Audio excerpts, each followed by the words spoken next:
Green. I'm streaming. I'm live. It's stream number 147. It's. So, good morning, everybody. Welcome to another week of trying to make a game. Still trying to set up the platform for my game. It's going to be a multiplayer RPG. And that link there brings you to this page with some more information about it. But before I can actually start making a game, I have to have a platform ready. I like to do stuff from scratch. So all of the elements of the game, from client down to the server, how the server manages its state, all that stuff is pretty much handmade, and except for a few things like the encryption, compression, and stuff like that. So working today on hopefully this is the last day of working on this email queue integration. So this is a mechanism the server is going to use to send you password reset tokens when you forget your password. And I have a bunch of it already done, but there's a bunch still not done. So here's a list of things that still need to be done as far as I can tell. So for testing purposes, I have a mail server with a self-signed certificate.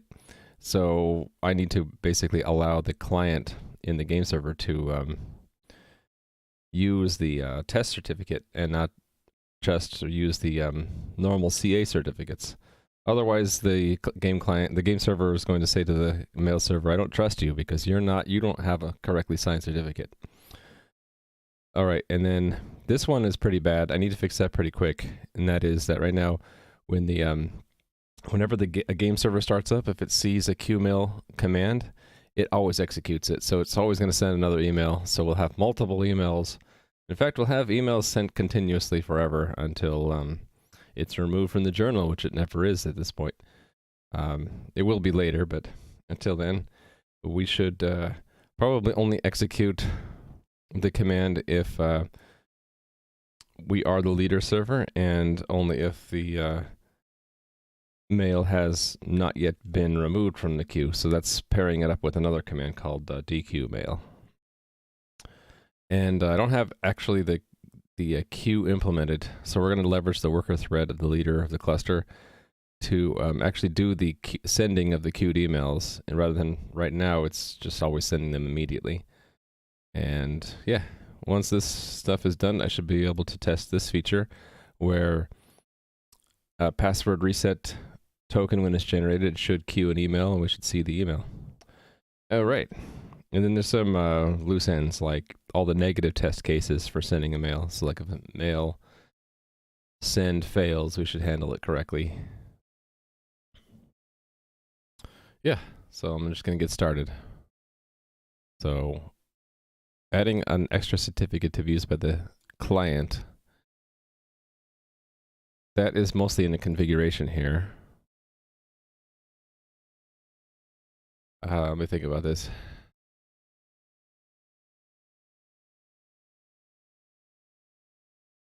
I think this is the area we want to change, right? Because we have the CA certs here.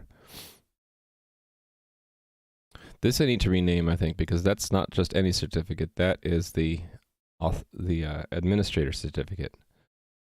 Let me fix this one. I don't like names that are so broad. So I'm just going to go rename that right now. Okay.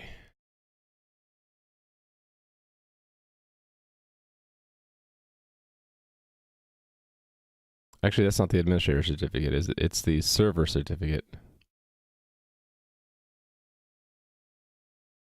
Actually, is it used for both? No, I don't think so. Now I don't remember. Oh, actually, that's in the orchestrator.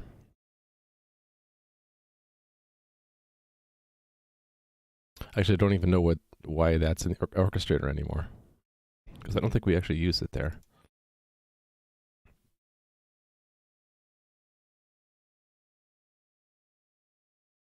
Oh no, it uses it.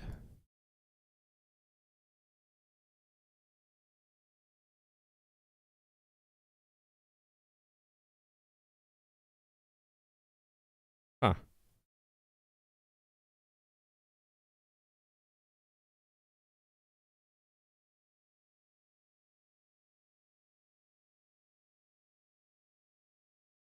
Actually, I don't understand why this is using SSL at all.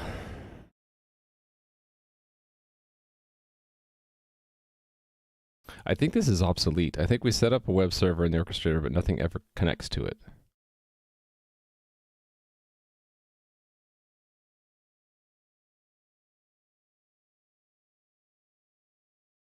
This HTTP. Yeah, I think I set it up and never use it. Okay, so that's sort of a... It's there, but we never use it. Okay,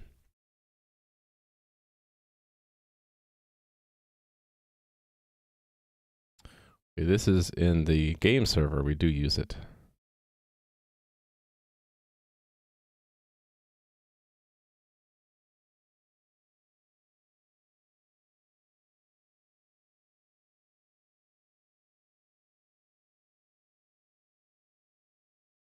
Right. Okay, hold on a second. I wanted to find where the actual administrator certificate is held.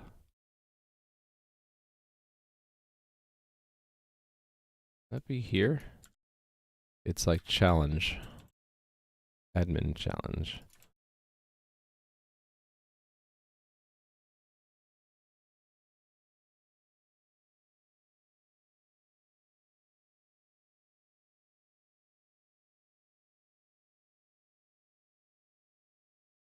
Okay, that's the admin challenge is a random string. I think it's this guy.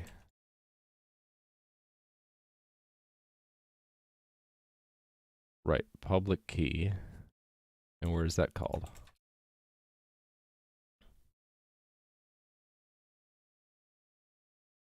Oh, okay. So it's a separate key file. And it's hard-coded. Okay,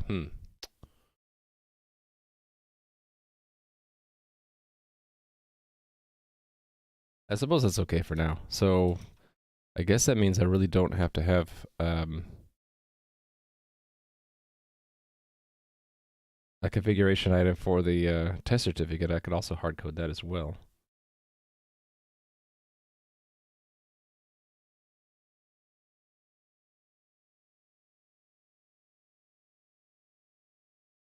Yeah. And maybe only use it if it's present. Okay, so... Hey there, Digital Art Dev. How's it going?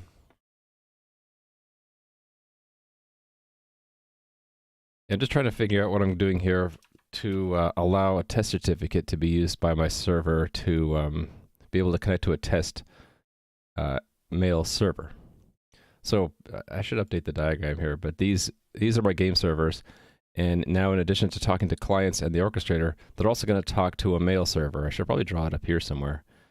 And to talk to this mail server, it's going to use SSL. And so, if the mail server has a test certificate and not a real one, we need to allow that test certificate. Just about to hop into VS. That's what I just did. I woke up, I brushed my hair, ate breakfast, and jumped right into VS. Hey there, Romania. How's it going? I'm still kind of half awake, to tell you the truth. I woke up late because I stayed up too late. And my eyes are still a little bit blurry. Just arrived home on the other side of the world. So for you, it's late. For me, it's early. Okay. Still getting my bearings here.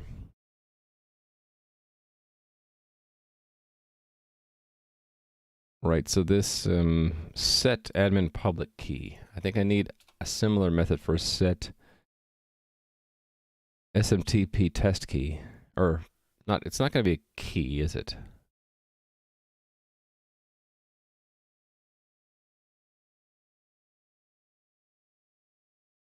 It's a public key, so it's going to be a cert. So it's going to be like set SMTP test cert. 7:28 p.m. So your UTC plus 2. And I'm at UTC minus 7, so that's 9 hours difference. Yep. Okay. I was hoping to see this in one of my tests, but I guess I don't have it. Oh no, here it is. Okay, so it's here. So let's add a line here called set SMTP test cert. And what am I going to put here? Does it really matter? It has to be something, and I just need to verify that it's given to the SMTP layer. Oh, hold on, wait a minute. No, I don't. I don't think I need this, actually, because the transport's going to be... yeah, okay, I don't need this. The transport's going to be set up by the main program. In fact, I probably already have that in here. Oh, no, I didn't do that yet. It was empty. Where's that stuff done? Is it right here? Yeah, so here it is.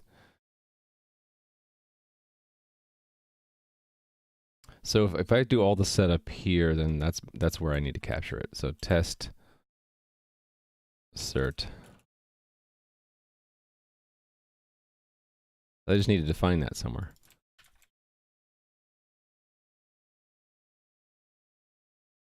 This is loading the CA certs from configuration path.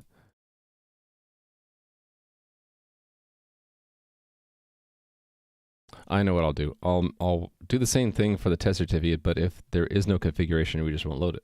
Hey there, Sedhu. How's it going? Sedhu, you were looking for a C-based OpenGL library, right? I'm like, oh, that's interesting, because I've always been using C++, so it's not been a problem. That's a bit of a challenge to find a C OpenGL library, but I would expect there should be something out there because OpenGL itself is C.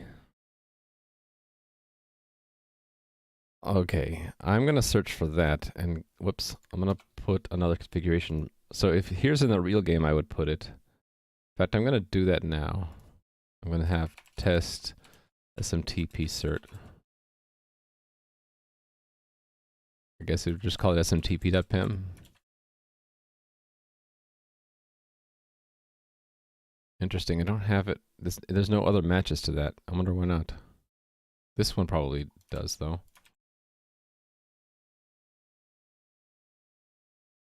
Yeah, that's weird. I don't have the other stuff in here. I guess I don't need it. Alright, so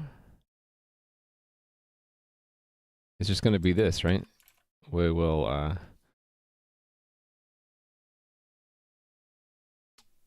yep. Hey there, Bugfound. How's it going? Nuclear, which is an immediate mode GUI library, but seems to be targeted for games. Well, but it's just because it's targeted for games doesn't mean you have to use it for a game, right? Test SMTP cert here. This is kind of ugly. Kind of feel like cleaning this up at some point.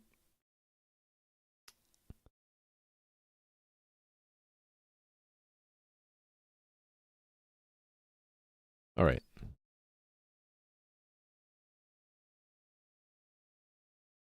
I think this is what I want down here.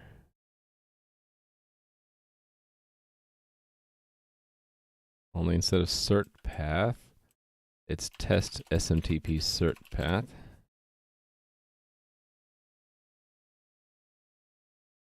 I should rename that one though while I'm at it because it's too generic.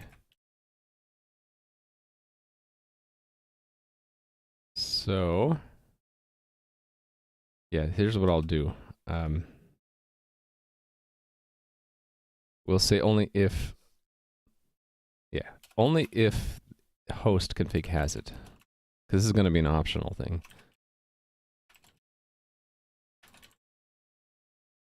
If it doesn't have it, it'll be empty string, which is fine. All right. And then when we actually use it here, here's where I got to make something. One of these.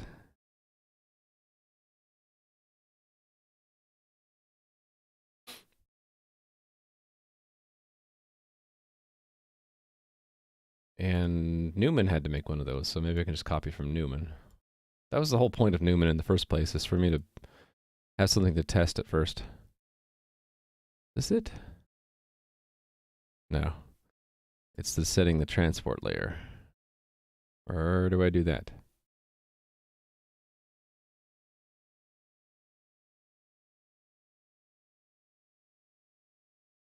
Setup client, probably. That's where I just was. Where does it...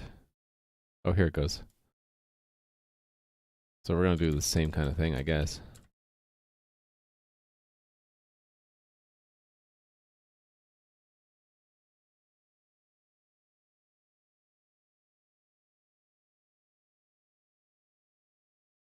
It's just, instead of configure, it's return it, right? And I just need to... Yeah, so it was just it's just an override. So we're going to make it up here.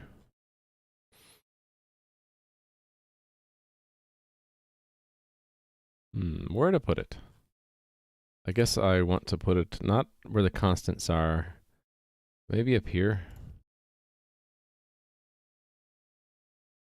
I'm always indecisive about where to put functions. Hey there, John Games. How's it going? Haven't seen you around in a while. Hope everything's well with you. Okay. Actually, I think we'll put it here because it's used by it, right? I just need to document. Actually, did I document it there? I didn't even document it there. How could I? This is the concrete implementation of the transport layer factory needed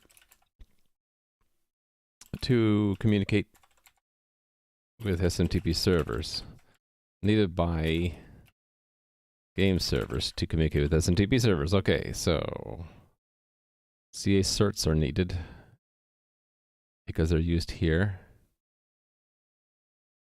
Okay, yeah, here's where I want to append in. So we'll say plus test SMTP cert.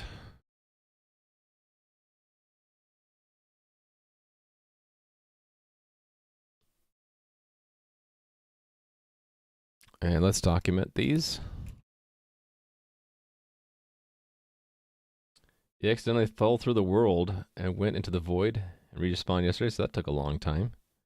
Collision issues, we all have them, yeah. Okay, these are the certificates of certificate authority. Okay, actually, technically this is the concatenation of the certificates of all, so certificates of each certificate authority that is trusted to sign other server certificates. And this is an optional extra certificate to trust when establishing secure connections to SMTP servers. All right, so I just make one of those down here, and I need to configure it. So transport dot arrow CA certs is CA certs, and test is test, and then return it, and then it gets passed, that factory function gets passed into the WebGate, so that when the WebGate is told to send a mail, it will call that to get a transport, attach that to the SMTP client, and then send an email away. Do I smell GNU formatting? I don't know. I don't know if it's GNU formatting. It's just a style that I've kind of grown accustomed to. I thought GNU formatting was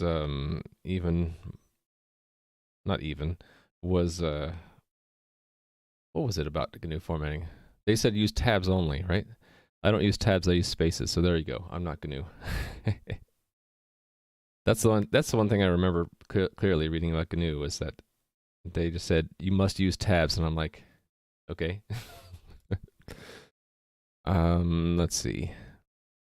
I think I'm done with that. Although hold on.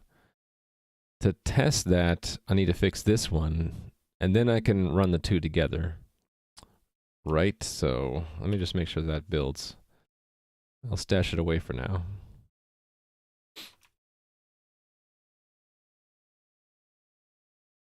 Oh, the new line before the bracket?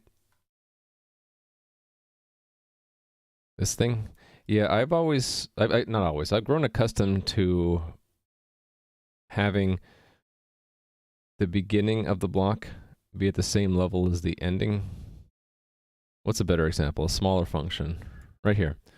So I've grown accustomed to this, where the beginning of the block is at the same level as the end. And if the beginning of the block is multi-line, then it's kind of sort of hard to explain. That open parentheses matches with that close parentheses, and I would not indent that because I see that to me it feels like the open parentheses and everything before belongs at that level, and then what's at this indentation level is what's inside the parentheses. So when I see that, I get a little bit confused because I don't see an indentation level change between the opening of the function and the internals. So that just seems more natural to me. So everything kind of proceeds from that. So I do the same thing for, like, if I'm going to do a for loop and break that one up, I'll do it like this. And I'll purposely unindent that one. So I don't know if that's GNU or not, but it's just something I've gotten used to. I know people will probably find it weird, but everyone's different. Okay. That was building, right? So I was going to check that in even though I haven't tested it yet. Because it depends on me fixing this other bug first. Right, so we're allowing a test certificate and we're implementing the transport factory. Okay, that's what I was going to say. So integrate SMTP transport layer. So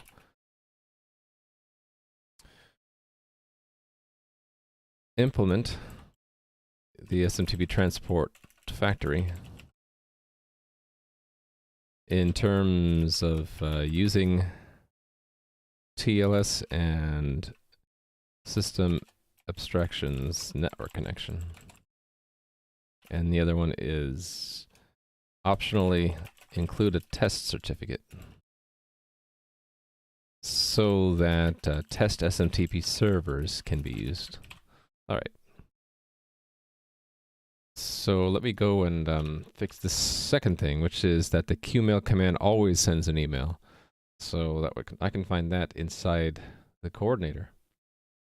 Where did I put that? Mail queue? Yeah. So I had it commented out for now because it causes the server to crash. Well, thanks for the follow, Yorius1. There you go.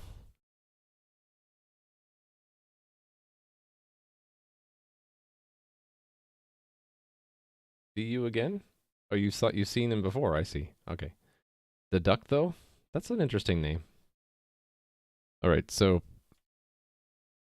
we'll put it back in. But there's two things about it. I only want to I only want to send the mail if we're the leader and there is no DQ mail in the log. So to check if we're the server or not, let me pull from the boilerplate code which does that. That's down here. Here's the logic. So if the cluster leader is known and we are the leader, then we can send the email, right? But then there's one more case. It's only if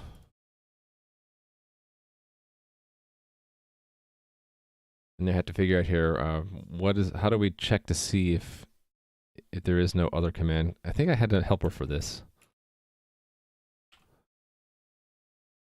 Is command applied? I think that's it. Determine whether or not there's a command of the given type anywhere in the log from the given index to the end. Actually, that's not exactly what I want. I want a specific version of this. is command applied. It's not just a type, but it has to have a certain check on every command. Actually, you know, what if I inject in a function, use the visitor pattern? I like that idea. So we can have a default visitor that that this overload uses that just checks the type. Right, so it went through the log and it looked for a certain type. So what if I made that into a function object and that's passed in as a visitor? You know that you can store the length of array in the first 2 bytes of a pointer in userland since they are never used. First 2 bytes?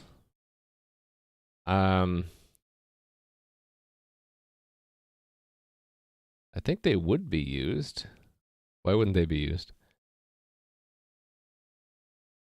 Because the pointer is 64. Oh, wait a minute. 64 bits, yeah. The only way it would be used is if you had like trillions of bytes.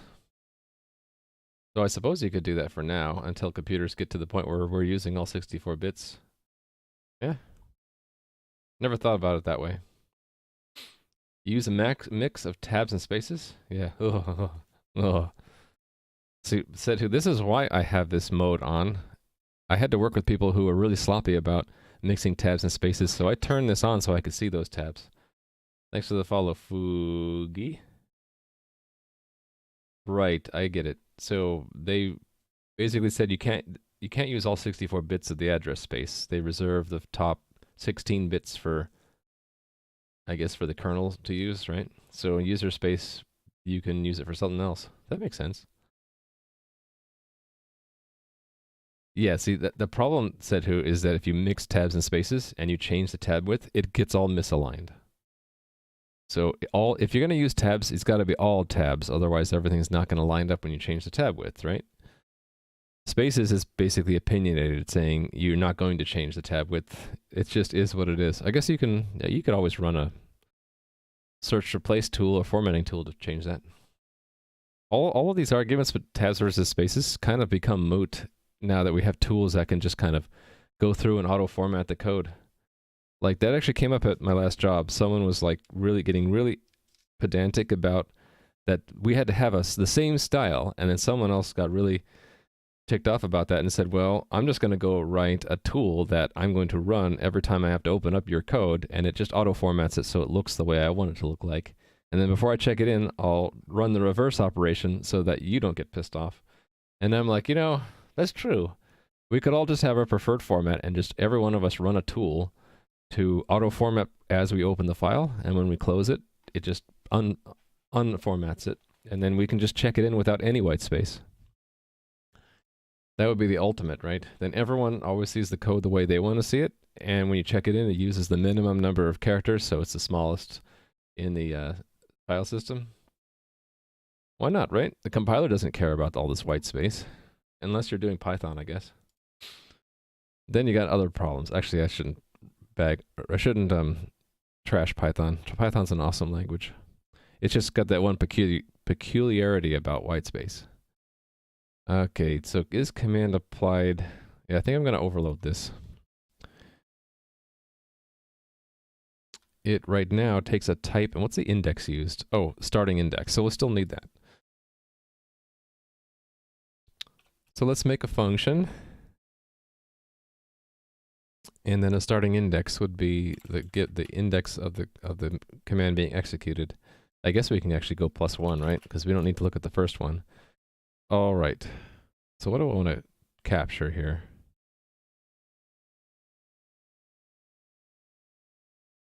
I guess what we want to see, or actually it's going to be, it's visiting, right? So visitor pattern is the visitor is passed in the element of the loop. Let me put a bookmark here. And I actually want to go here and put a bookmark here. Clear out these other bookmarks I don't need. Right. So the thing we're visiting is this command, essentially.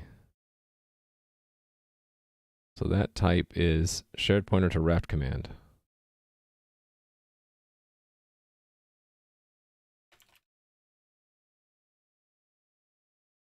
I guess I could put that all in one line again. Yeah, so I want to capture the index. And I want to say if command get type equals DQ mail. I think, is that the right word?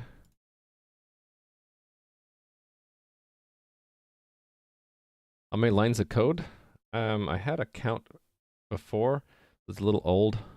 Let me see. It was Slock. So January 19, I had handwritten 47,000 lines and had using about 10 times as much reusable code. Much of it was in LibreSSL. But some interesting numbers, like I've written slightly more lines of code than there are in the zlib library. And yeah, I've broken down what I've written into different components, right? So the web server I wrote from scratch, almost 7,000 lines to JSON, almost 2,000. System abstractions, that's hiding away the differences between OSs, that was 10,000. And some of the smaller ones really are small, like Unicode is only 359 lines. But yeah, that's on the order of 50,000 lines. So probably 50 to 60 now, since it's been a couple months. It's getting big. Another indication of it being big is that when I draw up system diagrams like this, they're complicated enough where I start to think I should make smaller diagrams out of pieces of this. So maybe one diagram for these top four, and then another diagram for the middle four here, and then when we get to the entity component system, it'll probably have its own diagram, right? So each of these boxes is a large class, probably 3,000 to 5,000 lines of code, all put together. Yeah, it's on the order of 30,000 lines or more.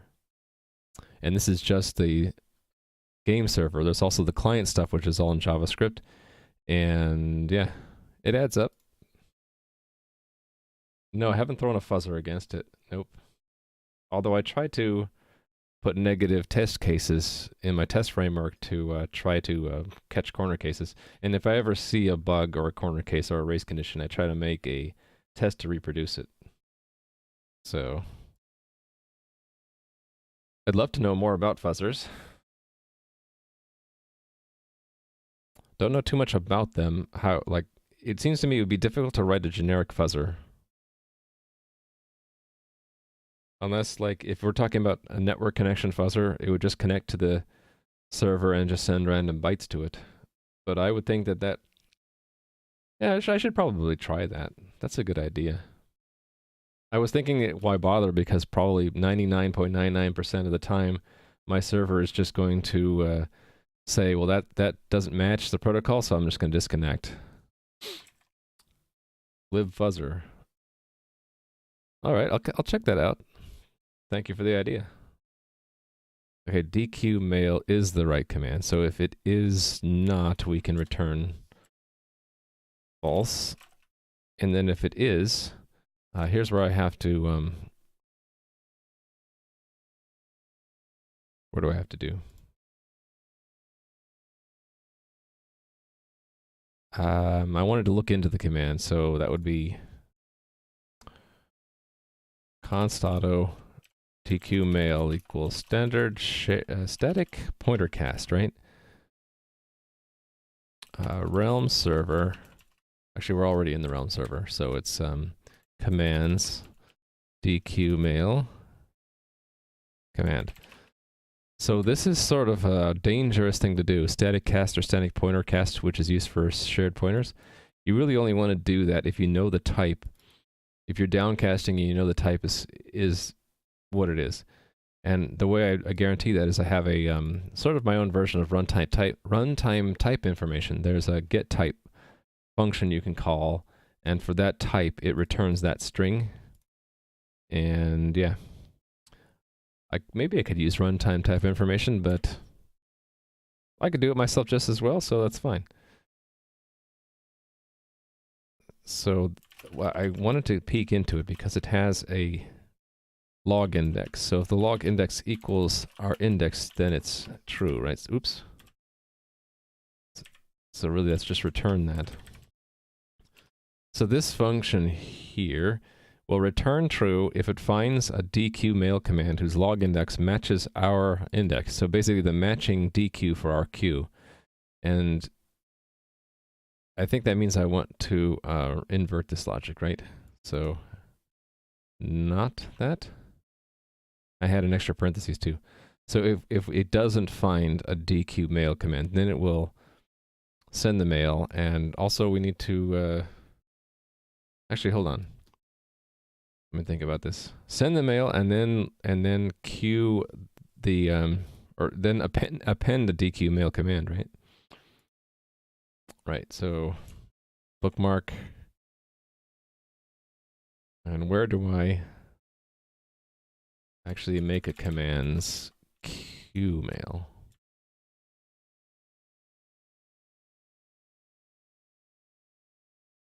Here. Is that right? That's part of it.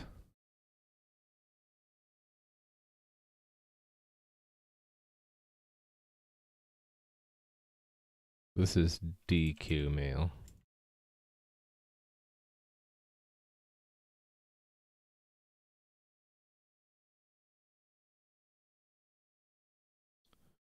Okay. DQ mail.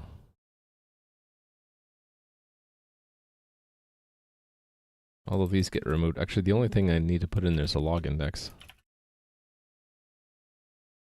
All right. And then to actually append it to the log, it is this boilerplate down here. Make a log entry. Set the term. Tell Raft to append it. So like this. Current term. Go to Raft and get the current term. And I don't need that because I can just do this.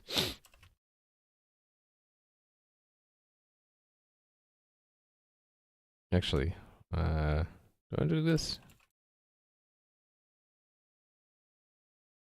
To avoid a copy, I guess.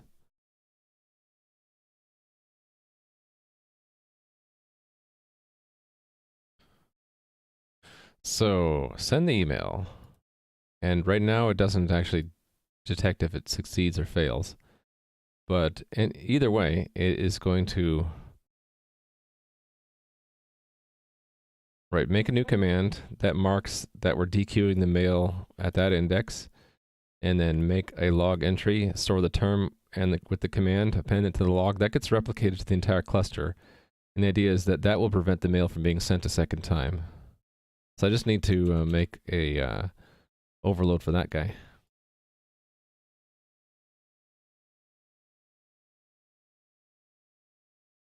She was doing exercises with string and C out, etc. It was so confusing to her.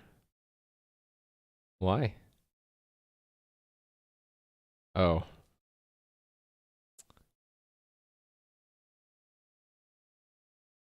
You would hit unsub? You can't hit unsub. You mean unfollow? Hello.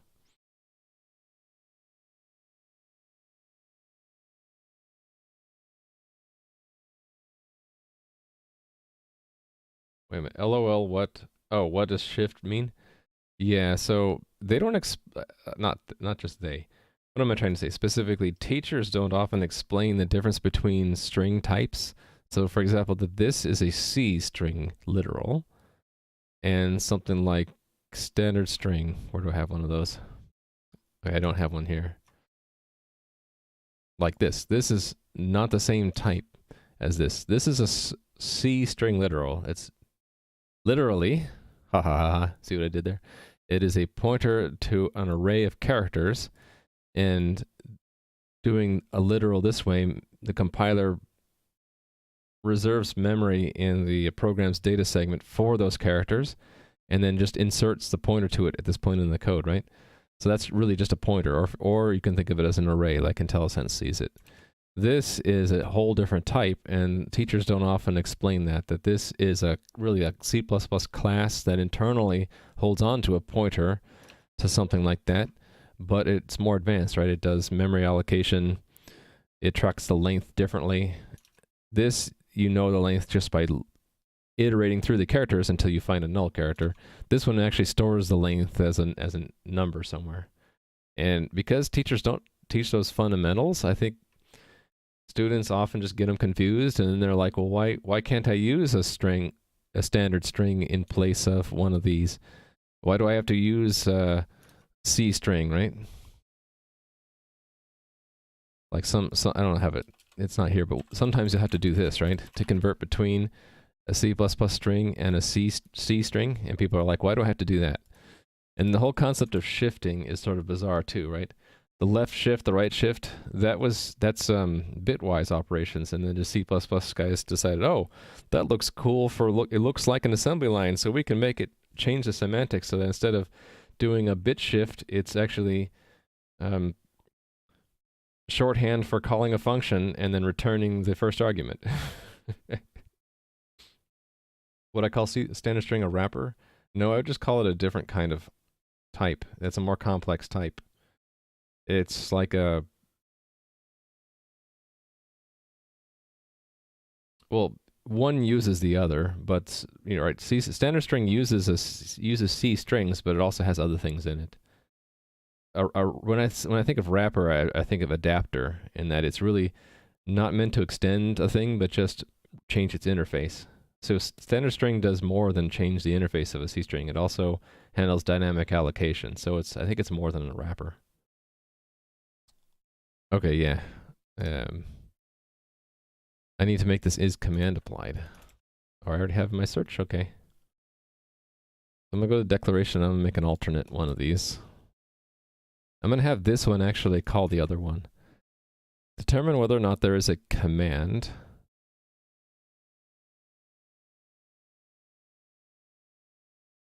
which, when passed to the given visitor function, returns true.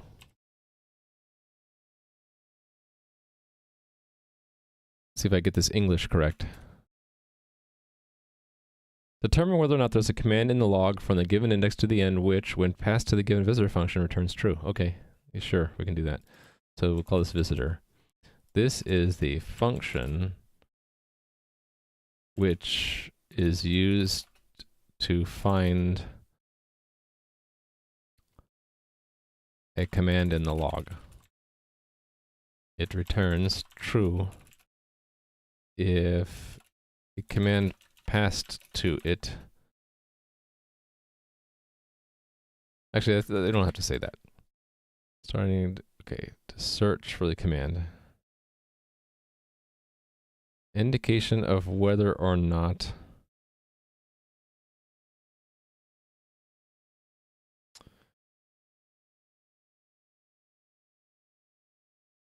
a command is found in the log from the given index to the end that causes the given visitor to return true is returned. Okay, that's stretching my English abilities, but that's fine. So the visitor will just be a standard function which returns bool and is given pointer to a wrapped command visitor. And I need to make sure functional is included for that. There we go. How's it going, 85 filter? Oh, and hey there, N Perry. Violet in Profusion. That's a good one. Your name is Violet on my screen, so very appropriate. I don't have a comeback right now, but I'll think of one. Actually, I want this one to call. Okay, that's correct order. So in the implementation, that goes there. Whoops, and then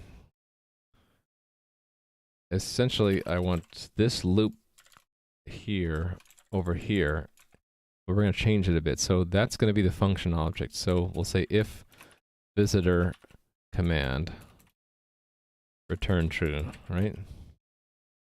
And we return this to be return is command applied. And then we make the visitor, which would be type. And then it has to have the same argument list. Return this part of it, right?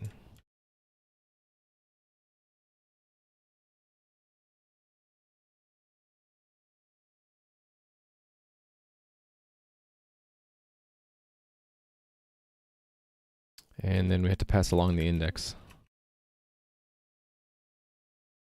There we go.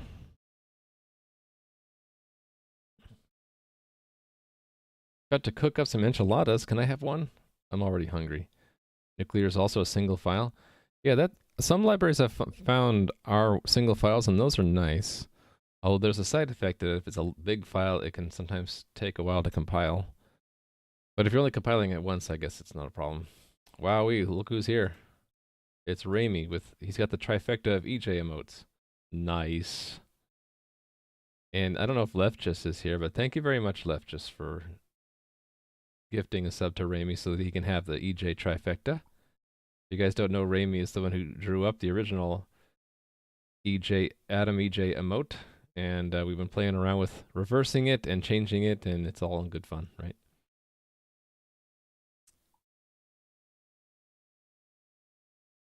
Oh, you've been feeling down, 85 Filter? I'm sorry. Just the blues? I know how that goes. What helps for me is to have something to focus on. So work helps. And petty? Empty? Alright. What didn't build here? Oh, what did I do?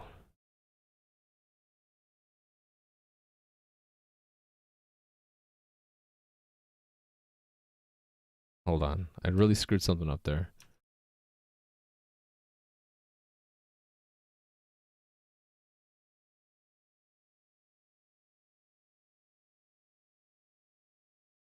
It didn't like my function object.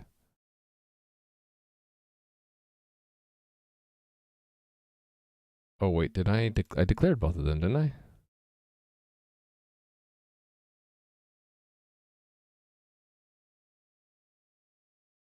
Huh.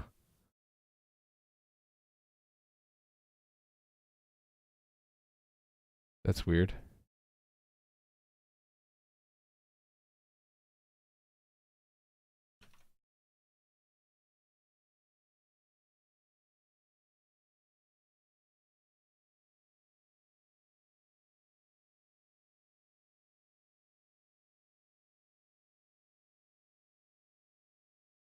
Yeah, just one of those days. I know how that feels. It also helps to socialize, I think. So glad you're here. We can chat. You won't feel so down. You just need to write some, either receive. I don't know if you have a sub to Adam's channel, but if you, what I think would help is if you just spam the EJ emote a little bit. Let the EJ cheer you up. There you go. All right, what the heck is going on here that it doesn't like this function? Uh-oh, you have some white space problems in there, Amperi.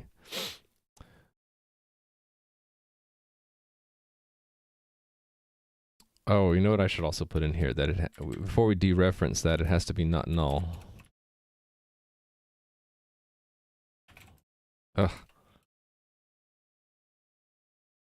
If it's null pointer or it's not DQ mail, return false. Still, it doesn't like this though. Do I need to be explicit and say bool?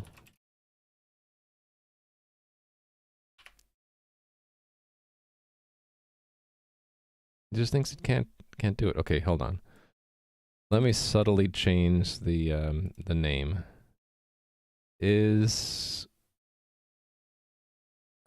I hate to do this, but I'll put in a 2 there for now.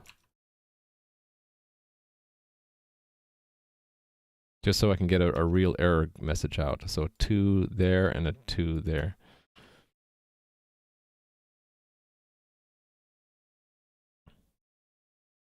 It's not a member. Okay, that would be a problem. Why does it not think it's a member? Oh, wait. It's in 2 levels. Shoot. That's why. I'm okay. I know what I did wrong. Is command applied? It's in 2 different components. And this is not the one I want it to be in. So I'm going to move this one out to here. There we go. Actually, I guess I want it in both places, don't I? So put it in both places. Actually, hold on. Depends on who uses it.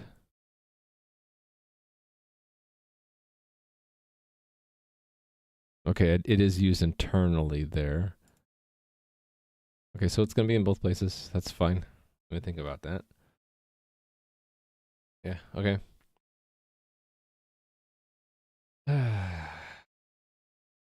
Almost done with your binding generator. Oh, cool. Been productive, huh? Been working on it all weekend? Nice. It gave you a reason to hate libclang.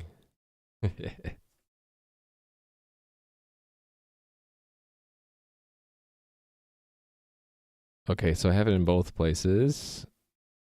And this implementation... Actually, I'm just going to copy them and paste them here. Actually, that's strange. Why? Oh, it's internal only. Okay, I see what I did there. So coordinator raft instead of server impl.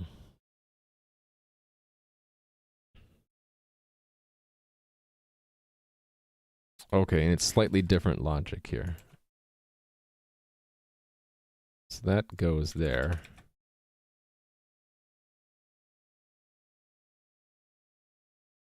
And that goes there.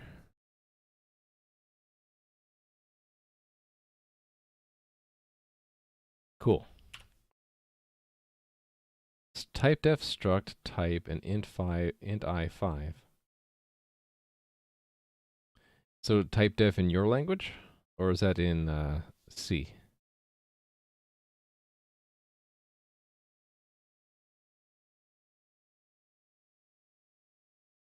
Oops, I had a 2 in there from when I was testing a moment ago. Okay.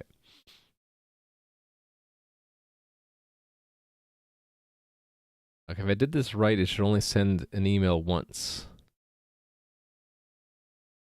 Actually, I think it's ready to actually try to send an email.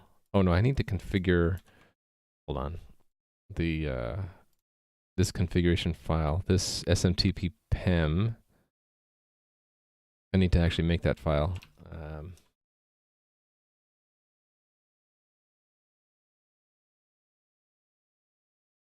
That means I should be probably modifying my staging script. Stage? What does reserve do? Update. And stage calls update as well, so it's update. Right, so this one. Yeah, so we're adding another certificate, right? So it's mail. Where is it?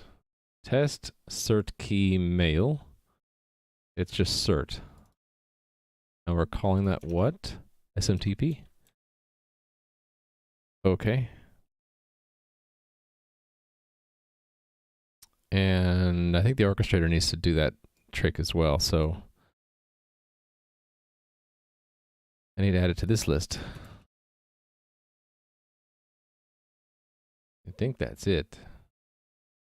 Oh, I had a Linux staging script. I haven't updated that in forever.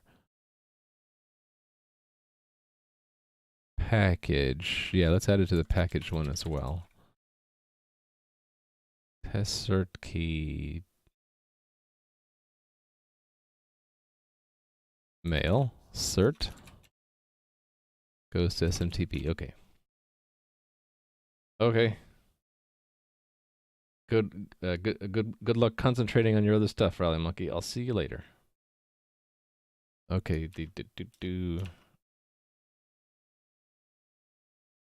I'm a little hesitant to start the cluster now because I think there are already queue mails in there.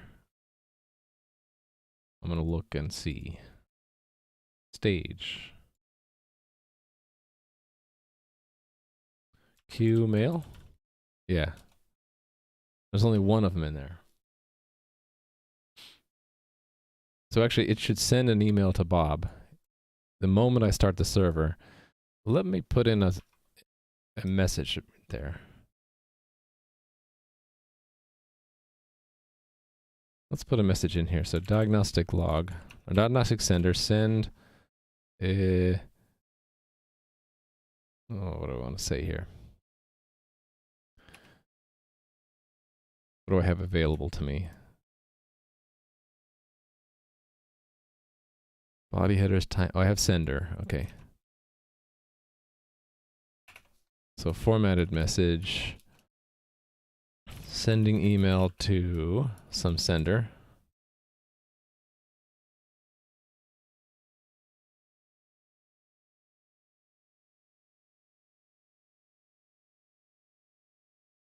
All right. I want to see that, and I only want to see that once. Okay, here goes nothing. YOLO. We're going to reserve. Actually, hold on. I can't do that. I have to update the configuration in the cluster first because I added something new, right?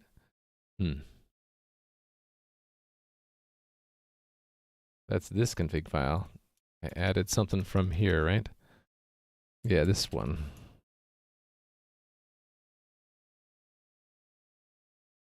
Where would it go, alphabetically speaking? It'd go there, right? Did I add anything else? There was some SMTP config stuff. This. Okay, that's already set up. Okay, so it should send, it should look like it's coming from Alex and go to Bob then, if I did it right. There goes nothing. Uh-oh, it died.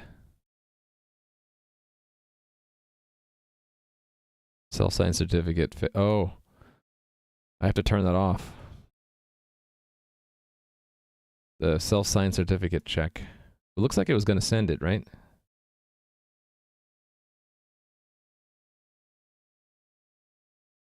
I don't actually see the message, though.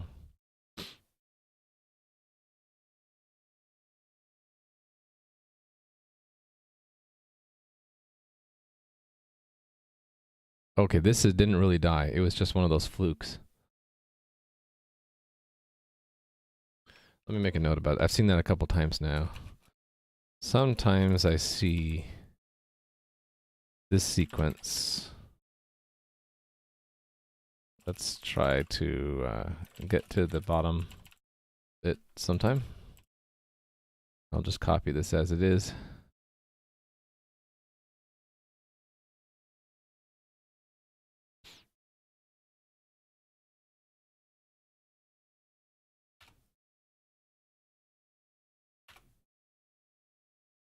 All right.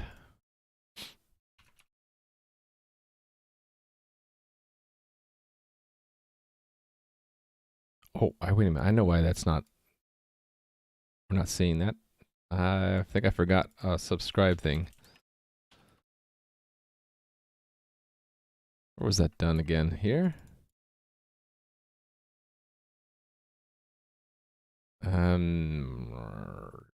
Here?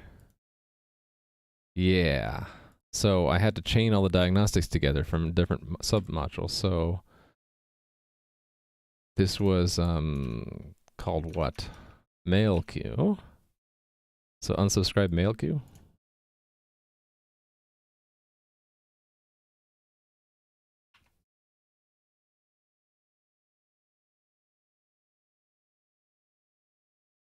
And then call it down here.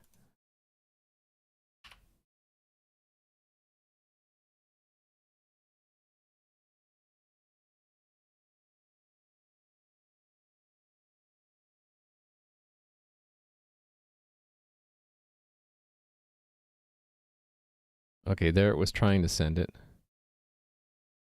Why did it keep retrying though?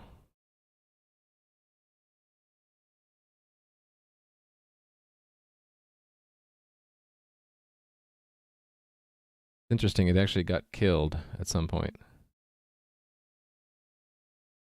Server 10 got hung up. And then 11 tried to send, but it kept getting an error.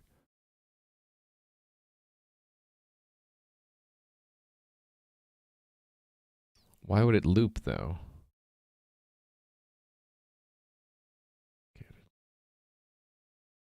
That's weird.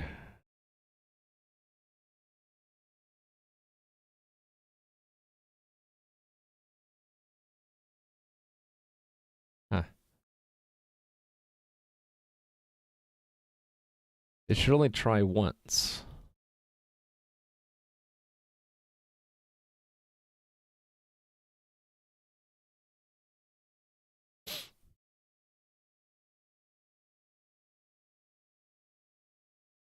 Yeah, why is it trying over and over again in a loop?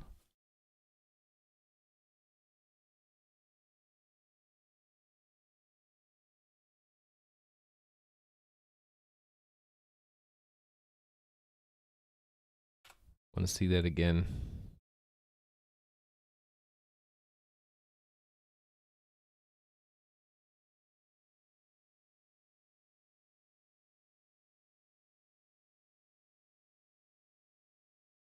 It's like, did I have a loop in there by accident?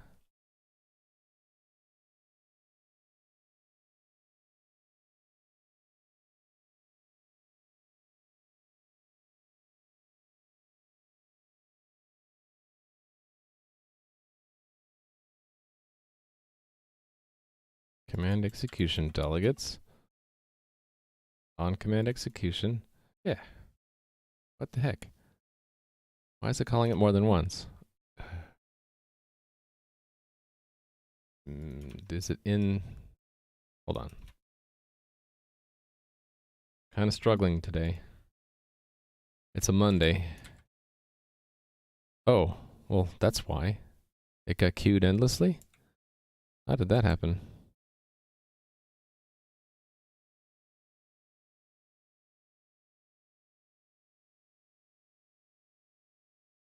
That actually got replicated? Oh, wow, look at that.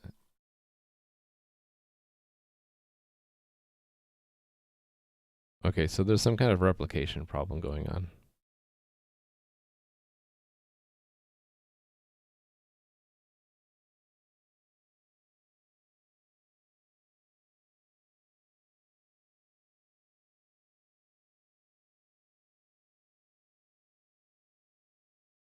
Actually, why is server 12's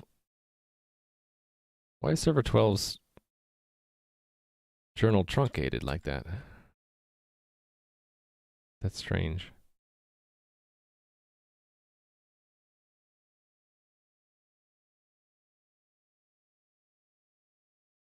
Yeah, okay, something is causing a QMail to be added to the journal over and over again.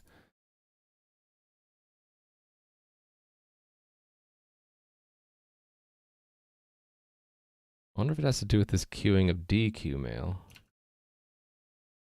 Because that might be the wrong command. Let me think about this.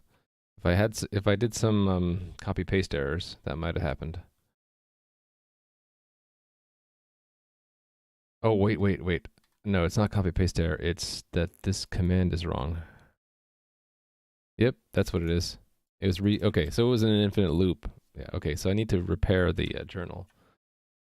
Some journal surgery. Here we go. So we'll cut all these let's just on the second QMail, basically, right? What line number are we on? 25?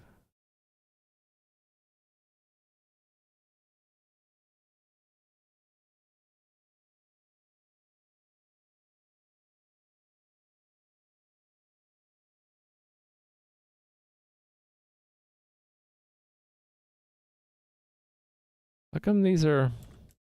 Oh, did it get corrupted? I've been hoping to see this happen again. Oh, look at that. It got corrupted.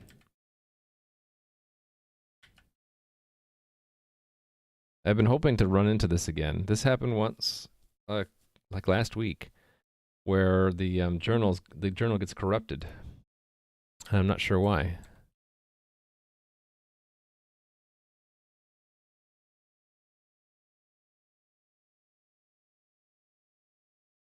Yeah, obviously here we can, I think 11's journal is the best. So we'll cut here at 107. This one got truncated, but it should recover from 11 if they match all the way down to there. They do not.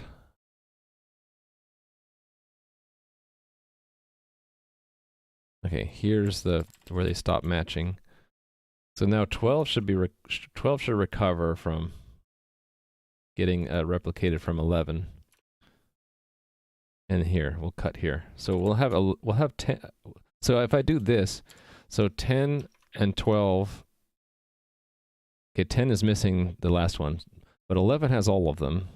So when the cluster starts, 11 should become leader because it has the most complete log. And actually, is that true? Yeah, it should work. And then 10 and 12 will get replicated. Hey there, Trite. Evening. For me, it's morning. Good evening to you. Okay, let's see if I fixed this. It should not go into a mail loop. Let's try it. And it should, the 11 should become the leader. Okay, it didn't work. 12 became the leader. And it's going into a loop. All right, I got some issue here, some kind of crash.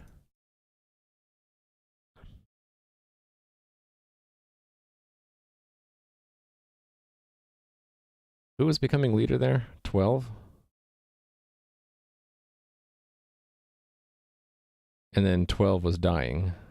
So what did 12 actually write to its journal?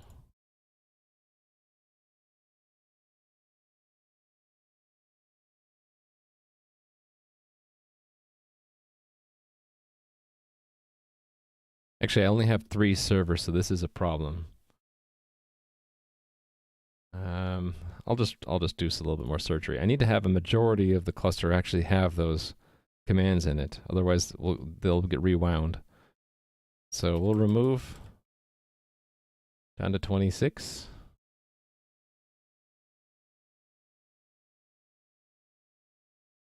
Okay, that is another bug, I think.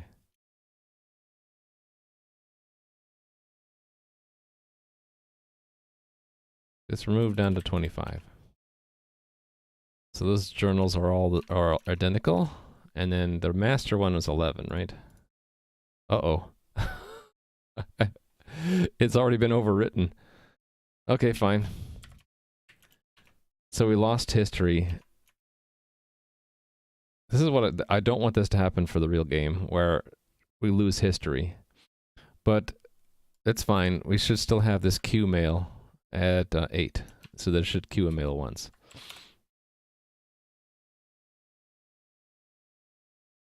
Cool. So it tried to send it and just have a problem with the certificate being self-signed. So I need to disable that, I guess. Hey there, Mr. Muffles. How's it going? So there's the DQ mail. That's good. Okay, so we're back on track. But I need to chase down that other bug where the journal gets corrupted at some point. I need to try to think about how to reproduce that bug. It got corrupted, and once it got corrupted, it just couldn't recover. Okay, but the DQ is being replicated, and so if I run the cluster, if I stop this and run it again, it shouldn't try to send the mail a second time. No, it sent it anyway. Why? It shouldn't have done that. That should have matched. See, it says log index 8. It should have matched that one and said, oh no, I don't need to send it again. Okay, so there's something wrong in how it detects that. I wonder if, no? It's not that it failed to replicate, because it did replicate.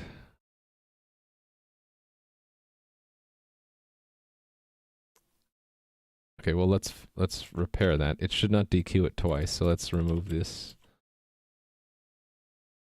from all 3 servers. So it's like it never happened, right? I need to find out why that is not. It should why it is not preventing the email from being sent, because it should have. It's this check here.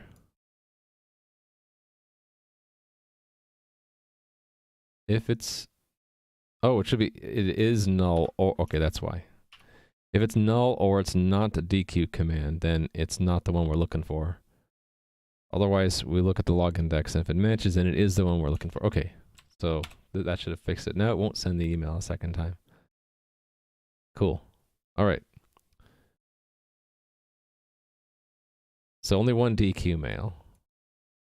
All right. So if let's pretend that never happened.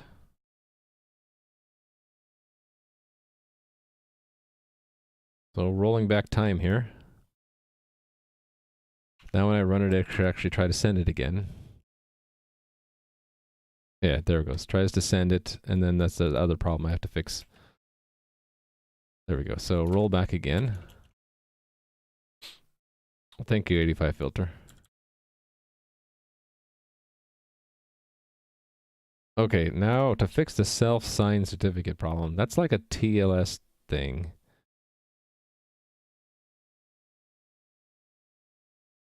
I remember right, there's like an easy, it's part of the validation process. Where is that done? I had like something in here too that was like, in case I never needed to do it. Validation?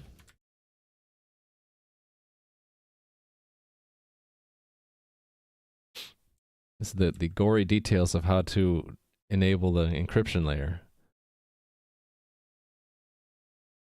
Something tells me it was around here. I had to do it.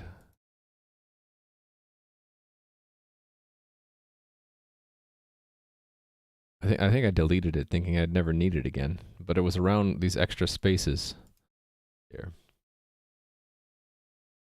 The dries Jans.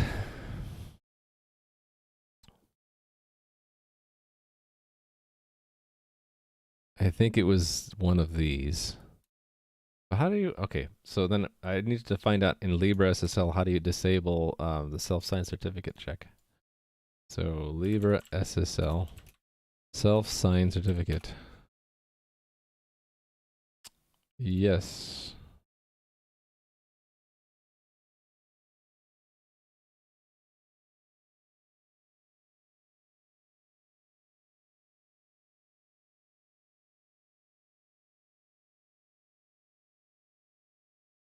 It just is not going to work. No longer tolerated. I need to hack that though for the testing. Comments will be helpful there, yeah. You're talking about back in here, right, where we're setting up the transport layer. I had just barely gotten this to work, and then I was so happy it worked that I didn't go back and refactor it. Yeah, wow, that's horrible. That's so horrible, I'm gonna write a note. Need to refactor TLS decorator process, right? There we go. Okay. It says it's no longer tolerated. That's, so how do I guess I have to hack, where was I looking at? No, I had to basically just hack the entire certificate verification. Maybe I can do that on a case-by-case basis.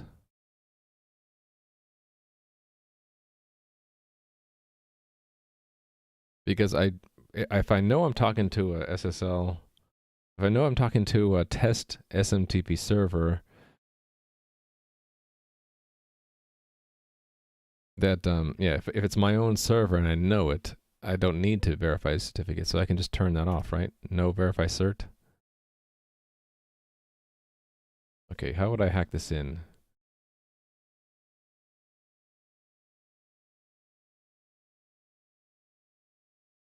I think I called it here. If I remember right, let me look at the git lens for this file.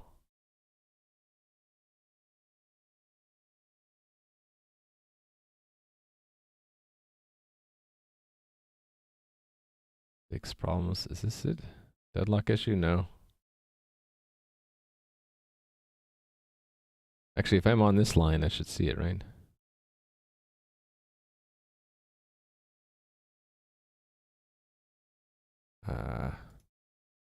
I lost it. There it is. 545. See, it jumps. That's what I don't like about it. It jumped. Where am I now? Well, hold on. Yeah, 545. It has set protocols, right? But this is not that.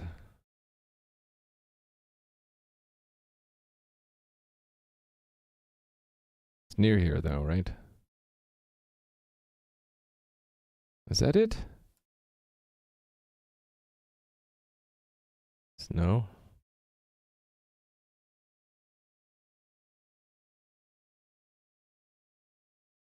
There it is. Looks like I moved that line or something. Oh, thanks for the follow. Does come.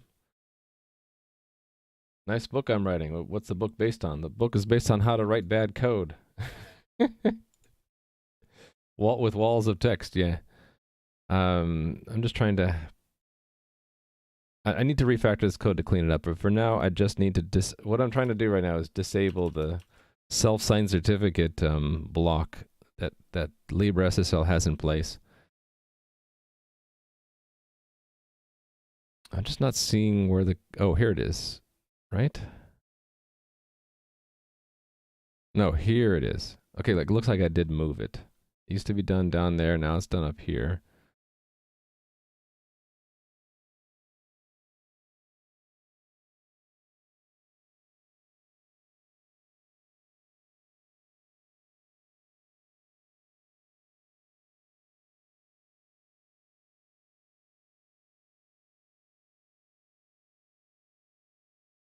$9.22, okay. Collapse all these. I want to get a better picture of the history.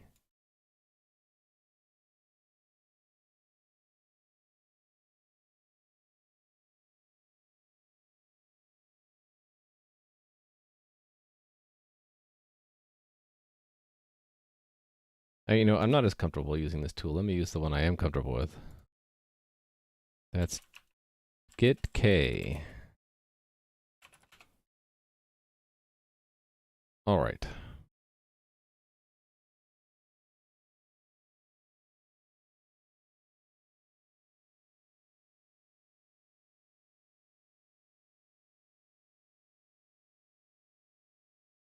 Yeah, there we go. I don't know about this, but it was in the example, and they had insecure no verify cert, so that's the one I want, but I only want to enable it if I'm told specifically that it's okay. And it's right... Is that the right place? Before set protocols? Collapse. Let me just hack it for now and make sure that this actually gets it to work. And then what I'll do is I'll make it something optional we can turn on. If we know we can already trust who we're connecting to, like it's in a test or something. All right.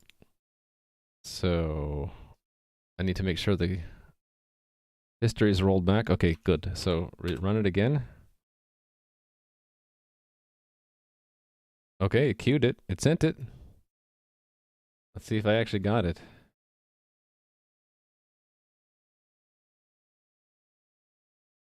Ooh, I got it. Look at that. I got my password reset token. So I don't have it in the right form, and it looks like the subject is missing. So a bunch of stuff is missing. But I should be able to take that token. Oh, I don't even have the front end running yet.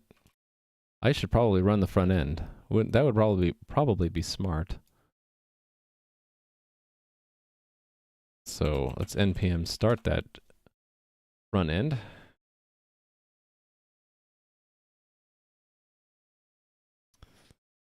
Okay, while that's starting, let me think about how I'm going to officially allow disabling certificate verification.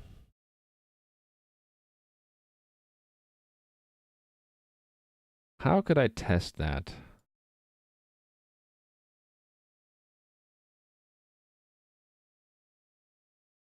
Do I have a test case that's similar? Let's see.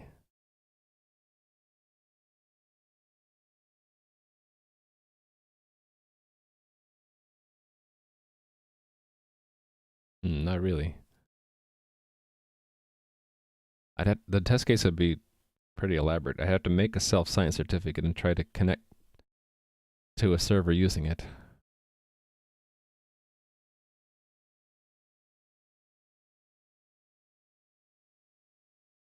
Actually, it wouldn't be so hard because this is in the shim. I can just see if it's called or not. Yeah, what if we just do that? So this will be yeah,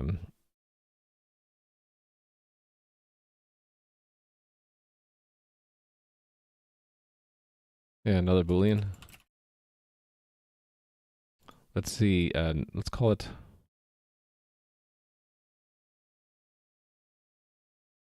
certificate verification disabled. And if that's called, if this is ever called, then we set that to true, and then I can check to make sure that I can see if that's done. Actually, I should make sure it's not done in the normal cases. Sultanator, how's it going? I remember you. I've been seeing you lately a lot in, was it User 335's stream? How are you doing? Starts. Is this the right place?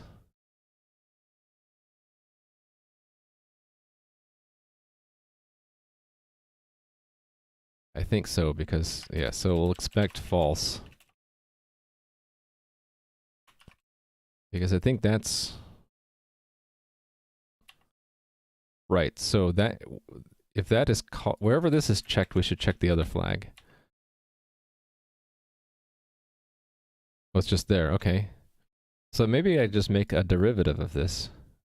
Yeah, so process starts TLS connection processing with... I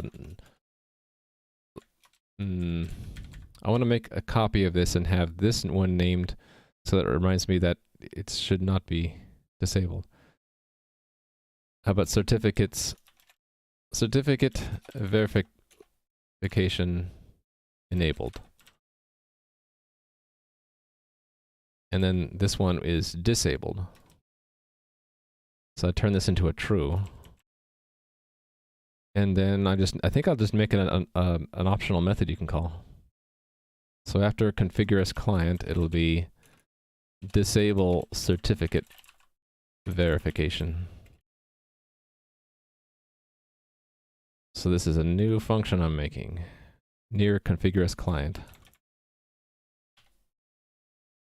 Or I guess here's a good place.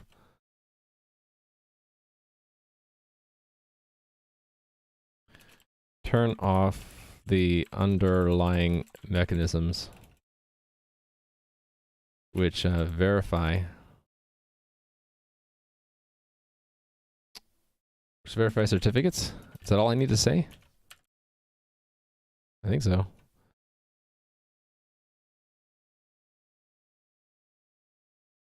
So that goes there.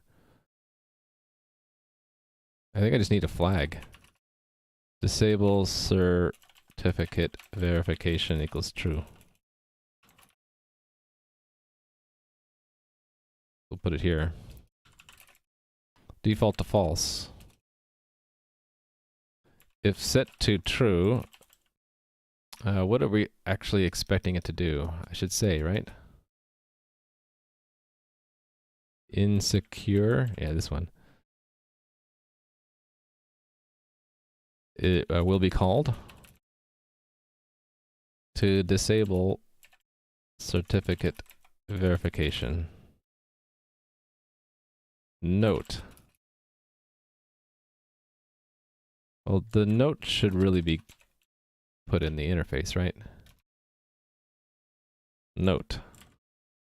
Do not do this unless you are aware of the consequences. Basically, this hamstrings the entire trust relationship. It really only makes sense to do this if you already trust the peer. For example, within a test framework, which is exactly what I wanted to use it for. So we have that flag. So this should build but fail. I want to see it fail first. And then I will make it pass. Right now it's going to fail because it's always going to be disabled. TLS decorator, here you are. So right, it's failing that it's it should be enabled and it's not enabled. So if I were to comment that out, then this other one should fail instead. And we still have that bug with the test explorer. So now it's when it's disabled, it doesn't disable. So here's the final thing, right? If disable, then call it.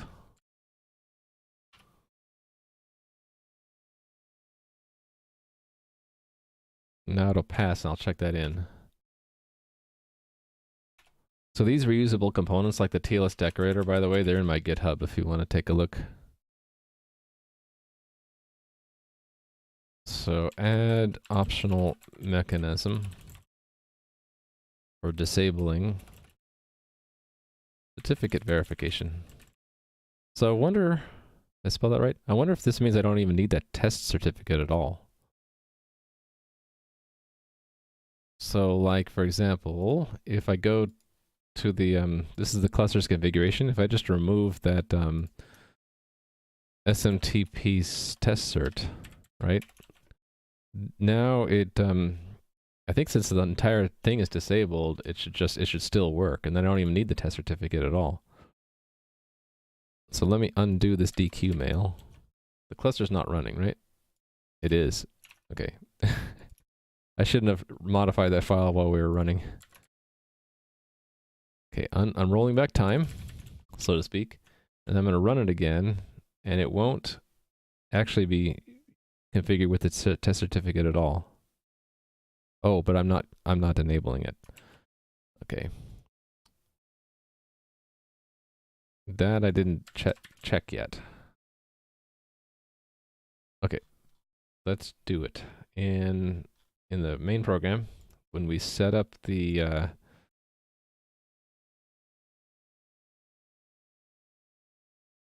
this guy, right? This SMTP transport. Let's make a flag here instead of the cert. Well, we'll keep the cert there for now. I don't think I need it though. So let's say test mode. Hey there, Crumpet. I haven't seen you on Twitch in a while. Hopefully you're doing well. Maybe you're just busy with school. How's it going? Okay, yeah, I'm gonna just put that flag directly into this structure. And where am I gonna get that flag? Probably where I get the certificate would be a nice place, right? Let's put that flag there. Oh. Clipboard didn't have the right thing in it. Test mode.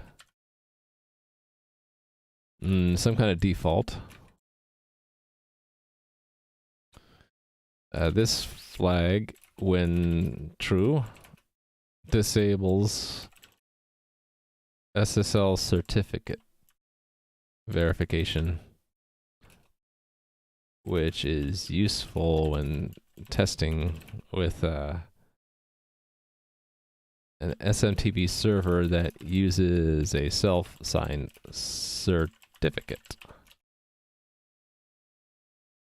Oh, 86 kilobits per second, or kilobytes. So yeah, that would be difficult to stream. Would you be able to stream in like audio only? You could have streamed audio only. We could all imagine what your working on in your game? Yeah, Crumpet's working on a game in Unity. You should check out his stream, by the way, now that he's back in Civilization. Yeah, should have tried an audio-only stream. All right, test mode. We need to have that flag, so I'll just pull it out anywhere here. How about near where I'm pulling this test certificate? Yeah, so const auto test mode is bool host config test mode. Let's say SMTP test mode. Hold on. Yeah, SMTP test mode. So I need to add that to the configuration.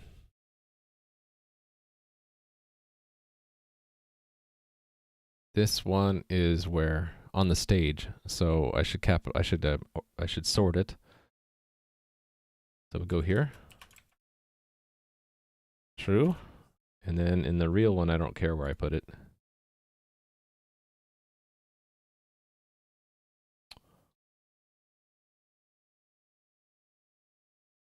Yeah, here. I'll put it with test SMTP cert, which I'm probably going to get rid of in a minute. And then to connect it all together, this test mode, if it's true, after we configure as client, and say if test mode TLS. How come no suggestions? Come on, you can suggest something. I won't be offended. Is it because I have a syntax error down here? I think so. What's the syntax error? Oh, no. It was just IntelliSense needing a little bit more time. Okay, yeah, it just needed more time. Disable, right? There we go. That's what I wanted in IntelliSense. I didn't want to have to type that whole string because I'm lazy. Okay, now it should disable the certificate check and it should work. Actually, let me do it both ways. Test it with it on, test with it off, probably would be smart. So this is testing with it, test mode on. It sent it, right? So I should get it.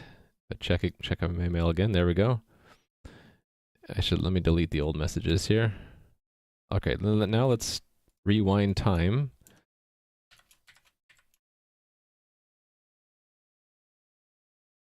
Rewinding time. And then turn it off. So here, I turn it to false. And now it should have trouble sending the mail because it should do a certificate check. Yep, there it is. Handshake error, certificate verification failed, self-signed certificate. Okay, so that's good. I can then remove this, where was it? Oh, it's not even in here. Did I delete it already? It was like smtp.pem, right? Oh yeah, okay, it's not even here. So we didn't need it at all. Cool. Here though, I left it in, right? Yeah, so let's remove it. Actually, I'm just gonna search for that string.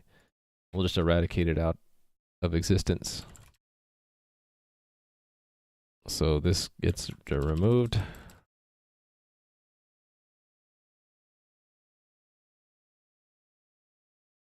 This we now eradicate as well.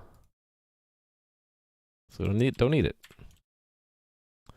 Don't need to concatenate there. Don't need that. Or that or that. And that's it. All right. Check it in. Well, let's run the unit test. I think all my unit tests will pass now. Nope, I have a failure. What's the failure? In the mail queue. Send mail is an error? Didn't actually send an email. Interesting. It should have. Oh, I'm in the wrong directory. Okay, I won't check it in yet. I want to find out why this is not working. Realm server test mail source coordinator mail queue. So it gets down to here and it did not send an email. Why not? Oh, because we're not the leader of this cluster, right? So we need to say we're the leader. And then it'll probably work. Because I had that checked, right? In fact, that makes me think I should have another test. Send mail. How about leader send mail? Follower does not send mail.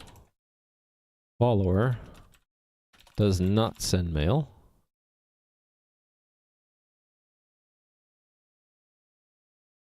Okay, yeah, we're automatically a follower if we are not a leader. So this should be 0. Or basically empty. Empty. True and true that it's empty.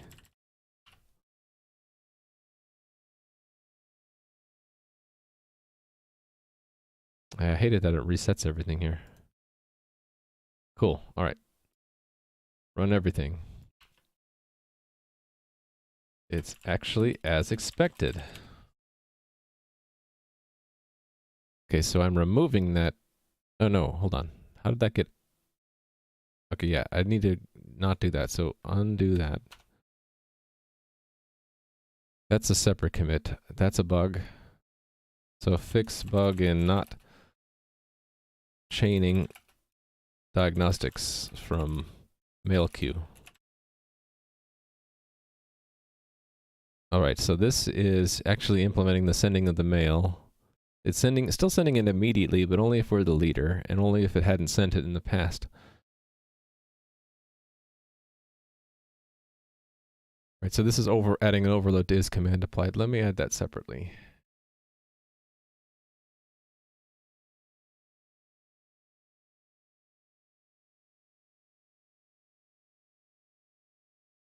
Oh right, I added it in 2 places. I didn't actually technically need it in the other place, so I'm gonna undo the check-in that I made in the other place. Or undo the change I made in the other place.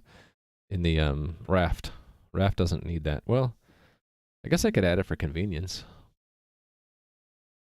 Okay, so this is add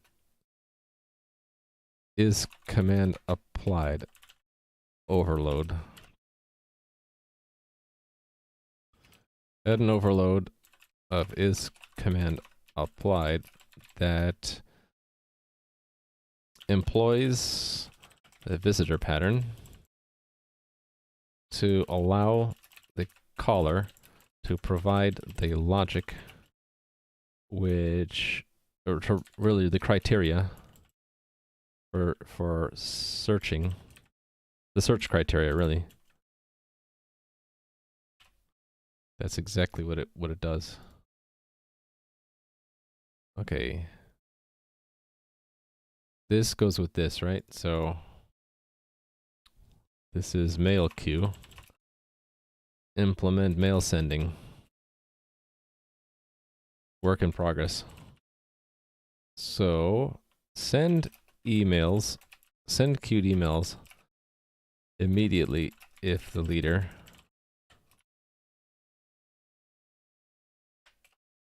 actually it's just one thing, right? If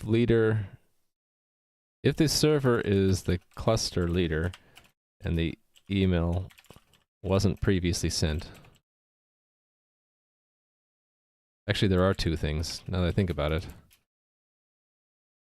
After sending an email, append a DQ mail command to the journal.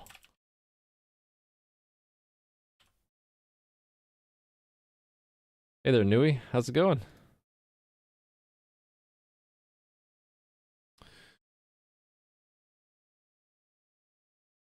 Alrighty.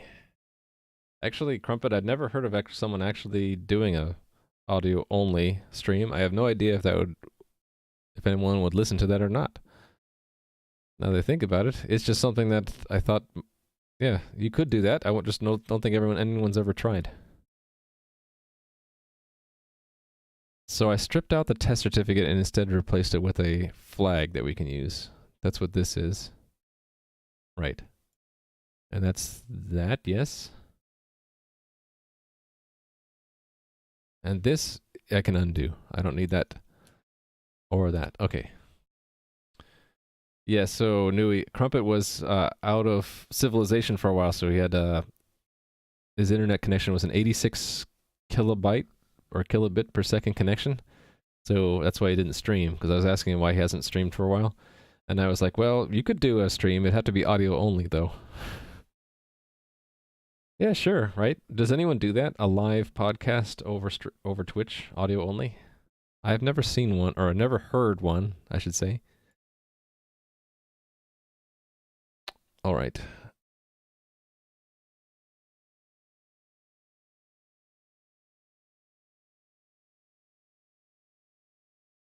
Okay, yeah, so fix how SMTP TP server testing is done.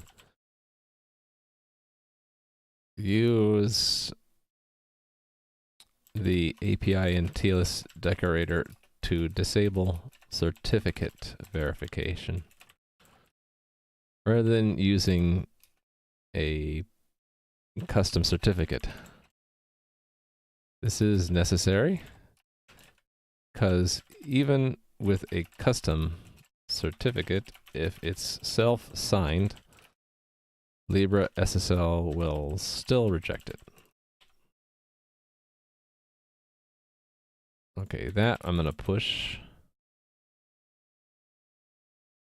And I had changed Raft too. I had added the same convenience overload of is command applied. So maybe I'll keep it. Because it's still passing all my tests. It's just optional now. I'll just describe it here. Add optional overload of server is command applied. Add an optional. Actually, I'll just repeat the subject. The way you write git commit messages, it's kind of like writing an email where this is the subject line and it's supposed to be like 60 characters or less, and this is the body of the email or commit. So I guess it's in some cases it's okay to be a little bit repetitive. Add an optional overload for when the user has their own search criteria. Exactly. Push that one. So yeah, like I was saying before, any subcomponent that's reusable, like Raft, is in my GitHub if you want to take a look. Whereas the main game itself is proprietary. At least for now. Okay, I think we're done with the oh no, we're done with the sending emails immediately. I do need to have the queue now. So I'm done with these two. So next is to actually do the queue. So the idea is that instead of handling it immediately here,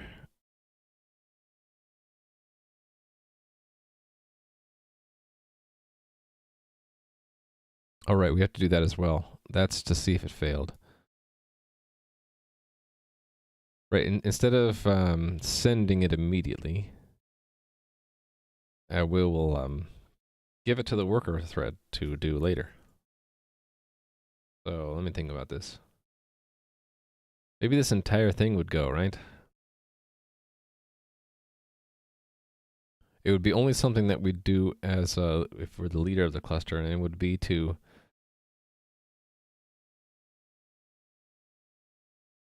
it would have to do this check again.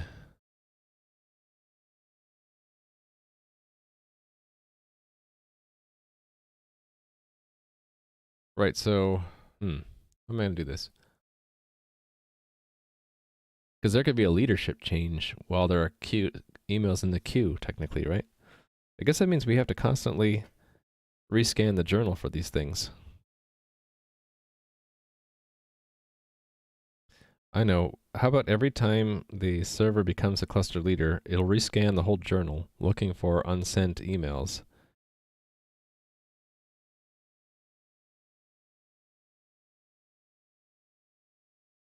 Actually, rather than scanning the journal, what if I just made a structure, a queue structure, that extracted this information from the journal.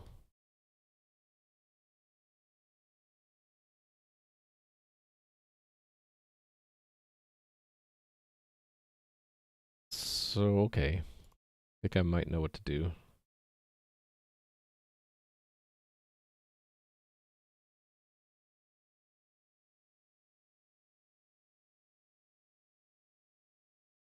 Just thinking, sorry.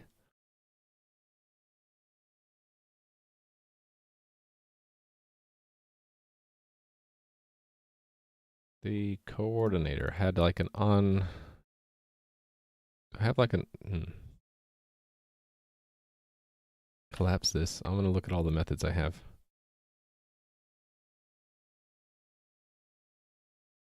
Did I get rid of talking to the journal here?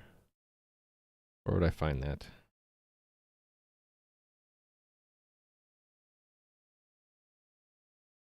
No, wrong class.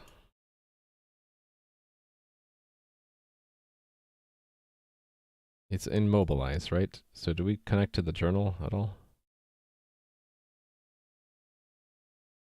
Aha. So there's an on commit, but not an on new entry. That's what I was looking for. I was thinking if this is callbacks we receive from the journal when things are committed to the journal, and when they are appended but not committed. So if I have a callback for that where for catching the DQ,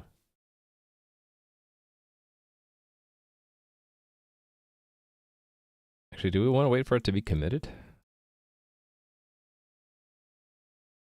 I don't want to send a duplicate email. That's what I want to avoid. I think the moment it's applied, even if it's not committed yet, we'll remove it from the queue. Yes, I guess I do want to call back. I had this before and I removed it, so I'm going to add it back. So this is new entry. And the form for this is index entry. Okay, it's the same. So on journal new entry. So we're adding it back. Although I'm very hesitant to do this because I removed it for a reason. I wanted to decouple the coordinator from the journal directly. But yeah, I don't want to end up sending an email twice. That's the problem. I'm probably not making much sense. Sorry for that.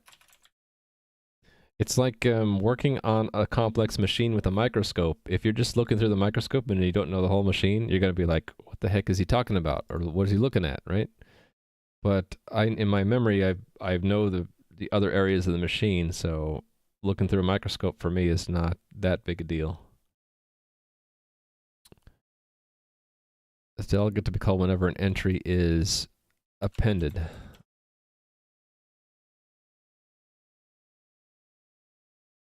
Appended to the journal. That was appended. Okay, new entry.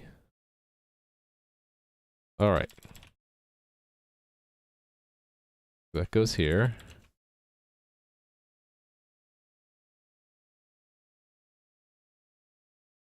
And yeah, it's a callback, so we have to synchronize with our worker thread.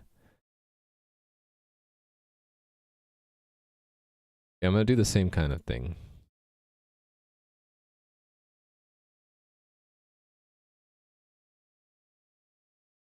How come I only check the leader ID and not that that the leader is known? Because here I did that. I wonder if this is redundant. I need to look and see. I want to see. I forget. It's like I was just talking about the microscope analogy. Well, I've already forgotten some other place in the code what it did, so I got to move the microscope to see. So when we set that to false, we do set that to false. We set that to false. That is set to 0. I'm wondering if that flag is redundant.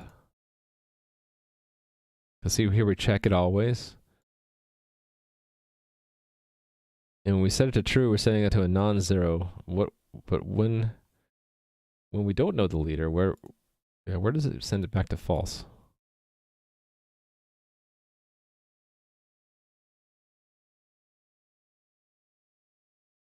I don't see it setting it back to false. Is that the problem? It should set it back to false on timeout. Where is that done?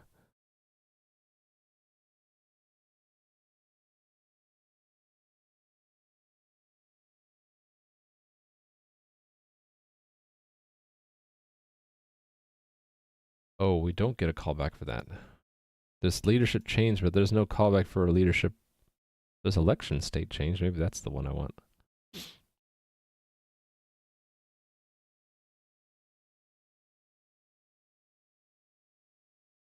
I'm not resetting the leader known flag though.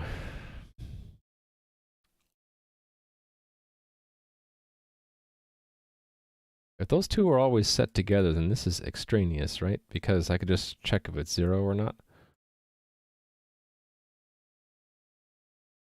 I mean, our instance ID will never be 0. Maybe that flag is completely redundant now. I think it might be. You know, one way to test is just remove it.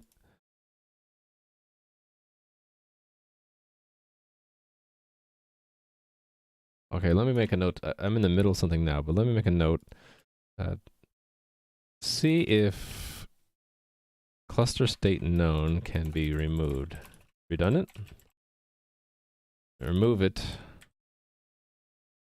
And see if any tests break. Any tests fail. We can leverage our our test framework. Okay, but for now, let's go back to where I was editing here. And this one didn't check the flag, because I don't think we need to. But anyway, I'll do the same thing, right? I'll say, if there's no command, we don't do anything. If we're the leader and the type was DQ male, then we will go to our queue and remove it. Thanks for the follow, HMAC. Ooh, HMAC. Did you know that I implemented HMAC, which is your namesake, in hash HMAC? HMAC is, do I have this spelled out somewhere?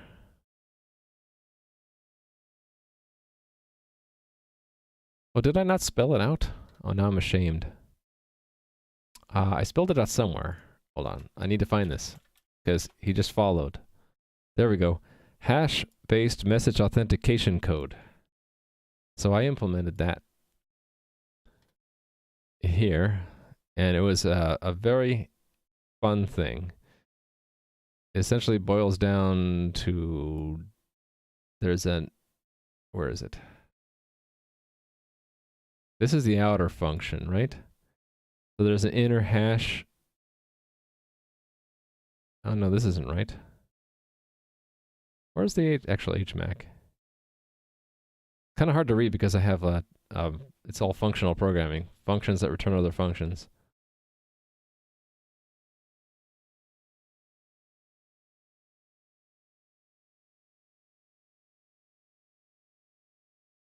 I think it's his inner HMAC. Yeah.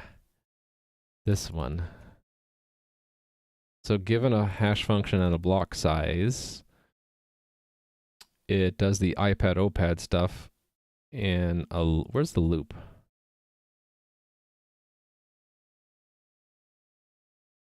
Okay, now I'm embarrassed. I don't remember how it worked. But anyway, I did implement your namesake. I don't know if that's what your name is named after, but that function is really useful in authentication and security. So I'm using it in two places. In password hashing, where I use where is it called? PBKDF2? Password-based key derivation function, which is used to hash passwords so that they're this is basically what Facebook didn't do, right? You don't want to store passwords in the open like what Facebook did. Instead, you want to run them through one of these, which makes passwords very difficult to crack, even if you get the hash codes somehow leaked. That's one place I use it, and the other place we use it is in the Amazon Web Services signing stuff. So in the signing API, we use the HMAC as well.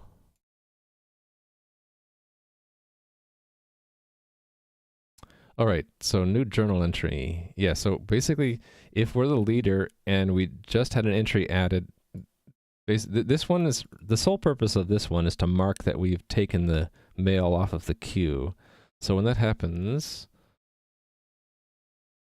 what do I want to do? Remove it from the queue, don't I? Actually, do I even need this? I was thinking I needed this in case there's a leadership change. But let's say there's a leadership change.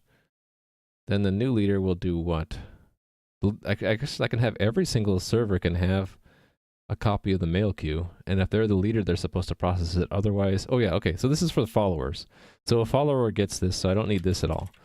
If a follower gets this, it's going to take the mail off of its queue, so that it doesn't actually send it if it ever becomes leader. And that makes sense to me. So impl mail queue, and we'll make a new function here called on DQ mail appended. And we should get the command, right? So that is, hold on, let me make sure I got this right. You know, I want it to match the mail executed. Okay, so it's the log entry and the index. Okay, so same thing, index and entry. The index and the entry. Okay, that's easy to do. They were given to us anyway. There we go. Kept it simple. So I just need to define that.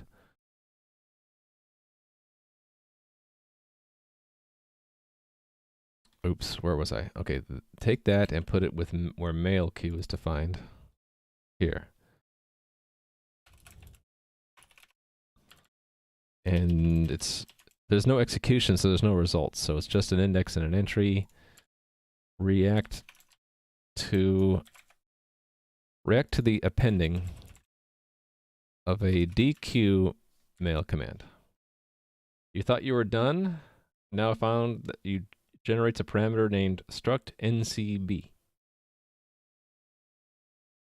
Two identifiers, not a valid parameter name. Huh. There's always something, isn't there, Gelmega? You never know when you're really done. You think you're done and you're not. This is the journal index of the entry that was appended. And that's it, right? So that will go here.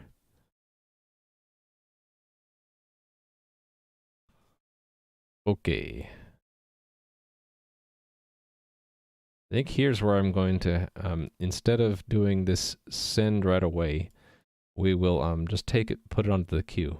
So I'm going to remove this part, basically. And that's going to move into the worker thread of the coordinator. So it's just if the command hasn't already been applied. So I guess if it is applied, we just return early. So I can turn this logic around. I can say if it's already been applied, then return.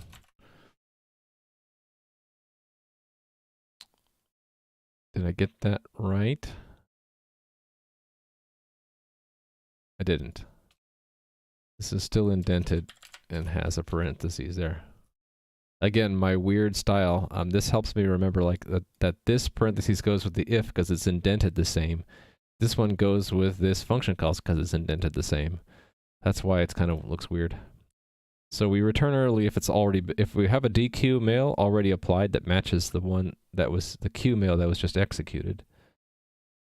And if we didn't return early, that means we need to add it to our queue. So here's where I'm going to change things around. Instead of sending it, we're going to put it in a queue.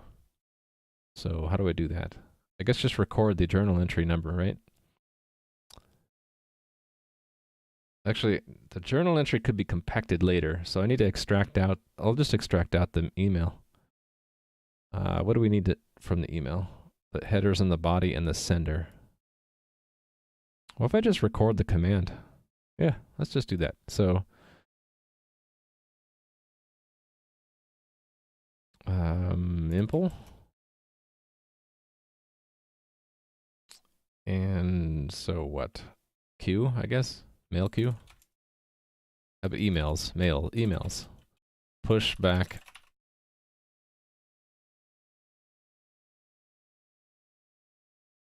Where is it? Oh, it's just command, right? Yeah, command. And then we don't need to, we won't, I'm gonna comment this part out for now. So I need to make the actual queue. And that goes here. Oh, I don't have an impl. Okay, so there's no impl. Just emails. So here we go. Standard queue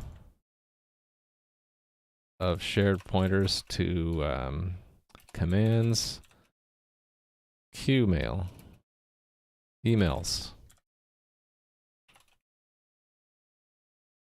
This is where the commands this is where the information about emails to be sent is stored until it's time to actually send them.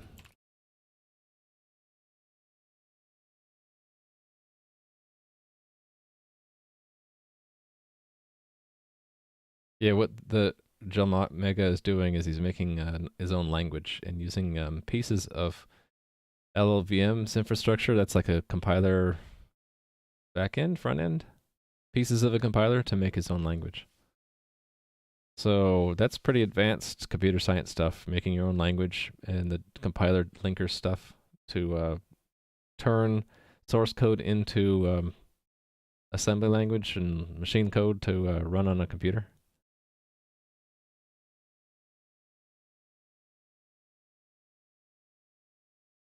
Yeah. All right, so Q comes before R. All right, the emails. I think for Q it's just push, not push back, right? And then for this, we basically want to. Oh, wait a minute. So it means that it's always going to be the very next one. And not necessarily, right? Hold on, let me think about this. Could I dequeue them in a different order in which they were queued? I suppose it's possible. Yeah, so I can't just use a simple queue. I need to have a list. It might be inserted, or might be removing from the middle somewhere. So turn the queue into a list.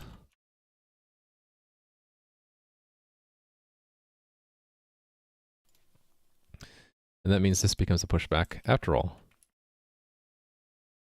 What this one will do is it's going to look through the emails and remove the matching one. So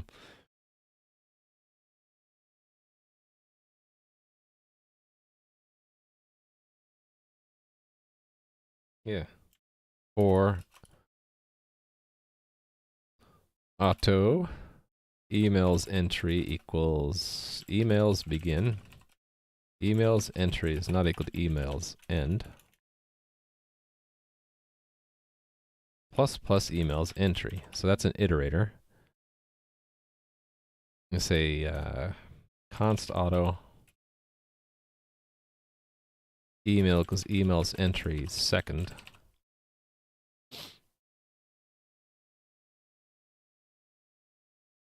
Oh, it's just dereference because it's not a map. I'm so used to doing maps where there's a first and a second for key value.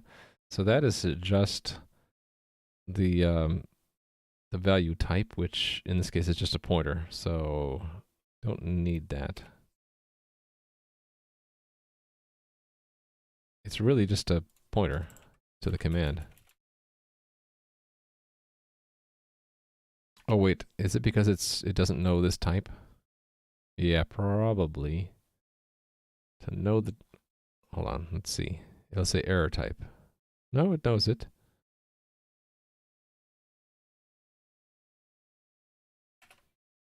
Wonder why it can't figure it out.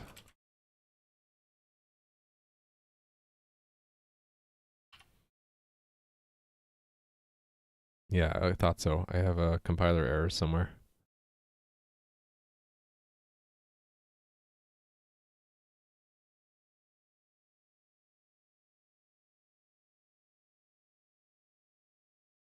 Aha, commands is not a class. So that is because, yeah.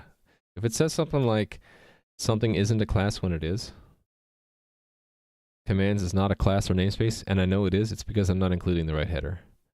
So that is in Realm Server commands.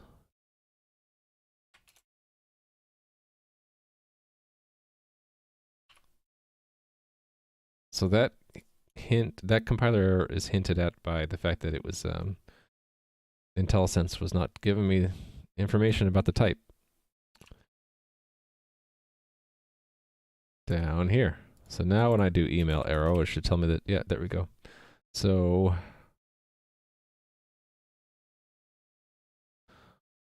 oh, I do need to store the indices, don't I? Okay, okay. Let's make it a map then. That makes more sense to me, because the log index will be like a key. So map from ints to, okay, we'll say it right here. The keys of this container are the log indices of the commands in the journal.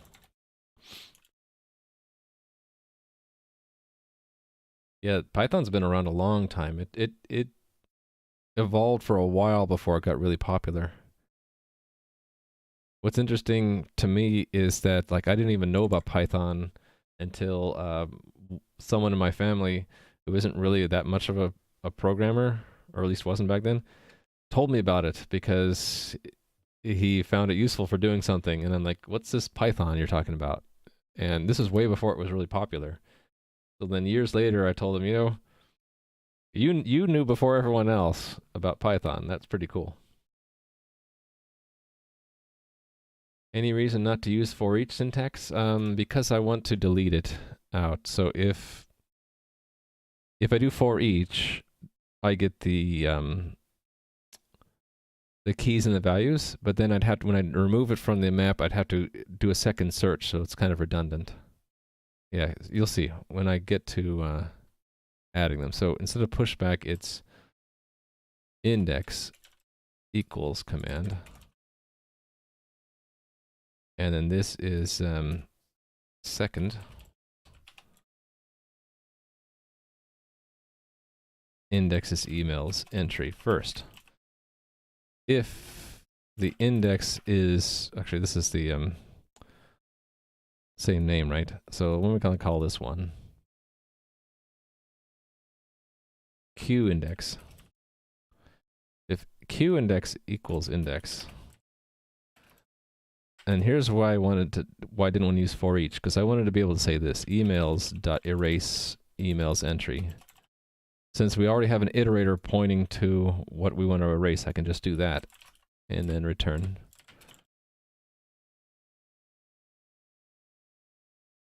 And maybe just for testing purposes, let me log something here. Diagnostic sender dot send formatted message.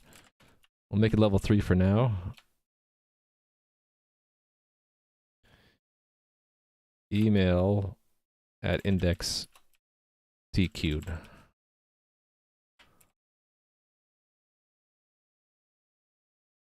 And we'll have a corresponding one up here.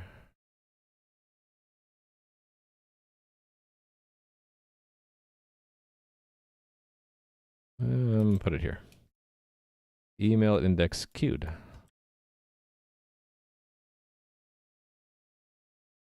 Oh, well, yeah, the includes, that's a pretty old technique, right? If you look at modern languages, they don't have the same kind of include mechanism. Instead, they have like an import or a require or something like that.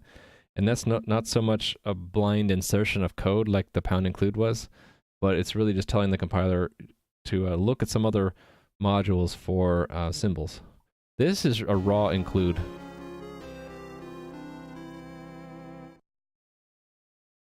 Thanks for this sub, Steinfeld. Subs for 3 months in a row. That means I've been upgraded to a silver gear, I think, right? Is that 3 months? I think so. It goes bronze, silver, gold, adamantium. But thank you for your support, Steinfeld. I hope you're enjoying the stream. Yeah, look at that. You got that nice silver gear now. All right. 3 months already? I know, and I still haven't started doing game dev. Feels bad, man. I'm getting there. I'm getting there, gosh, dagnabbit. Okay, this will put it in the queue. This will take it out. I actually be able to run this now. I'm kind of not doing such a good thing right now. I'm not doing test-driven development like I should. I'm lost. Oh yeah, game journal. Yeah, so let's rewind time again. Just so I don't have to go through the mechanics of actually resetting my password. So now we should see that it gets queued on all 3 servers.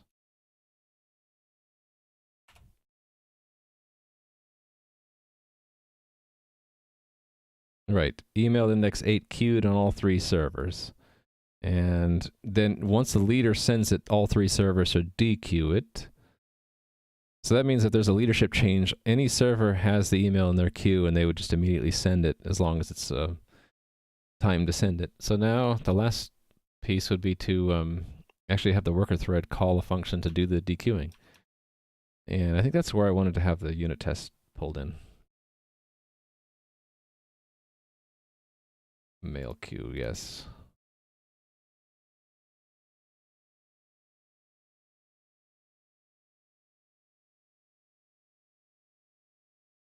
Actually, the way this is set up, it's the first email, so it should be immediate. But it's done by a worker thread, so we need to wait. So how am I going to do the wait? Oh, I know. Coordinator. Wait 1 worker thread loop. There we go.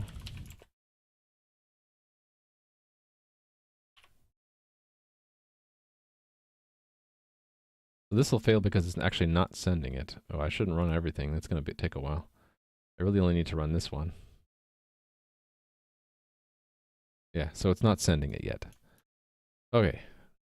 Let's fix that. It's queued but not sent.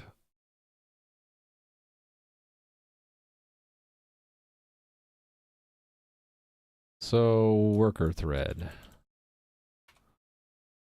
What are you doing these days? Process server connections, can disconnect time.clients, processing WebSockets. Now let's add something here. We'll do mail queue. Process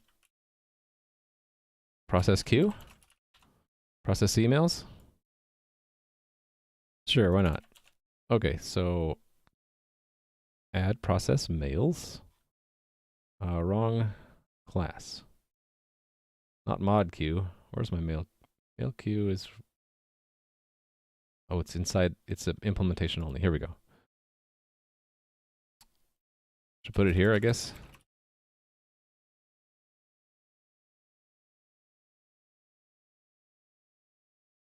According to the configured rate limits,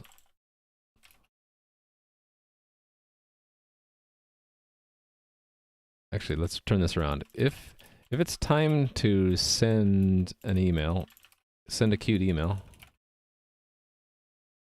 according to the configured rate limits,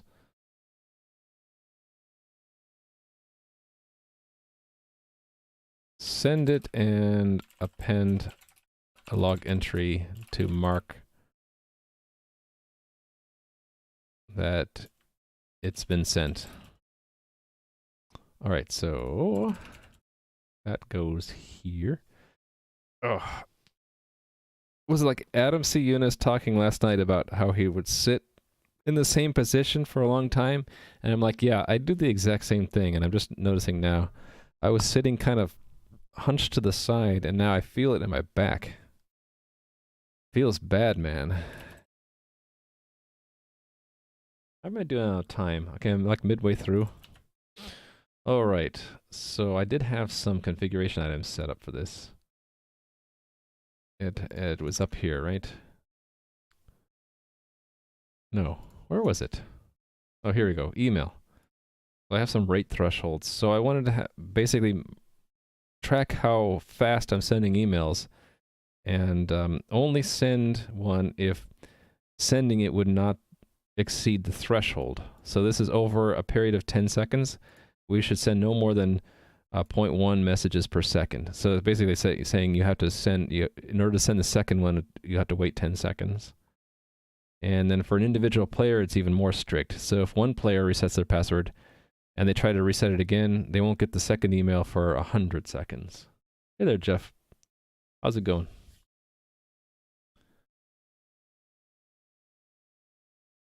Welcome to the stream. I'm implementing a mail queue here. So I have the code in here right now to put mails in the queue. There's a little check to make sure that the mail hasn't already been sent, because we could be processing an old journal of commands game is already executed. If it hasn't been dequeued, we queue it, and then later, if it's dequeued, we remove it. And in the meantime, if we're here's where I need to have this code here. If we're the leader of the cluster and it's time to send a message, we send it.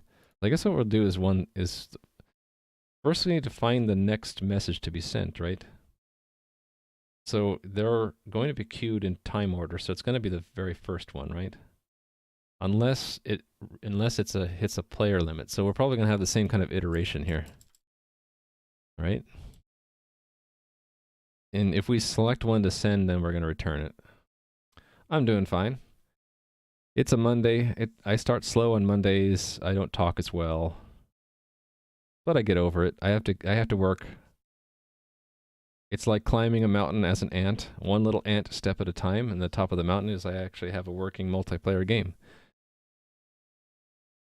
If you haven't been here before, there's a link there to more information about the game I'm trying to set up, but right now I am still establishing the server backend. So it's just running locally on my machine and does not host a game yet, but I'm hoping to get that prepared so that I can host a game in the next month. Actually, in the next week or so. Getting pretty close. So the email stuff in the server is to handle things like password resets. All right, so every worker thread loop, we're going to go in here. We're going to look for emails that it might be time to send. Actually, it makes sense that we only process it if we haven't checked in a while before, right? Actually, if we have these rate limits and they say you can't send more than one every 10 seconds, then I could track the last time we were asked to process the emails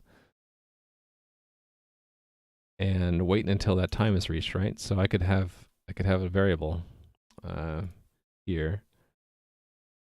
Yeah, let's have a variable. We'll have, say, time last email sent. Initialized to 0. Yeah, that's what I'll do. This will prevent me from looping through the mail queue like every single tick. You're a C# developer. You wanted to stop by, see if you could learn anything.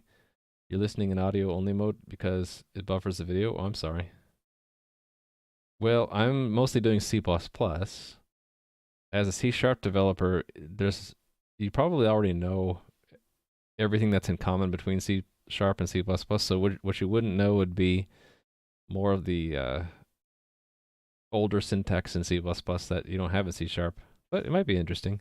But yeah, you'd probably have to see it. I vocalize what I'm doing, but I'm not always saying what the lines of code are. All right. What I'm doing right now is I'm adding a variable. This is the time according to the server's timekeeper when the last email was sent by the server. So we're going to basically go into the process emails here, and at the very top say, let's sample the current time. So const auto now equals impl timekeeper get current time if now is less than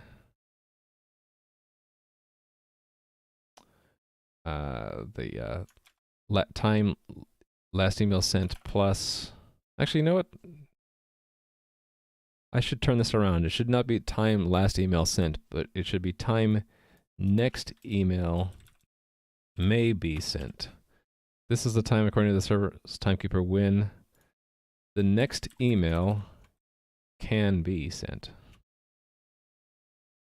That way I only need to do the math once. So I can just say if it's less than that. If now is less than the time next email may be sent, we just return. Can't send it, right? Found a fun error in your Lexer, says Gelmega. It thinks that hex 5 million is uint, according to the type the token got assigned. Well, isn't it uint? It doesn't have a sign in front, so it looks unsigned to me. It seems to me logical that in order to deduce that a type is signed, there should be a sign in front, either plus or minus. But that's just me being pedantic. Okay, so let's assume we return early if we did not send something. No, let's not assume that, because we could fall through this loop, right? It's only if we send something should we set this variable here. The way we set it, we need to select one that can be sent. So that means for every player we'll need to record when we last sent an email. No, actually, let's do the same thing. For every player we'll record when we can send an email from them. So that means I'll have a map here. From, this gets a little complicated. Actually, I know what I'll do. I'll build it into the player record. That's what I'll do. So let's just imagine we have that facility here. We'll say, well, first from the email entry, we'll get the email, or the command, right? It's emails entry second. And that is a qmail command. And the qmail command has a sender. So we can ask the players, if impl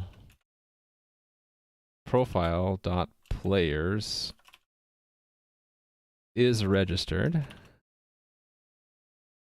command sender. Actually, if they're not, we can just continue, right? If they are registered, then let's get their record. So const auto sender equals impl profiles players. I didn't do that clipboard thing correctly. There we go. Impl profile players index by command sender.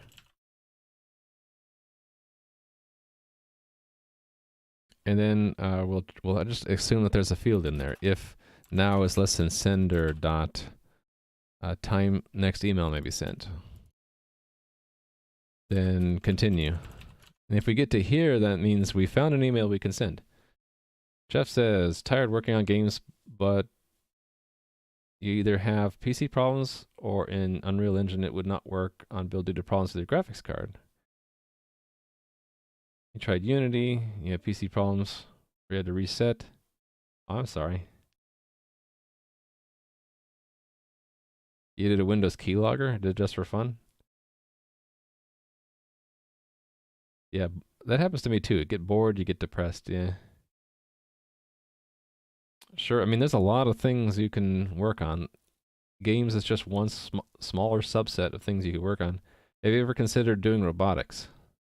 Because that I find really fun. You can get a Raspberry Pi. Here's what you can do. Get a Raspberry Pi. They're really teeny tiny these days, especially the Pi Zeros. And make that the brain for a little robot. And attach sensors to it. Lots of things you can do with that. If you're into robotics. I find it really cool when I can write programs that interact with the real world. Even if it's just turning on LEDs. But stuff like turning on and off motors and actually moving stuff around, yeah, that's the other thing. Crumpet's saying that they're really cheap too. So you could basically develop on a Raspberry Pi for, $10 for the hardware. Motors are tricky, yeah, but they have a lot of pre-constructed motor, what do you call them? Sub-assemblies. You can buy the sub-assembly of the motor, like, and it basically just works out of the box, and you just hook it up to, you need to have a power driver for it. Sometimes they have them built in, right? It depends on how much you want to do yourself. If you just want something that's almost done for you, you can just get a sub-assembly that already does everything for you, and just hook up a GPIO pin, general purpose IO pin, from your Raspberry Pi to the motor, and there you go. Yeah. Seems you forgot to implement some pretty important compiler built-in functions like size of. Oh yeah, that would be important, Gelmega. Got to get yourself a list of all the built-ins and make sure you did them all. You're into pranking apps, I see. You did a keylogger and you did a Roku troll. Yeah. So maybe in the future you'll be doing a pen testing. Everything has a practical application one way or another, right? Yeah, at Adafruit, yeah. Adafruit. I love that site. I haven't done robotic stuff in a while, but I remember it being pretty fun. The only problem is if you don't have a piece of hardware that you need, and then you have to order it or try to build it, and that takes time. Okay, so I'm going to imagine that this variable exists. So that is, if we get down to here, then we can send an email. So I'm going to take this code here that I had commented out and paste it down here. Uncomment it. Remove the packaging, so to speak, and say we're sending it. Send it. Here's the thing. We're not... I'll do this in stages. Right now, we'll just send it and forget it. So we just toss the future, and we basically say that we've queued it. So this index becomes...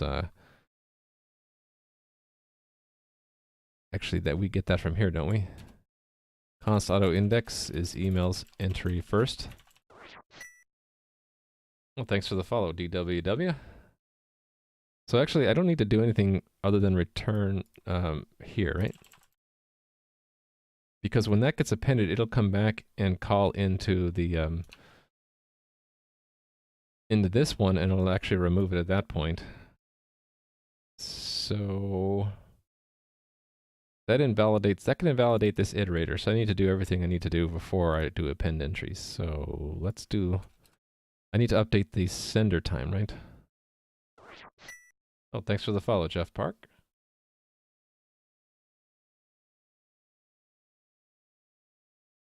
Yeah, so if you love hacking, there's a lot of opportunity out there to help people out. Pen testing for good, white hacker stuff, right? White hat hacker. All right. To actually modify the time, I need to go to the players and tell it so, right? So that would be impl profile players. I need to spell it correctly.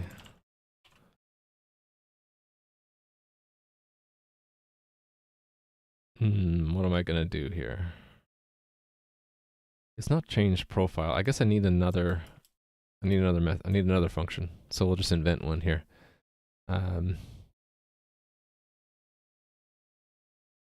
Update time next email may be sent, and we'll compute it from now.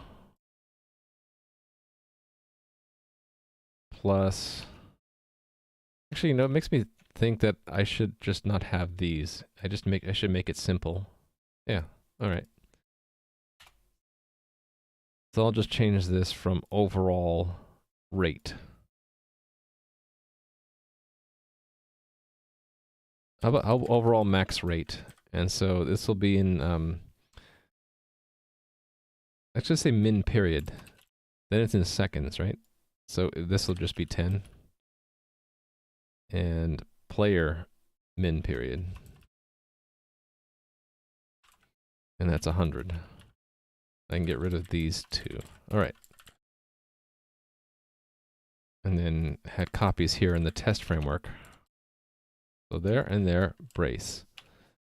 There and there, end brace. And then an end brace there, and these colons become commas. Get rid of these 4. All right.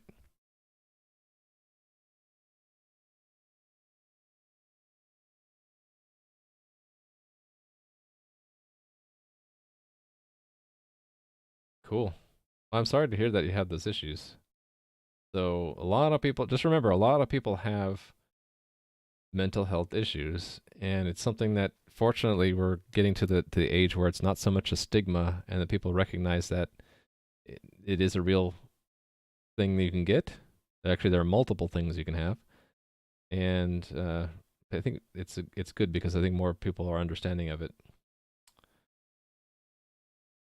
I wish you the best. Whatever works for you, though, like find ways to work around those issues if you can.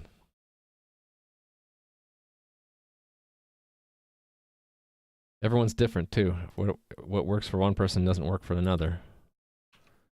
For me, what works is just having something to work on and having a schedule and a routine. All right, so I'm gonna, from here, just pull directly from the configuration. Configuration. And then I had a cached configuration. And directly look up email, I guess, right? Email, and then under email, it's overall min period. No, it's the player min period. Do I want to capitalize that? I think I do. In both places. Trying to be consistent. Player min period. And doesn't really matter either way, right? Well, technically, to be pedantic with my style, I would break it up, even though it's still long. Okay, then I can update the overall one, right? This one.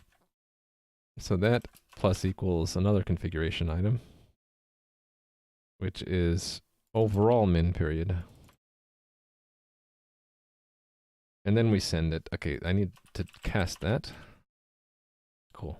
All right. Okay. Thanks for stopping by, Jeff. Good luck. Hopefully come back soon. Hopefully you enjoyed the stream. Have a wonderful rest of your day. Let's see. Yep. So I made an assumption that that is in player profile and that we have that. So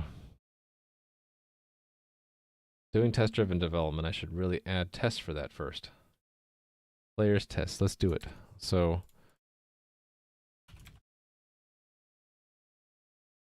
what are we going to call this? Time next email may be sent. Sure, we'll call it that. So we'll expect it's 0 to begin with. Players dot, actually it's when I get a player, right? So const auto player equals players player one name. Let's not make it const because then I can reassign it. So here I will assume that this variable exists. And so then we'll say players dot update time, and it needs 2 things actually. I only had 1 here. So the second one was the command sender, right? Technically means I should indent that. All right. So it's player one name, and then let's pick a number. How about 42.3?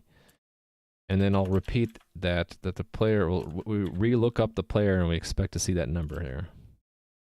There we go. That's the unit test for it. And so to make it even compile, I need to define that now. That's in player record. Player record. So this is the kind of thing that I'll probably replace with a database at some point. Right now it's just a simple structure, and we just need to put it somewhere in that structure. and document it. This is the, actually, am I reporting it that way? I guess I am. This is the time in seconds past the Unix epoch, which everyone knows is midnight UTC, January 1st, 1970, right? When the server is permitted to send the next email to this player. All right. The answer is always 42. Exactly. But what's the question? Okay, that exists now, and I need to make this method. No. Is it profile? Players. Where's players? Players. Oh, that's the source. Where's the header? Here's the header. All right, so this is really going to eventually be an abstraction to a database. So that's why I have things like the indexer always returns a copy, and find returns a dictionary, stuff like that. We never return references out. It's always copies. So this is yet another thing you can do with the database now. I guess we're putting it here. I want to keep this subscribe like at the bottom for some weird reason. So there's the username and the time, right?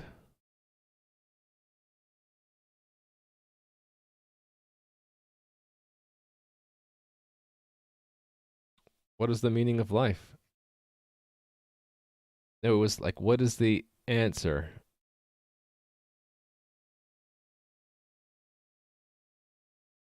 They asked Deep Thought what the answer was. Not meaning. They just said, what is the answer to life, the universe, and everything? No, the ultimate question. What's the answer to the ultimate question? But they didn't know what the question was. Anyway. I admit, I've only really listened to the audiobook of Hitchhiker's Guide, and I've watched the old TV series, but I never really actually read the book more than once. The egg. I see. Alright, so what we're doing here... Actually, what am I doing? Shouldn't I go through this change profile?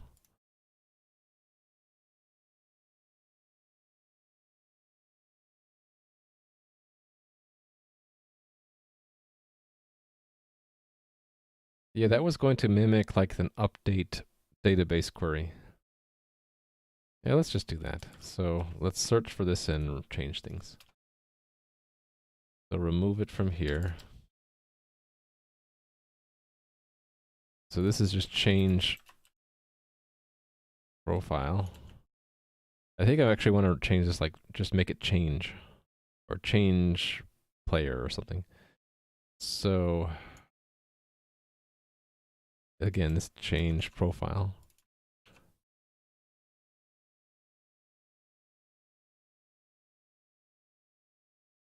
And the way the change profile works, there's a JSON object in which you put the changes.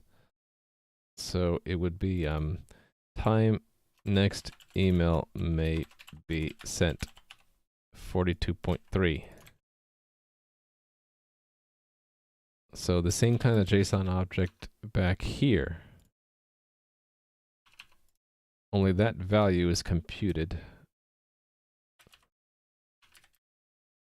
right here.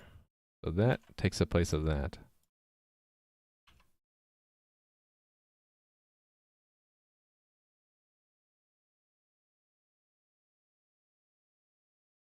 Do I have extra brackets? I think I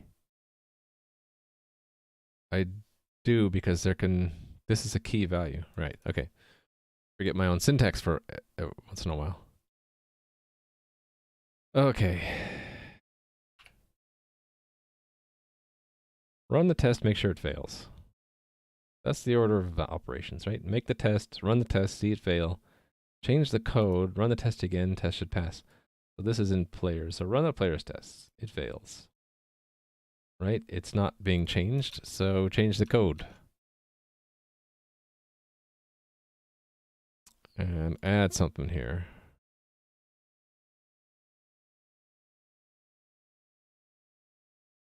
Why do I have this else?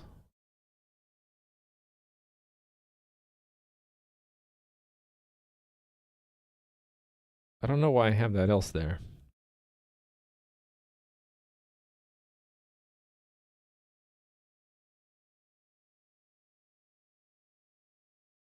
Oh, no, this has to be last because the publish on change is after we've made the change, so yeah. Makes me think I should mark that that's last. Which means I should probably make that another function.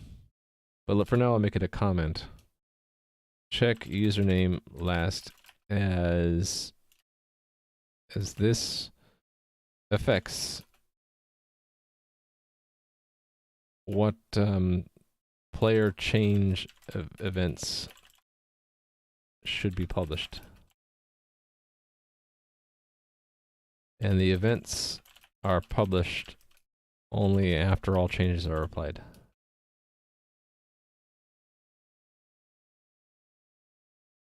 So when I come back and refactor this, this will probably be its own function.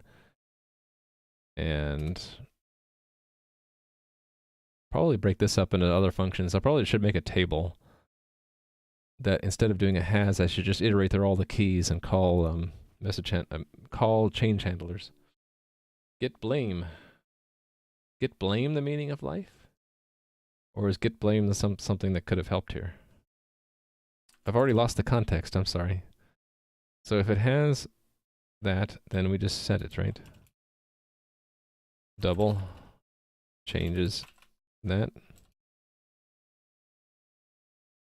And that's all I need. Run it again. It passes. Okay, so I used it there. I didn't really make any unit tests to check the rate limit. Maybe it's time to do that now. Actually, okay, it should pass, but then I need to make some unit tests for the rate limit, is what it is. So mail queue, that should pass now. Oh, it doesn't pass. Why not? It didn't send it. It should have sent it, though. It should get to that place here. It should get here when I run this test. It does not. Okay. Are you asking why you wrote the else thing? And, oh, that's true. I could look that up. Should I do that? Git lens. I want the line history.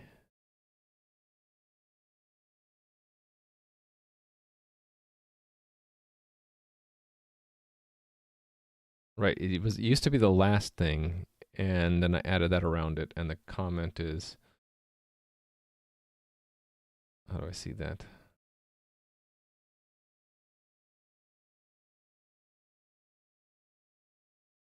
Where does it actually show the commit message?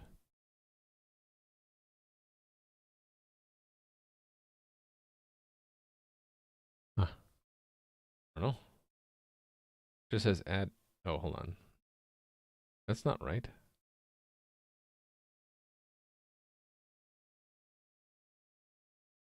Support changing username is all I wrote. Players, support changing username. Yeah, so I added that around that, and I didn't really stop to think that this line looks like all the others, and so I would be tempted to add a new one after it, which would break it because publish on change is supposed to be last. Yeah, okay, so I just didn't realize at the time. So now I've realized it, and really I should break that out as another function. I'll refactor that later. Hey, let's mark that I need to refactor that, because that's what I was doing before. Wrong window. Need to refactor that. Scroll. Oh, how did that? I got zoomed in too much, or something. All right, good. Okay. Yeah, why is it not sending the email? That's what I want to know.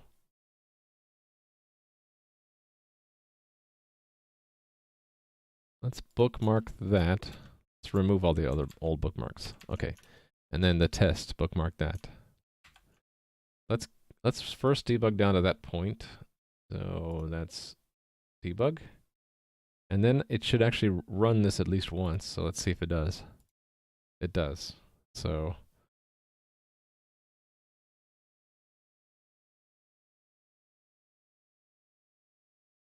now is 0. So they're both 0. Email has 1 entry in it. Index of 2. Oh, is that the problem? Monkey is not registered as a sender. Aha! That's the problem. We don't send email for players that don't exist anymore.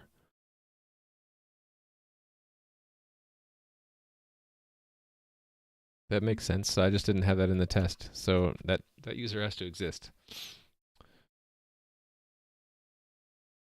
So let's just add the test user.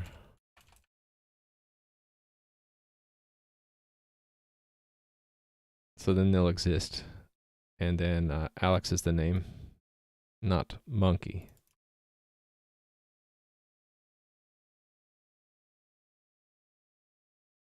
I thought I had an email address in here, but I guess I don't. Let me do the same thing on both tests.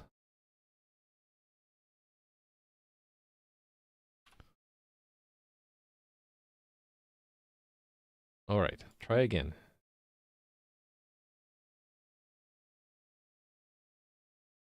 Oh, interesting. Okay, so as a follower, it did send it. Oh, I forgot to, that's because I forgot the leader check. Right, so if we are the leader, if we are not the leader, we don't do this. So I guess it's a separate check before the now. If raf.cluster leader ID is not equal to our instance ID return.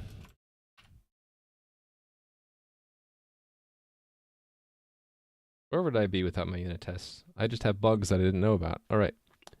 So next level of the unit test should be, we'll queue 2 things and make sure that the second one isn't sent until after the time has elapsed. So we'll make 2 of these. Let's put this into a helper. Queue test email. And then, how do I want to say this? Leader, we'll say,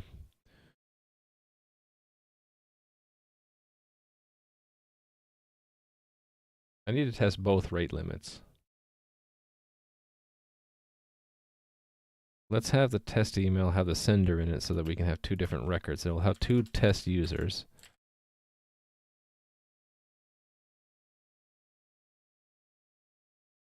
So this is the detail of queue a test mail.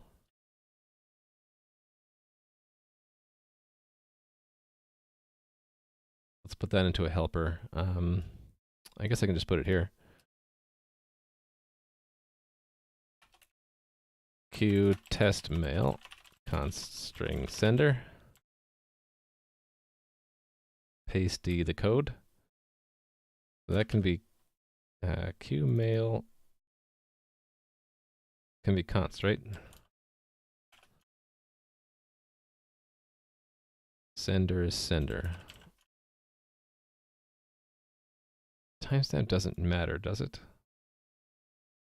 No, it doesn't matter because that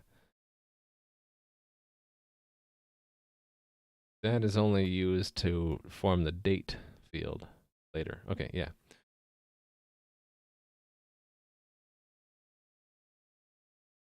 I suppose I can just reuse the same tests here.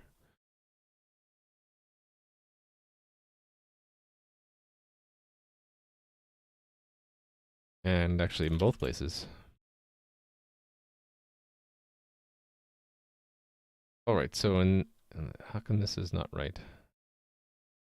Oh, we need the headers? Okay. I know what I'll do. I will have it return the command. Shared pointer to this thingy.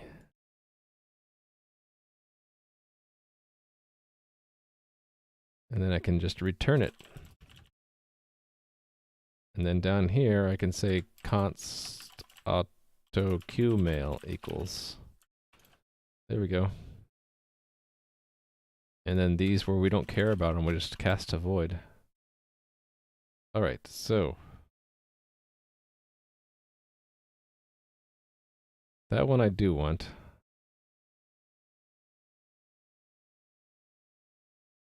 Alex mail. And then we'll have Bob mail. I think Bob was test user too, right? Bob, yep. So we queue a second mail from Bob. And then what do I expect to see? Like, let's break this up into several cases.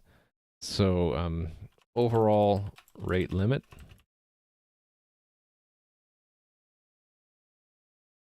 So we'll let's capture a value here.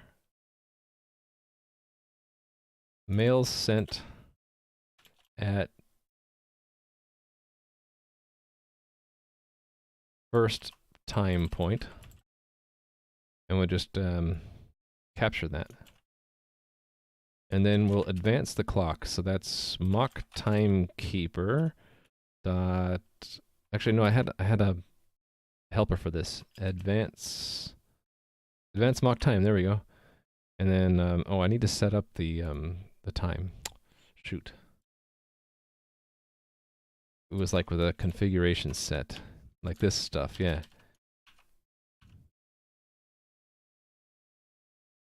So before we set things up, it's email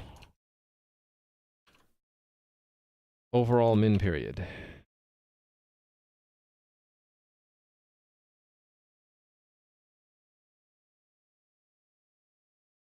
And just put something arbitrary in there. It doesn't matter what, as long as I'm going to use it down here. So I'll do this minus 0.001. That's just, instead of saying first, we'll just say time point 1 and 2. Actually, how about I'll make it even easier. So we'll have a vector. Dang it. Misclicking all over the place. Make it a vector, right? A vector of doubles. Mails sent. And we'll just say here, mails sent dot pushback that value, and then again down here. And then we'll advance by 0.02. That should push us past the rate limit, right? And then we'll just say expect equal standard vector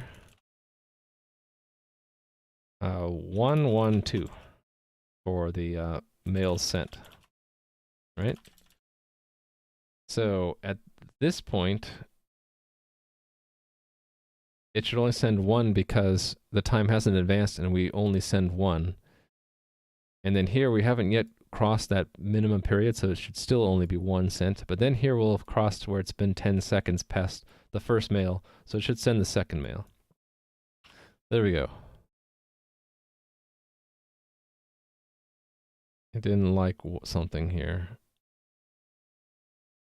Oh, because the size is size t. Oh, and I should have a type here.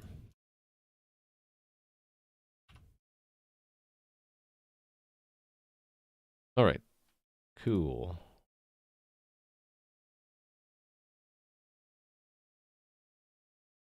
Cool. Yeah, so I should have written the test first.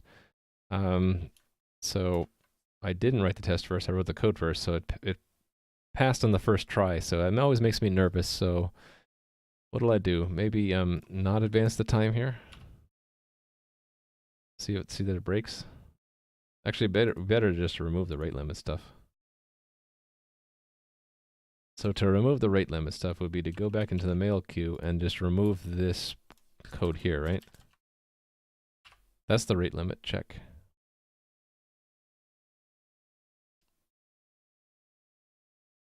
Yeah.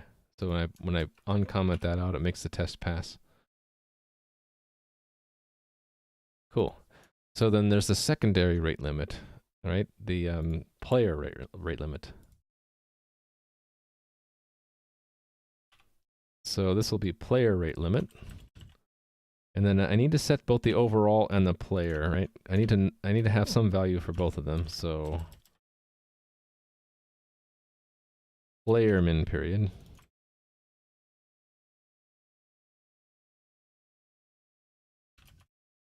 And it needs to be like something more than, so let's just double the overall min period just for test or testing. And we'll have only one, we only need one test user. And it's just Alex in both cases this time. And we'll just, instead of overall, we'll use the player min period. So because the player min period is more than the overall min period, this should fail right now because, well, hold on. I should comment out the code that would make it pass, which is this secondary check here. So the test should, the overall test, the overall limit should pass, but the player limit should fail, right? Where did it go?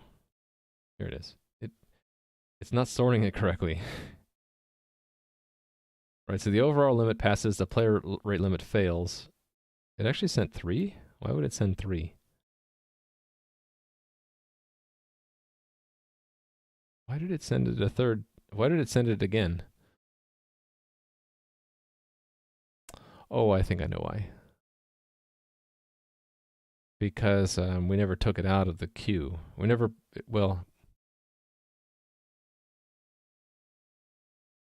it never appended it to the queue, so it'll try again. Yeah, so, how do I make the test framework obey correctly?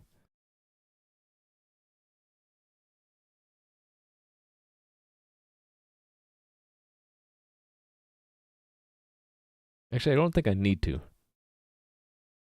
Right? Because, oh, actually, no, I do.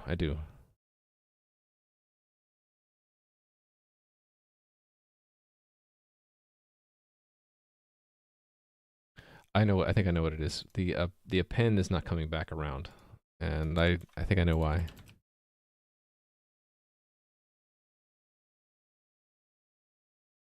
What's this log keeper? Mock. What's this log keeper thing? Why did I do that?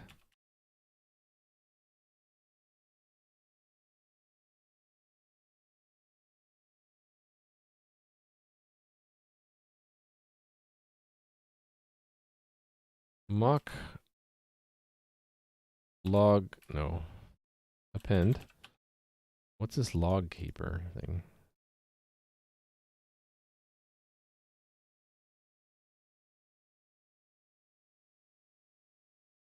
Oh, it's passed through.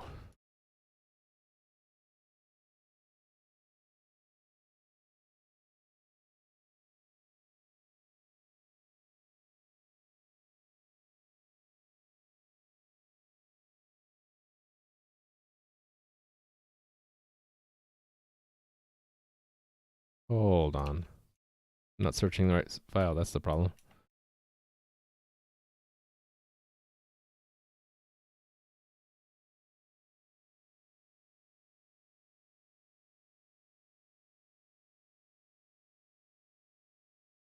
Aha, that's what's happening. We're not calling that, so it's not ever dequeuing, so I should do that. Where would be a good place to do that?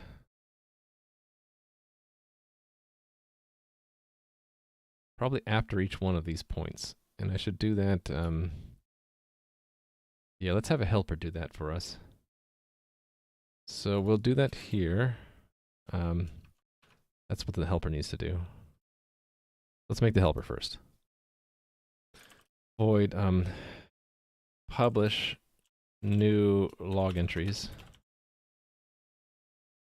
It's just going to record how many there were before, so I need to have a properties. Log entries published.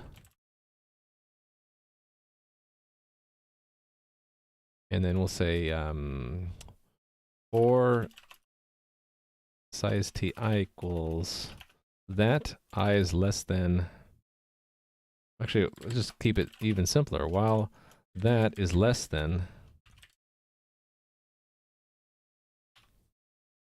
mock journal entries size. Then mock journal publish new entry event, and then I just need to get the entry. So why is that the case? Why is there no index?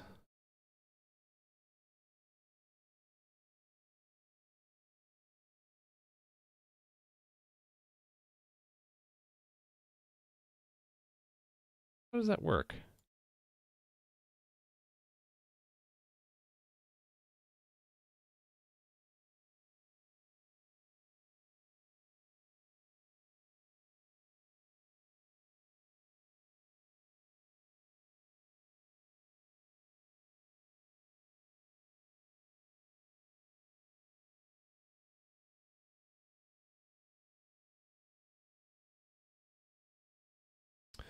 Oh, I see what's going on.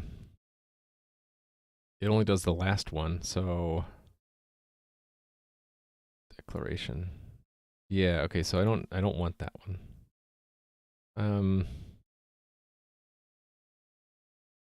I can just do, okay, that's, yeah, I can do this manually. It is this one, right? Why is that null?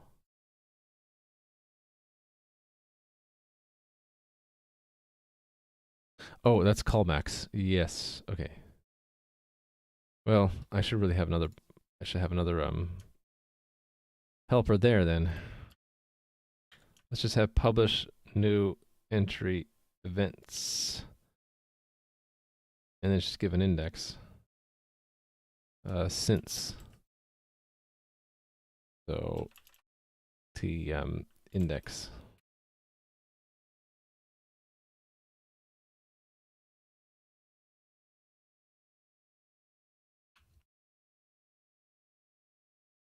So this is a mock that I'm updating. It's just a helper to simulate the callbacks that happen when new journal entries are added. So I kind of wanted the same thing here. But it's already been pushed. It's when the unit under test pushes the entries, right? So that would be here. Actually, the append should do it, shouldn't it? Yeah, shouldn't I do it there? Yeah, wait. Why am I not doing that? Yeah, I should do that. So this should just be for, hold on. This needed an index. All right, so I need an index here too. So for,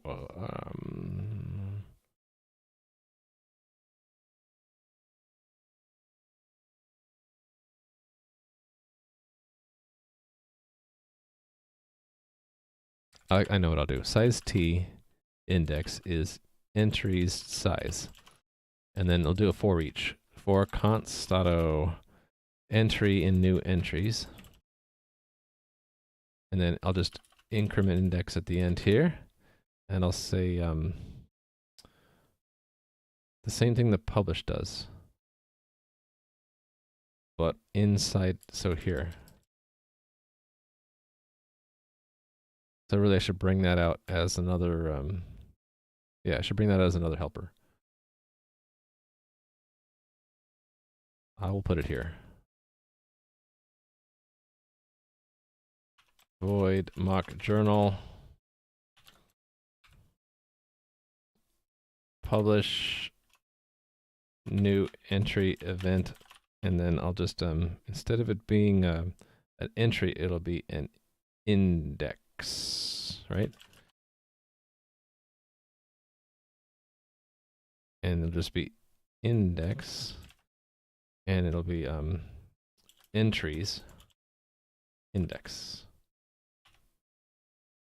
And it's 0 based.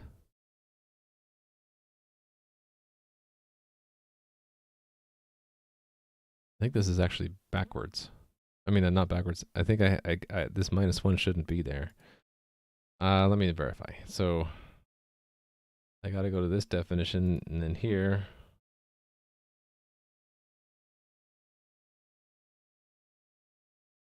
What does the real raft do for the index? Is it 0 based or 1 based? Because here it looks like it's 0 based because I subtracted 1. I think this is a bug actually. That should not be there. I think they're both 1 based. I should verify that though. Anyway, assuming it's 1 based, it is that -1. So let me declare that.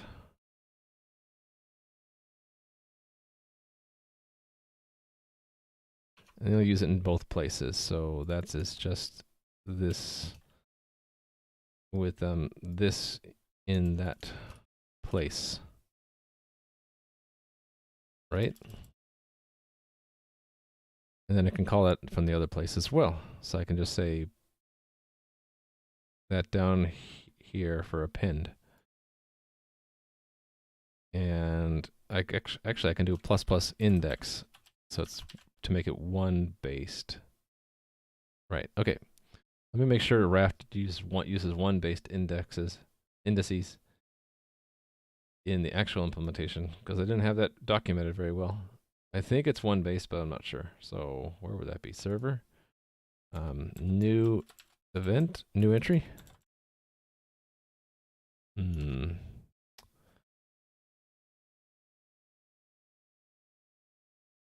New entry.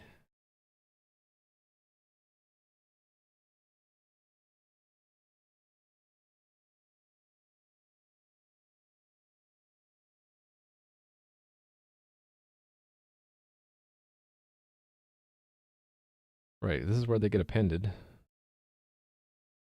Where do we send the callbacks? I think it's set last index that does it. Yeah, here we go. Oh no, that doesn't do it. Okay, never mind. Is this it? No, that's the response. That's not it.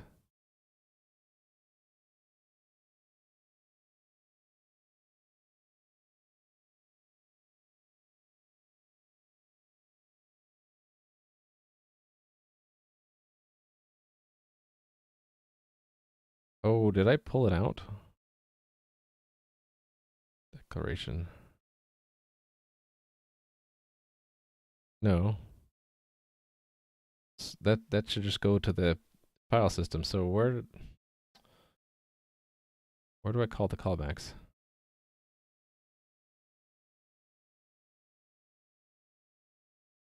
I'm confused. Here it is. It's this thing. When is that called?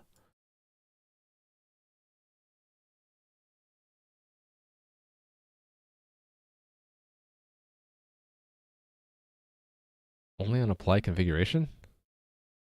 Oh, I looked up the wrong thing. That's not it.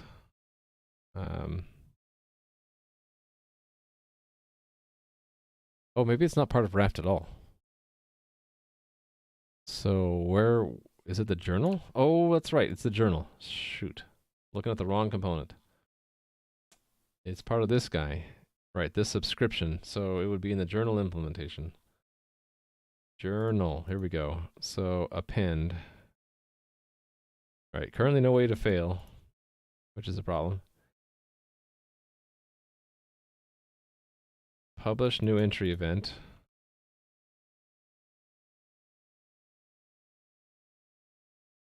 The index. Oh, it's 0 based. Why did I do that?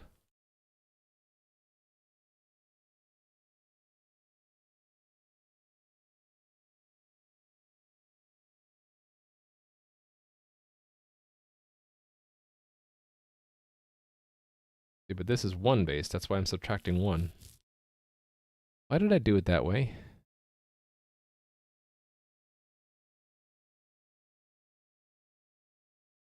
Okay, that might be just an oversight. Who uses that right now?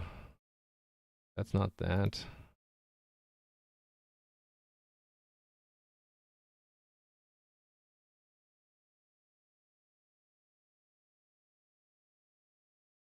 The executor, okay, it doesn't do anything with it. That's the reason.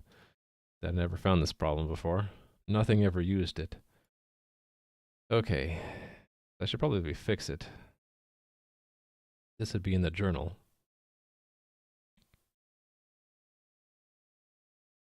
Journal test, where are you? I guess that would be in, not the coordinator. Journal test, here we go.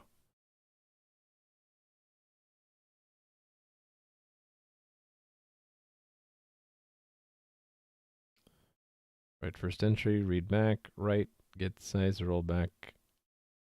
Subscribe to new, here we go, this one.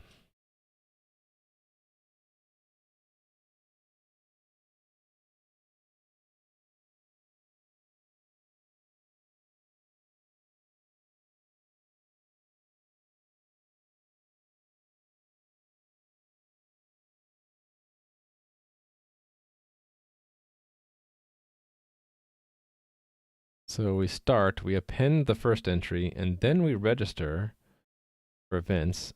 So it should be a 2. And this should be a 3.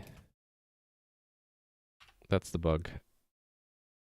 The commit is probably that way. Yeah, see how those are 1 based. This should just be consistent. Okay, what's the bug? What's the mail queue? I was in the middle of something, I guess. 54, yes. Right, do I need that?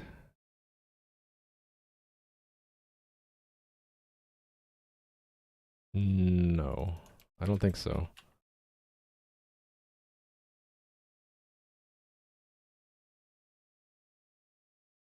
Okay, so gotta run the journal test to see it fail and then fix it. The indices are wrong.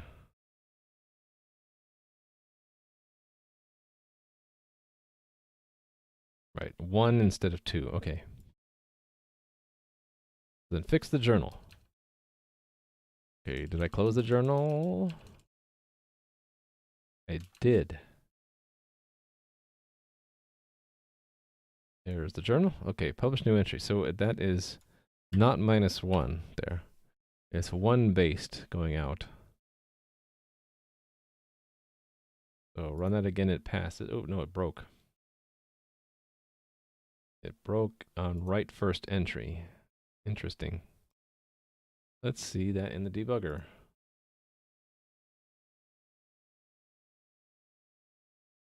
Right, so that is, it's 0 based. I mean, it's 1 based now, so that's -1, right? Yeah.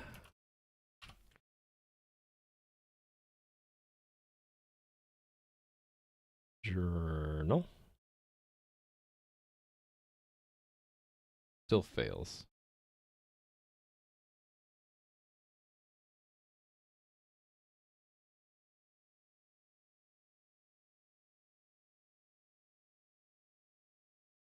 Which line is that? It's 482.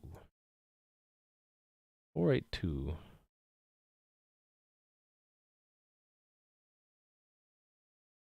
Oh, right. That should still be just 2.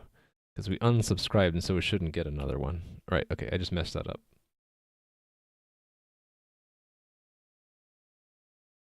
Okay, so now it's 1 based.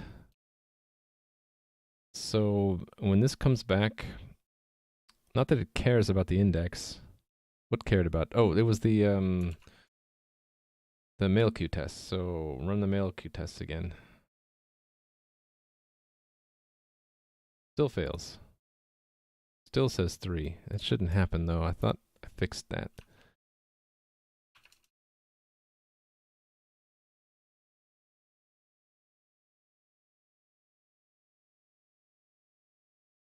Let me see what happens when we get there on this test. Okay. So this is right, the okay, it's not this one. I don't care about this one. So go again.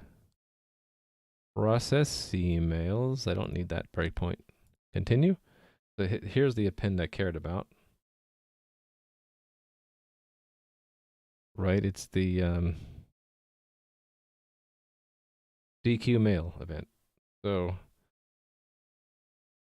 it should insert them and then publish a new entry.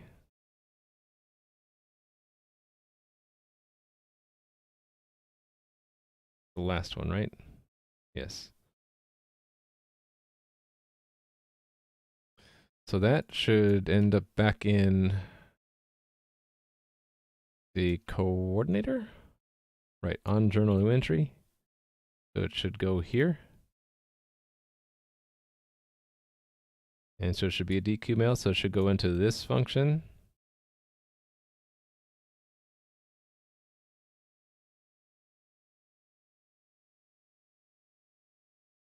There's one email in the queue, yes. Index is 2, and this should be 3, right? Not that I use it, but I just want to make sure. So 2 matches, okay, they don't match.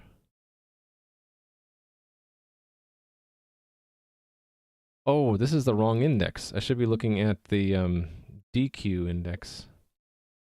Okay, I got that wrong. I messed that up. Okay, good thing the unit test catches it. So this entry, we know it's a DQ mail, so I can can't I just cast it before I get in there?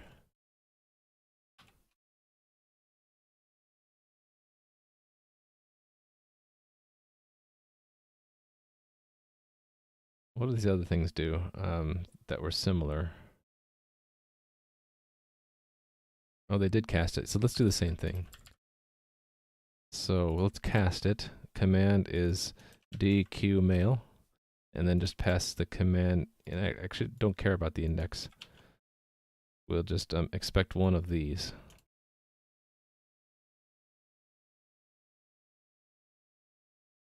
Standard shared pointer to a DQ mail command. I'll say this is the command that was appended. All right. I guess I can make that one line. No, it's too long.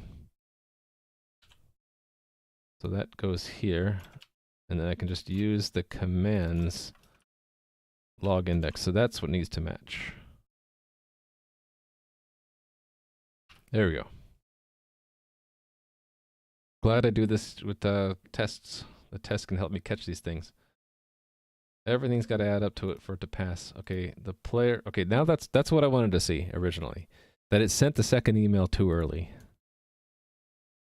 So let's fix the test. No, I mean, let's fix the code. Let me make sure though. Actually, it sent the second email. Oh no, it sent it too early. That's the problem, yeah. No, but it should. Yeah, okay. It sent it too early. It sent it, okay, yeah. Okay, good. I was getting confused again. It was this piece of code I was testing, really. That test case is just to catch this part. Well, in that part, and then the fact that we updated it down here. And here. All right, mail queue, run. Still failing. All right, why? It should get, let's see, it should have gotten to that continue. Let's see why it didn't. I don't care about that one. Or that one.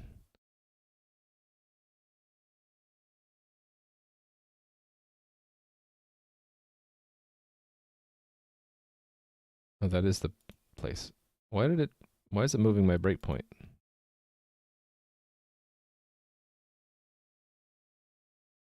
That's weird. Did it not build correctly? Oh, I should fix that.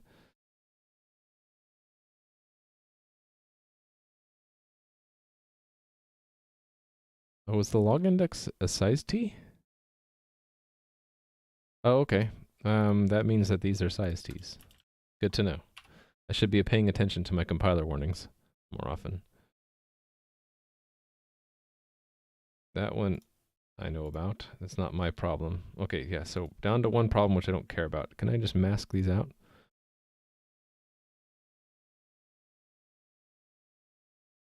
Um,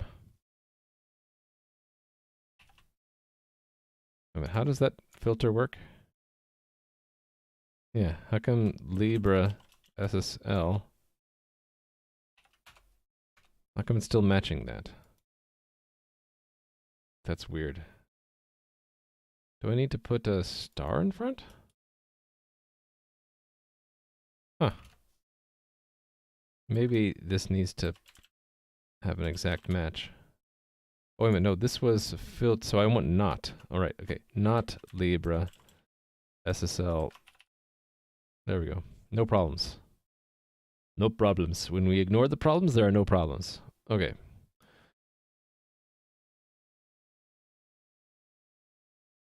So let's try it again. It put it back in alphabetical order for some reason. Oh, now it's passing. Yay. Yep, I got it, Steve. I take advantage of my incredibly long stream delay to get the problem answered first before you can help me. Wow.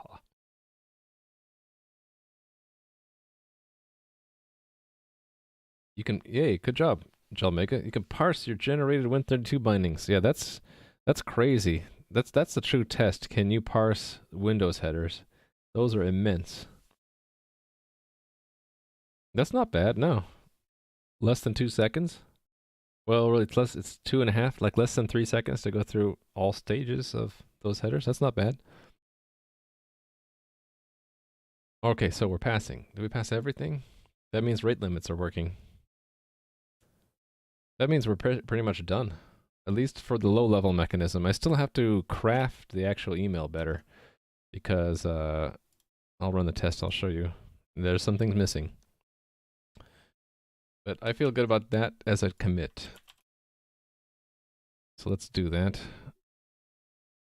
This is basically adding rate limits to the mail. Oh no, I also moved this. Right?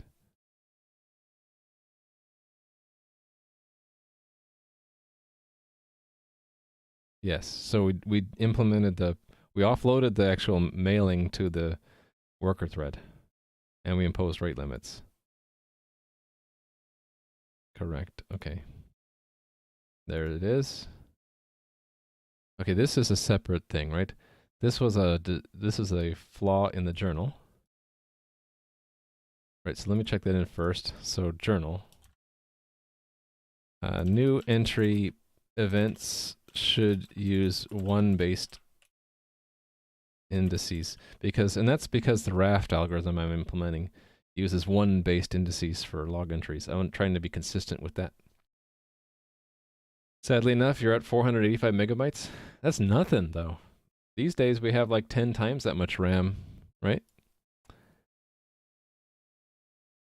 Unless you need it to be running in some embedded environment. Isn't 485 megabytes not a big deal?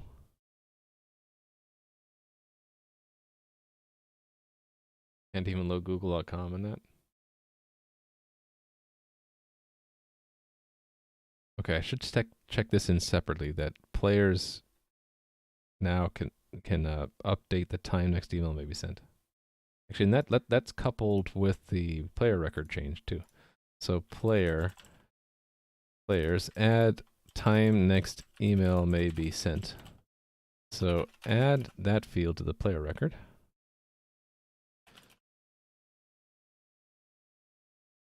Add support for changing it through players change profile. That's a commit. You know what uses a lot of RAM is the new game I was playing, Satisfactory. It takes like upwards of 7 gigabytes of RAM. Crazy. Okay, I redesigned that. That was helper machinery. Does this all go together? No, this one is changing some helper machinery, so I want to check this in separate. Hey there, Tuabud. How's it going? How are you doing? The trick to using less RAM is just to run the x86 version. Actually, the trick to using RAM, just don't allocate so much memory, forehead. Allocating too much memory? Well, don't allocate as much. I'm doing okay. I'm getting through integrating email with the server, so it's kind of hard to show it. It's like I'm showing you stuff in a microscope, but essentially now there's we can send email from the server, and we're sending email for things like password resets, and there's an overall minimum period between emails, and then for players there's an even more restrictive period so that we don't accidentally spam people. And there is a configuration up here for where our who we are, our reverse path, and what the SMTP server is, and then the actual journal entries look like this. Hold on, find it. I'm looking for game.journal. Here we go. When we get one of these, so let me focus in on that, change this to JSON, and then format it. So this is a command in the game that will be appended whenever we send an email. So it'll be like the body of the email, the headers to include in the email, who sent it, and when it was sent. And right now it's a QMail command, and the worker thread now calls process mails in the mail queue subsystem, and that will it'll return almost all the time if it had just sent an email. This is the rate limiting stuff. But then if it hasn't sent an email in a while, it will process. It'll look to see if there's a new email to be sent. And if there isn't an email to send, this returns right away, so it's pretty quick. And it will, if there is an email to be sent, it'll do the player rate limit, and if it gets through that, it'll actually do the sending. Right now, we're not waiting to see if it got sent. We just send it and forget it. And just assume it got sent. We'll record when that player can send a new message, and when overall we can send a new message. And then we append to the journal a marker so that all the rest of the cluster knows that we sent the mail. So yeah, it's kind of involved. It's what you get when you have a cluster of servers that you have to make sure the email only got sent once, even though we record it in a journaling. What do you call it? I guess you just call it a journal, right? This kind of a deal where all the commands in the game are it's just a sequence of commands, and it can be replayed. And if we get to this, we don't want to send an email unless it's not been sent yet. So that's why I have two commands, Q and DQ. All right. So I was in the middle of checking some of these changes in because we just got it to work. All right, publish. Yeah, so this is helper machinery. The header goes first. So I want that and that. That's different, right? So this chunk goes together. So coordinator tests, add helpers for log event publishing. And then this was a fix in here. This one was a bug. So coordinator tests fix bug not publishing appended events. Appended entries. That's too long. Okay, we'll let it slide. Okay, this is the integration of having the mail queue do its thing. This all goes together, I think. So this work is move email sending to mail queue. Oh, really, it's move email sending to worker thread with rate limits. That's all. I think that's all I need to say. Yeah, that's all I'm going to say. All I'm going to say, and that's all I said. And now let's try the real cluster. So if the journal shows we haven't yet DQ'd it, then the moment I run the cluster, it's going to send the mail, right? Whoever becomes the leader is going to send the mail. There we go. So 11's the leader. All three servers know that the mail is queued. And 11 actually does the sending because he's the leader. And then 11 appends the DQ notice so that the other two servers know it's been DQ'd. So that now if I rerun the server cluster again, it will not actually send again. There you go. It only sends it once. So here's what the email looks like. I need to touch this up now, right? Because it's missing a subject, it's missing a date. It's just a plain text thing, but nevertheless, I should be able to use that to reset my password. So let me verify that. I don't even have the Chrome window open. Localhost 3000, and let's do dark reader mode on. Okay. So, and then the way it's supposed to work is that's supposed to become a argument to the original request that says token equals that. And we should get here, and then I can enter anything I want. So correct battery horse staple will be my new password. I don't know what the old one was, but it should be able to accept that one, right? Okay, we're logged in. A little bit of weirdness with the client, but it worked. And we'll see that in the journal at the end here. It is a set password command. Let me verify I can't do that twice. It shouldn't let me use the same token twice. Yeah. So it gets set again, but the command fails. In fact, let me pick something else. It shouldn't let me, so let's say just a random string here.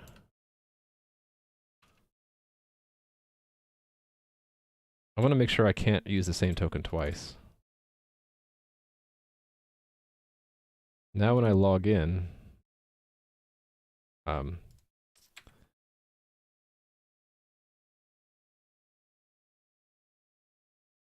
right, so it should be this password, the one I set it to in the first reset. Cool. All right.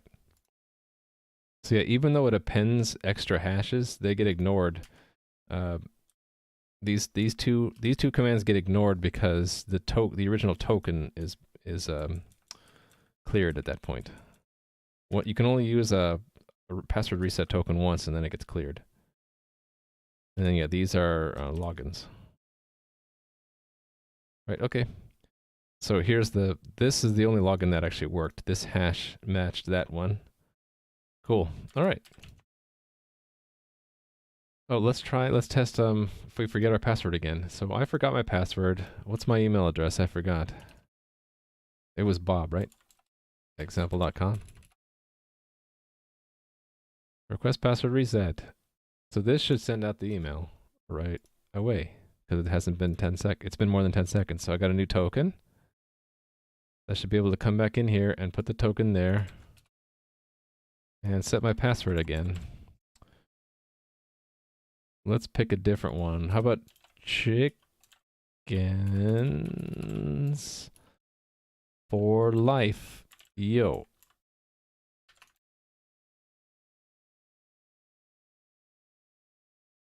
Need to fix that little thing. It should show like resetting password or something. Anyway, we got in. And oh yeah, I added this between streams, by the way, so that if I'm ever streaming the game, which I probably will do, it won't show my email address by default. Yep. And let's see, what else do I want to test here? Let's change my password back, because I think chickens for life yo is not as easy to remember as correct horse battery staple. Okay, cool. I am done with the email system. I mean, the password reset system. It's functional. That was a long beep? You heard a beep? You shouldn't have heard a beep.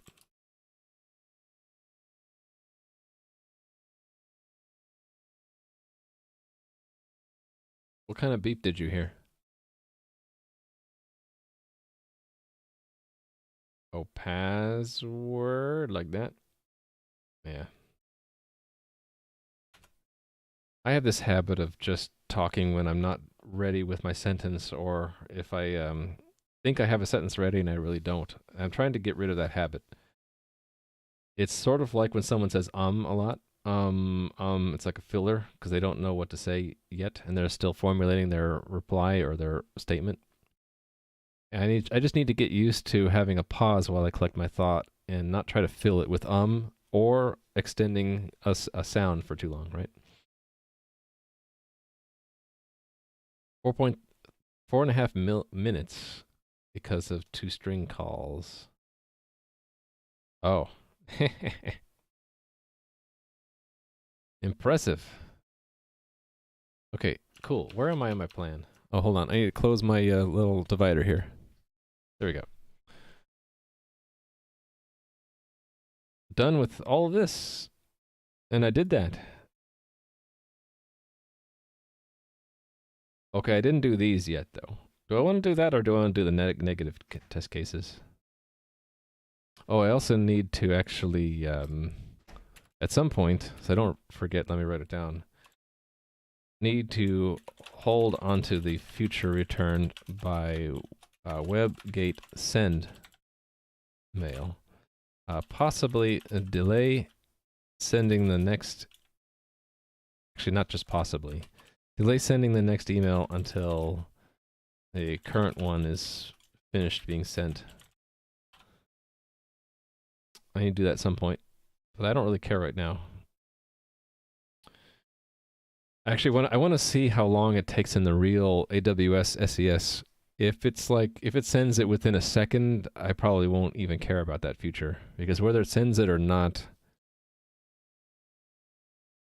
Actually, you know what? I will want, so possibly delay sending, but, oh, wait a minute. No, I do need to send it, just in case it does take a long time. We're not allowed to send another email until the previous one's done being sent. The other reason is needed to report failures to diagnostic log. Unless I chained, which I forgot to do. I need to chain the SMTP diagnostic messages. Forgot to do that too. 555,000 tokens, wow. Cool. Okay, I'm gonna take a quick bathroom break, and then I will come back, and I think I'm just gonna work on the formulation of the email. I haven't included the player's username.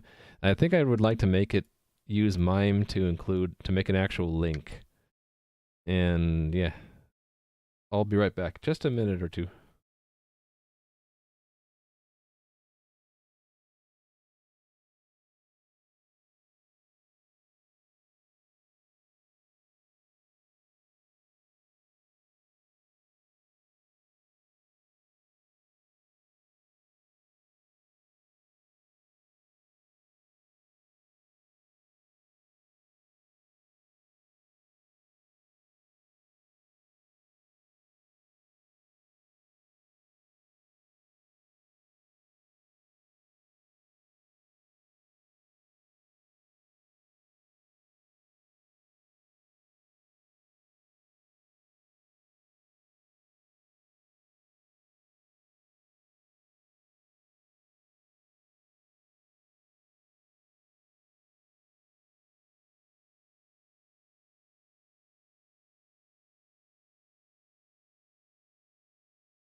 Hi. Oh, look, I got some direct sunlight behind me. I need to go fix that. Let me go fix that. I'll be right back.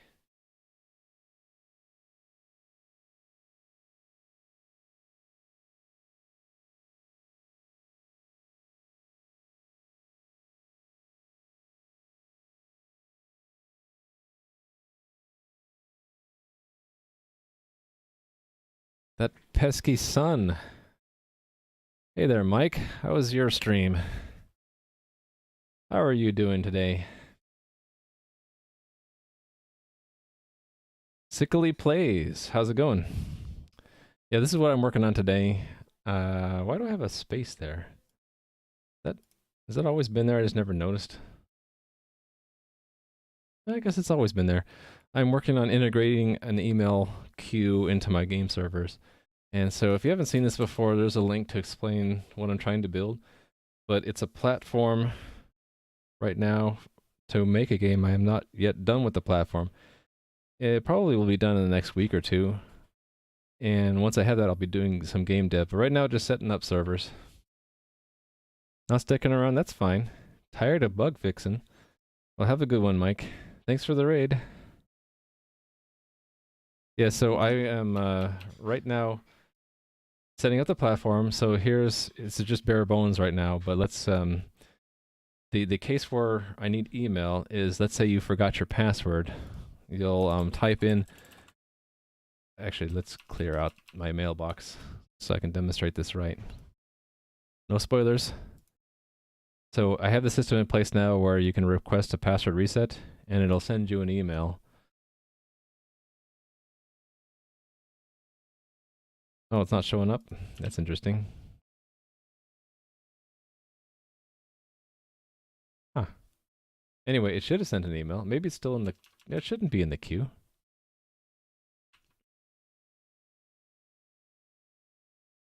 It did send it. That's interesting. So for some reason the email didn't get set. But anyway, the system it sends the password reset. It sets up a password reset token, then sends an email, and then when it's done sending the email, it's dequeued. For some reason, it didn't actually make it through, though. I guess I'll try again. So I forgot again. Please send it to me. I wonder if I typed that wrong. Bob@example.com, right? And it should show up here. Huh, that's interesting. I wonder if my mail server's ignoring me now. It should have sent it. See, it's right when it's Mike's fault. He raids me and then my stuff breaks. Hey there, Raw Rita. Everything was good until I just now ran into a problem where an email should have been sent and it didn't actually get sent. I guess I can check my server's logs. I'm using HMail server. And hold on, I need to log into it with my password. So I can check this. Hold on.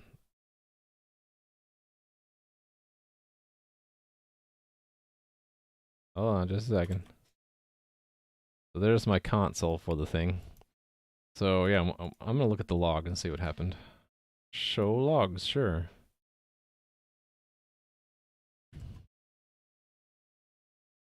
Interesting, it said it got queued. That was just now, right? Oh no, that was a few minutes ago. So what happened?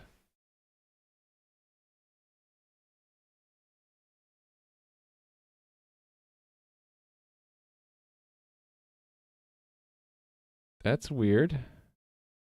Hold on, let me try my other test. So the other test is I have a command line email sender using the same stuff I was building. So that's build Newman test email using the test certificate. Okay. Okay, that came through. So why is my game not doing it now? I forgot my password. Oh, I wonder if it's because I'm not logged in. Okay, let's clear out this token garbage. Refresh and then say I forgot. I wonder if it has to do with the fact that I was already logged in.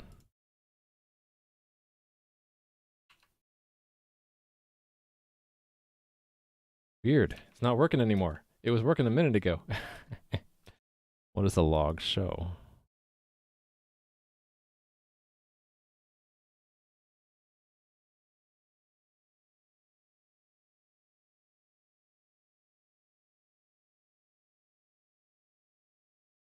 I don't know. It's broken. Someone broke it. Okay, so this is probably a good point to put diagnostics in. So, oh, here we go. Certificate unknown. Oh no, that's when I was logged. Okay, that's something else. So here, this is when I was logging in. It does that initially. Yeah, the problem is we're not seeing any diagnostics here. I think because I don't have it connected in. So let me connect it in, and we'll see what's going on. So that is this SMTP. Where is that set up?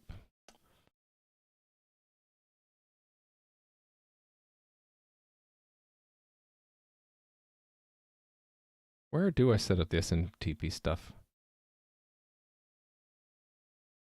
Oh, WebGate, right, the WebGate. Okay, WebGate. SMTP. Right, so I configure it, but I don't register, I don't subscribe to any diagnostics. So let's do that.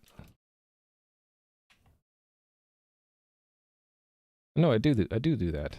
So why is it not working?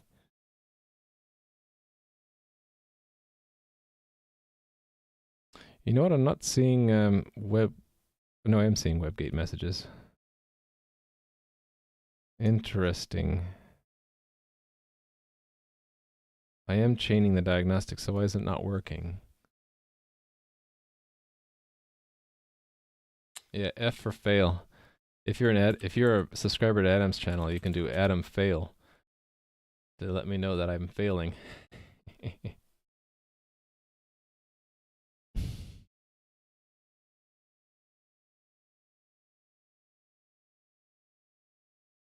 Okay, what the heck is going on with... I'm subscribing to its diagnostics.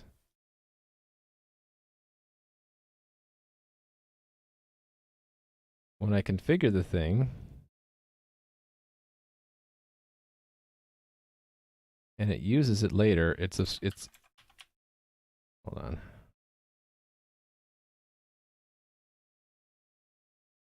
Oh, wait. Transport. Connect. Oh, it does connect and it never subscribes? So it's failing to connect, probably. How would I...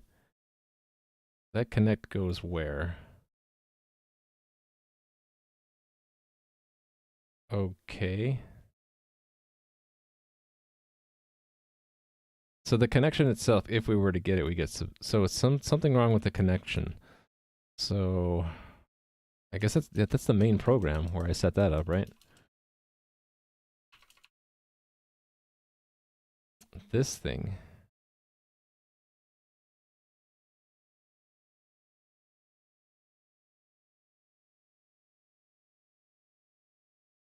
Right here. Okay. So this is failing, I guess.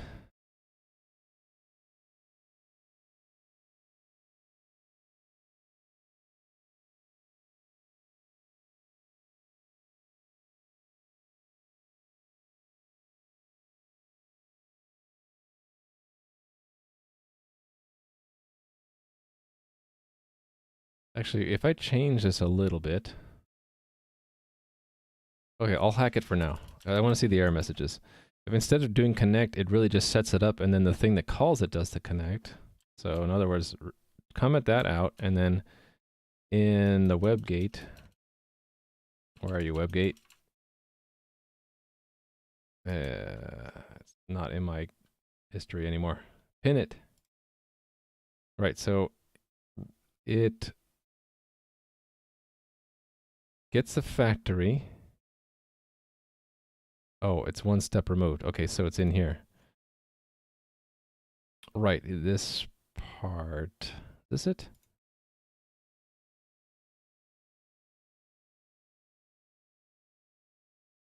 Yes, right here. If we do that and then move that, so I'll comment this out because I'm gonna put it up here instead. Then try to connect, and it's these arguments actually. Oh, wait a minute. think it's that? No, that's not quite right. Okay.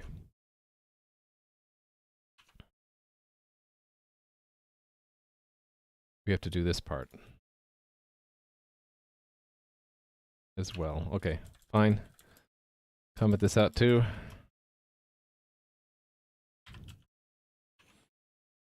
But paste here. So that is that. And that goes there.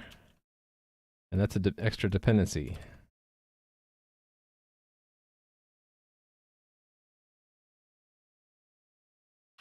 I just want to see the error message, and then I'll fix this hack in a second.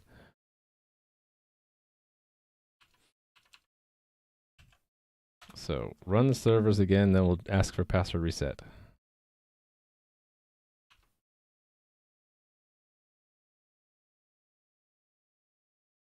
I forgot my password. Request.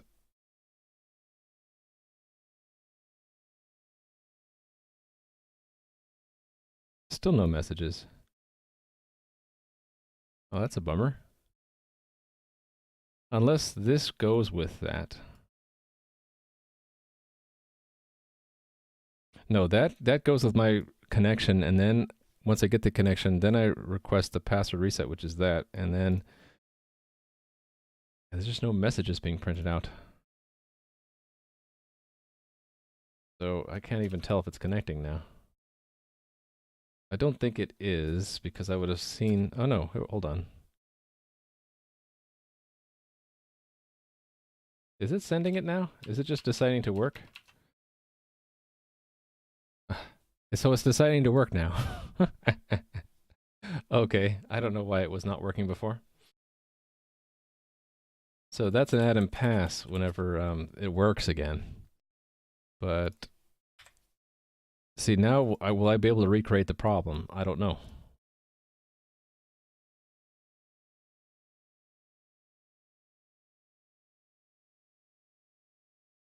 So then let's say I forgot again.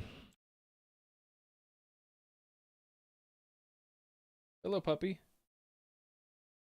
A puppy just entered my work area. Oh, she normally never comes back in here. Okay, then it sent it again, but I didn't get any message that time. So what the heck?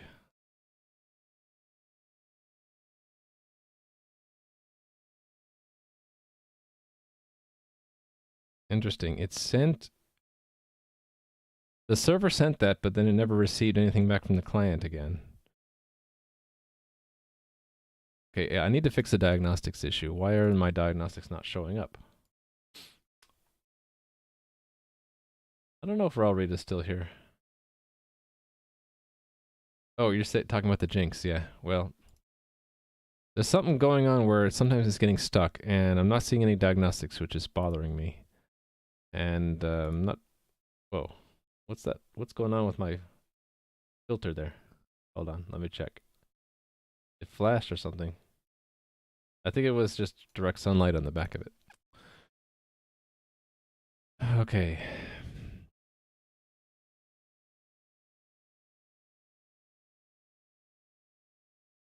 Sanity check first, maybe? So in the main program...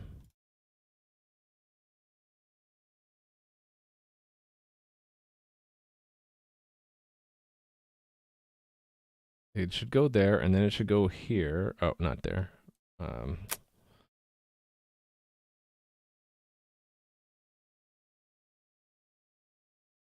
Here.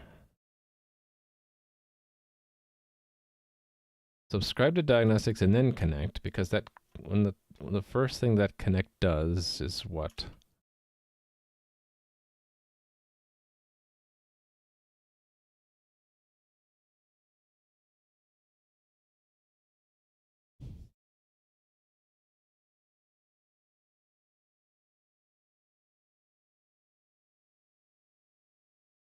Actually, let's just print something here. Just verify that this level of diagnostics works. So 3. connecting to SMTP server.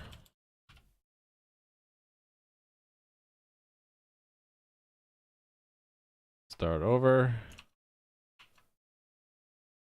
I forgot. Hold on a second. I think someone's playing with me. Hold on a second.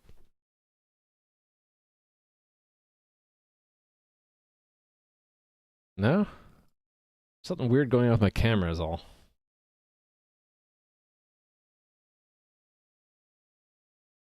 Hold on, let me turn off the chroma key.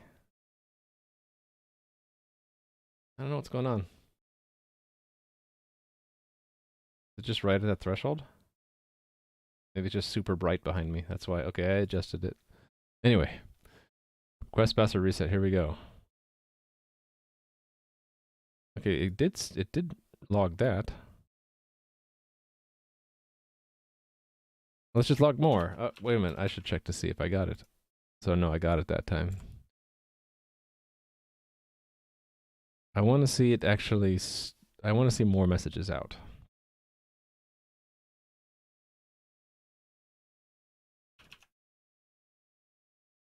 So if it's from SMTP, I should see it.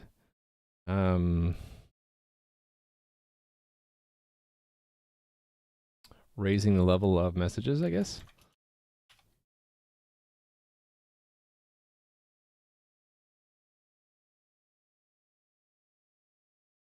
So from 1 to 3. I think it might be just under the threshold.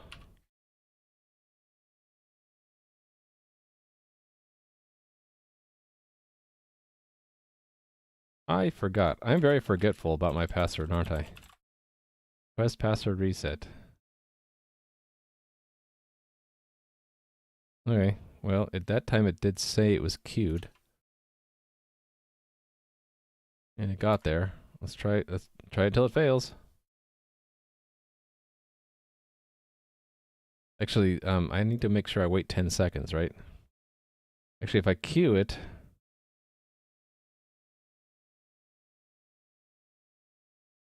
Ah, see, there's a problem. It received that and didn't do anything with it. Why not? Why didn't it do anything with it?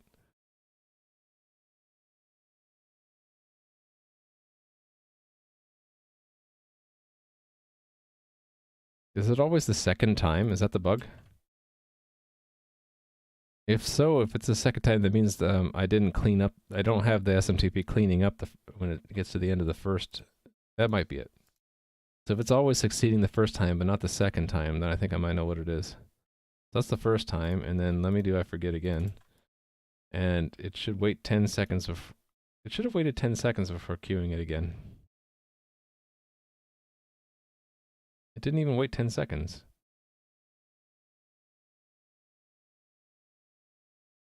What do I have the rate limit set to? Maybe I forgot to set it. Oh, I probably forgot to set it here. In this file. Yeah, okay, these are the old number. These are the old fields. The new fields look like that. So they're being set to 0, so let's fix that. Anyway, I think there's a bug in that it only sends one email, and then the second one the SMTP client is screwed up. So I'll have to figure out what that is. Oh, wait a minute. Was I supposed to make a new I'm supposed to make a new connection for each one, right? That might be the problem. Okay, I have to think about that. Okay, anyway. bob@example.com. Let me try to send it twice. Just the first send, and then I forgot again.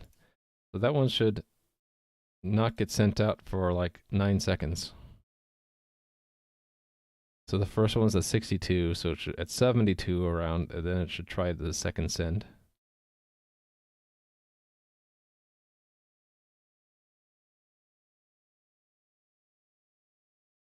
Oh, wait a minute. No, it's going to wait 100 seconds because it's the same player.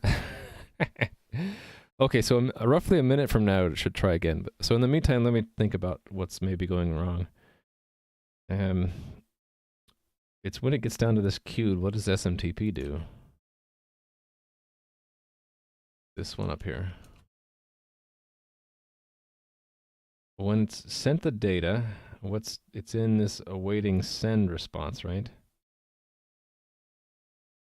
So it should complete it and then announce that the next message is ready.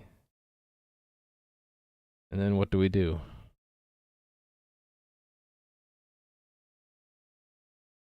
Yeah, when do we disconnect?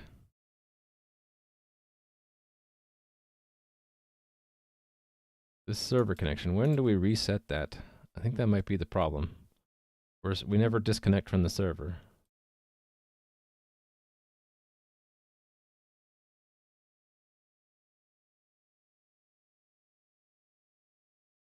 Did I forget that completely in the interface?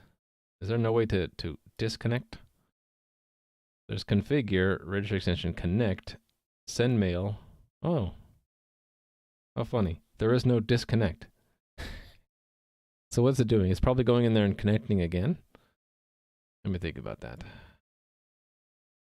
Probably, right? And it's in the wrong state because it'll be sitting there. Right, that's what's the problem. It's sitting there in awaiting send response state. No, it'll be sitting in there in the message ready state, right? And in the there is no case for message ready here. That's what's happening. Okay, that means I need to back up a little bit to fix that. All right. Meanwhile, this tried to send it about 100 seconds later. Okay, that at least works. Okay, let me think about this. How am I gonna fix this? So remove the hex I put in there. Remove that. And then where's the other one?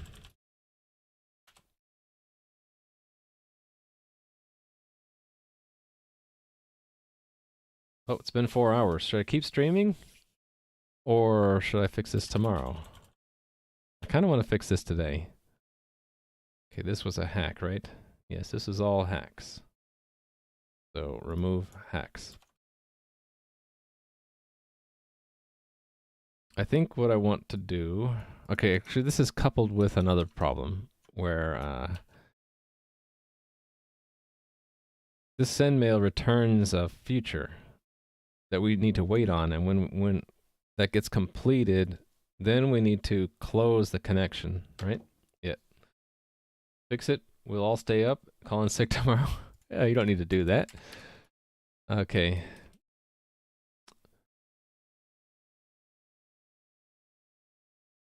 So this doesn't do anything with the future, but I think I need to hold on to that.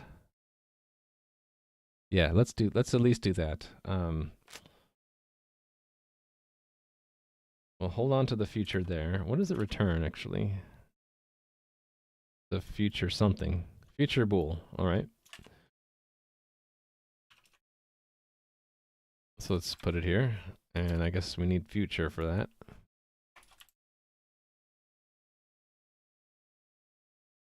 So current email. Send future. Sent future. I'm going to do better than that. I'm going to make it a shared point, a unique pointer.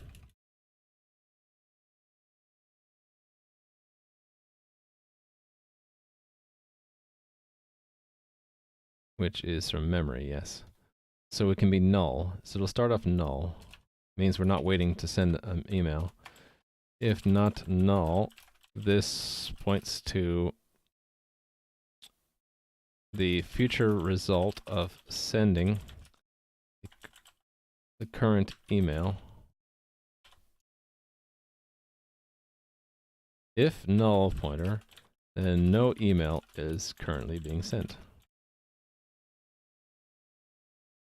All right. So simple. I just say that dot reset.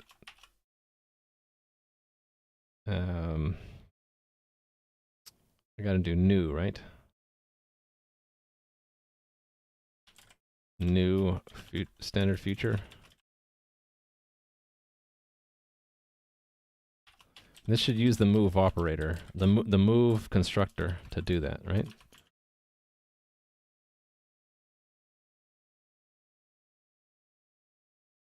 Ah, yes. Did forget a parentheses. Okay, so what I can do is if we haven't finished sending our current email, we can abort. So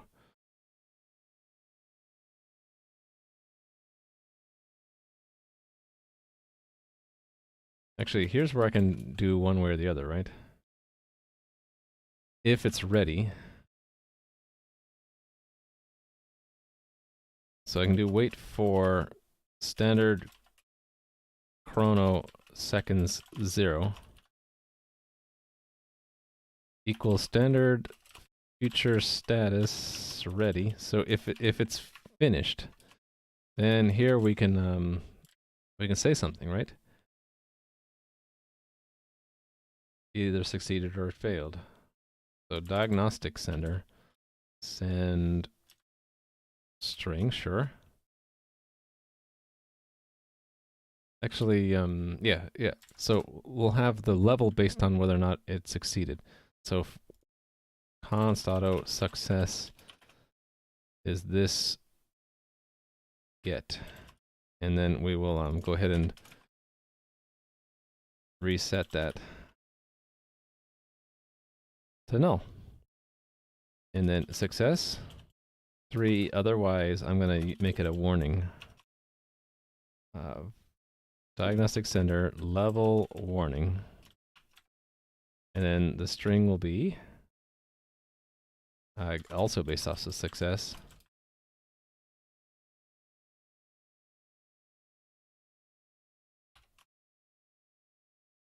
Email sent successfully.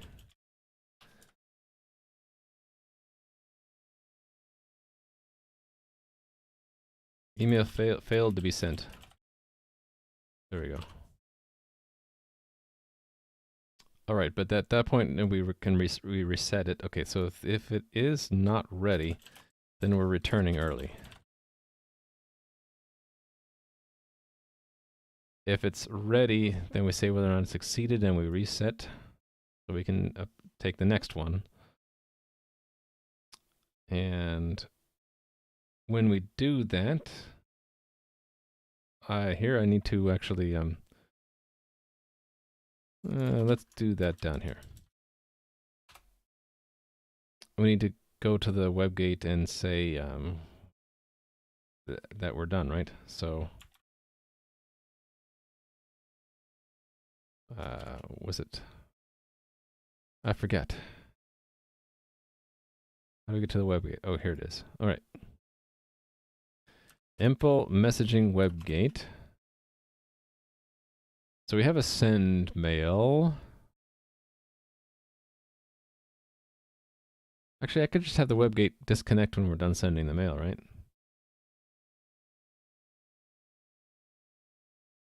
Or I can just say done sending mail.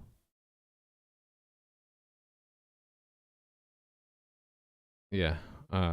Actually, let's keep it simple. Let's have send mail. Let's have the WebGate figure it out.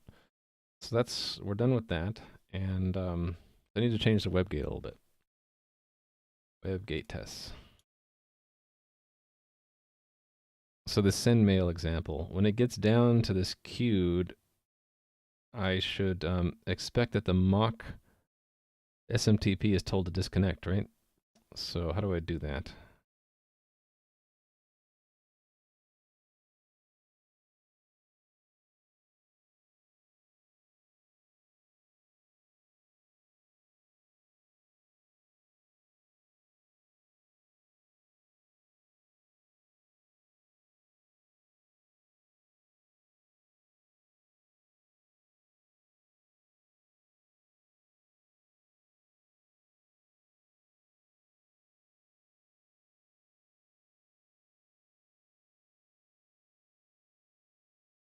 Not at that level. Sorry. It is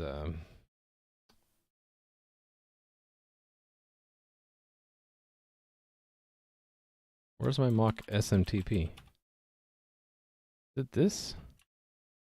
Oh right, it uses the real SMTP. So the side effect would be that the connection is told to be closed, right? Yeah. Okay, so that's this close actually, isn't it? Yep, so let's have a bool closed false. And when close is called, we'll say true. And at the end, we'll say expect true connection closed. There we go. So this will show the bug that we expect the WebGate to close the connection to the server when it's done sending the email, and it doesn't do that right now. That's the problem. Yep. Doesn't close it. Okay, so let's fix that. So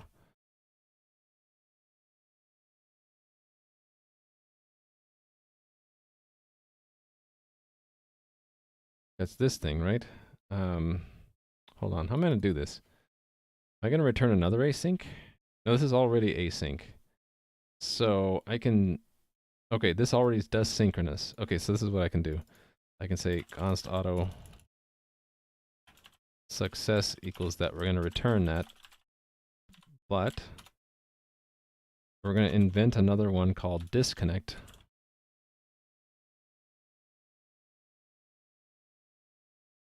And that, okay, I need to implement that before I can get any further. So that's another level down, which is SMTP. SMTP, where are you? Right here. Client test, okay. So that's maybe another test here? Sure.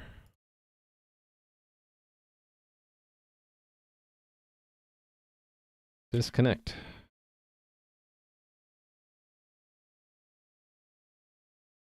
Actually, I don't need one of these complicated cases. I just need to connect and then just disconnect, right? So these don't matter. Yeah, I can just pick out this test, for example. Well, actually, this established connection does it, right? So I can just do this.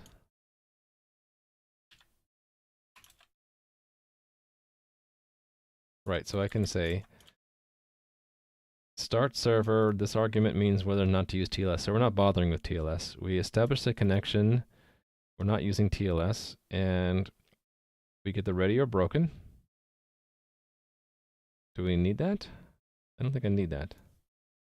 We get the connection that's used, and that's just an abstract connection.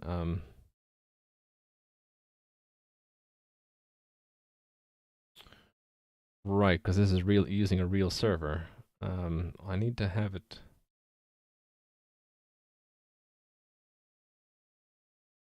This is the server's end of the connection? Right, so it'll be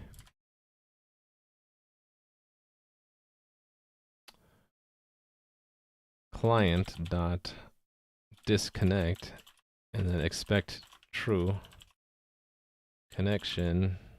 Actually, I can't. This connection is an abstract thing. I can't use those, can I? I need to use a mock. Where's my mock?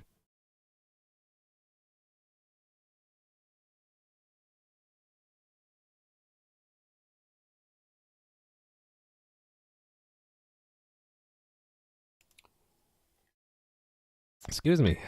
I'm coughing. I thought I got rid of that cough. Good thing I have these cough drops handy.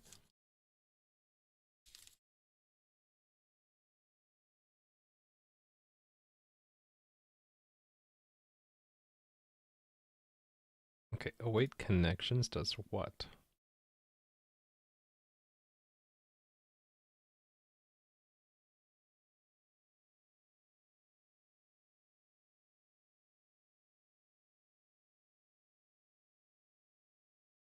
Clients. Yes. What's clients look like? Vector of client, which is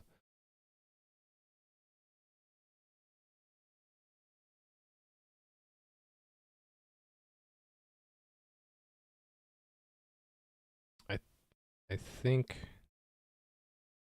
actually I think this is okay. I can use this because there's a set broken delegate, right? Oh, right. Okay. I may be just not even setting that up. So where was that? Where is that done?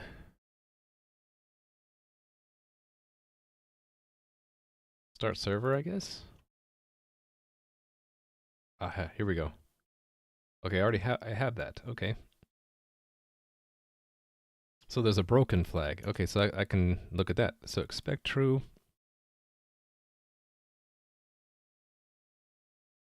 Client 0 dot broken.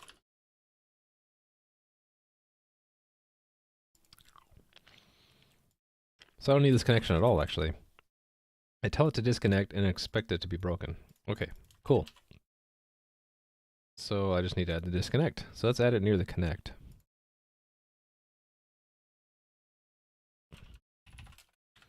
So, close any open connection to the SMTP server. Okay.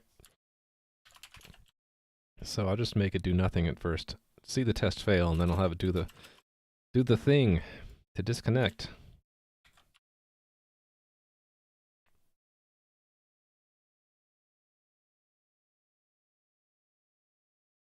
SMTP, your turn.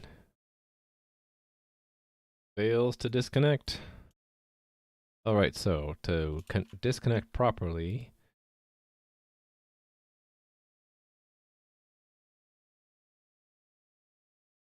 it would be bad. Well, I guess we'll trust that the user calls this only when we're not connecting or sending.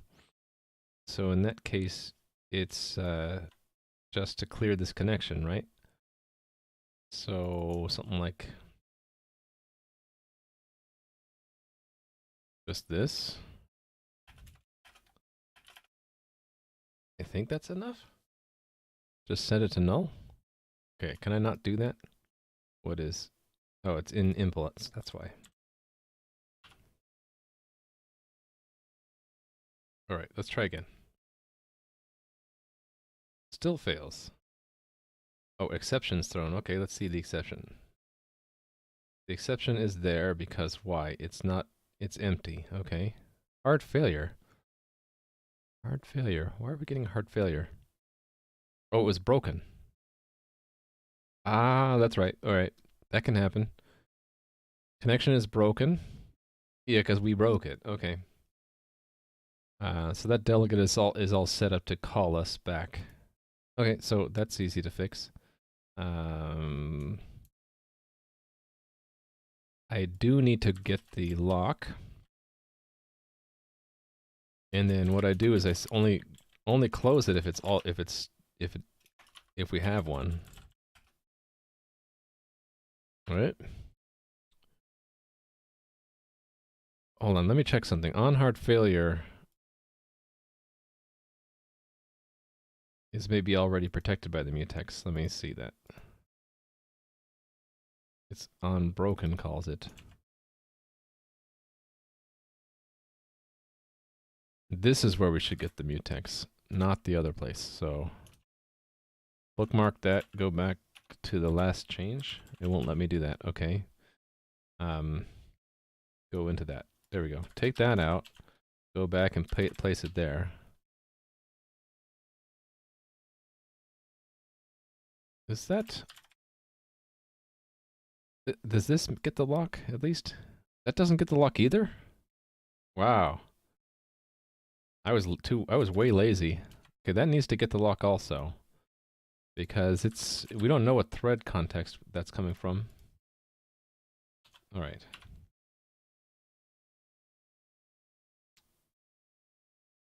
Anyway.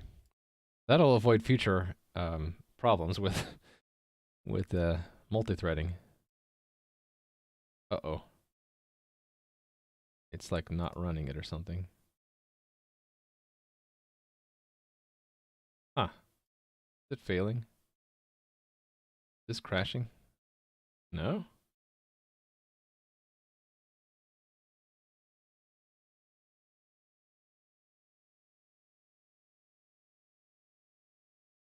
Oh, that's weird. I wonder if it's a chicken and the egg problem. Let me think about this. Okay, run it outside the test explorer, maybe. So this is SMTP test, SMTP test. Oh, it crashes. It crashes randomly, okay.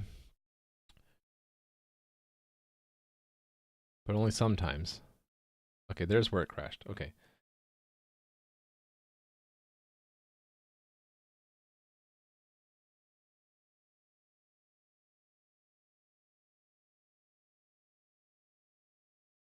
Oh, I think I know what the problem is.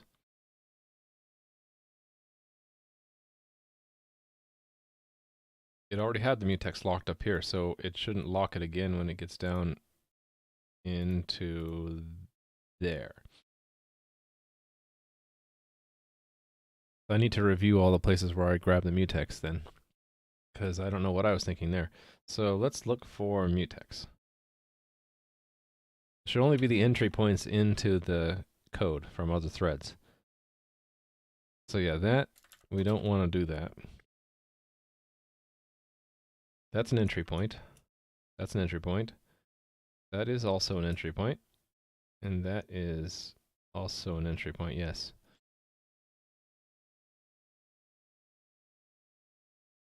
Cool, alright. I just had a bad place where I was grabbing mutex, I guess. Oh, it's still crashing. Look at that. I'm greeting failure. Very predictably. So will I see the same thing here?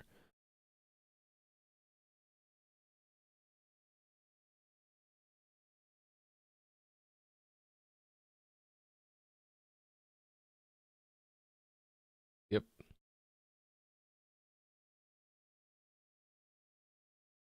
Oh, do I have this set to re-enter? I do.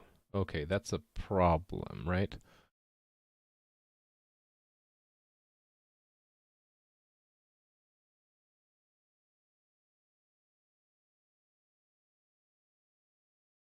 So basically this close goes into the test framework. Actually, no, it just calls back the broken right away. So this, we could already have the lock. So, you know, the easy way to fix that would just be to do recursive.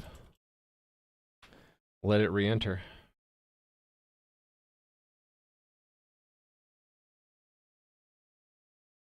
All right. Oh, wait.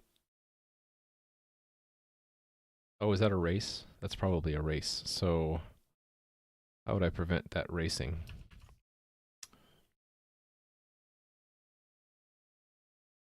I need to have some kind of wait for that, right? So where's that broken set?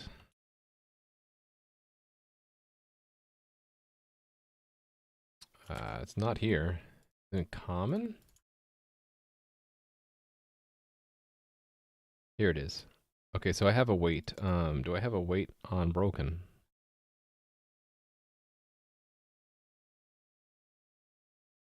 Await connections, await messages.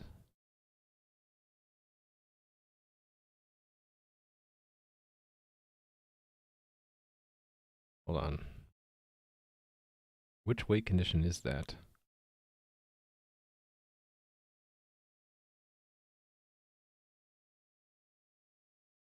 Ah, I see. So I do need another method here. Await messages. I want to have an await broken, basically. Await broken. And I guess it will return a Boolean, right? Whether or not it was broken. And so we need a client index. There's a maximum wait time, yeah. And the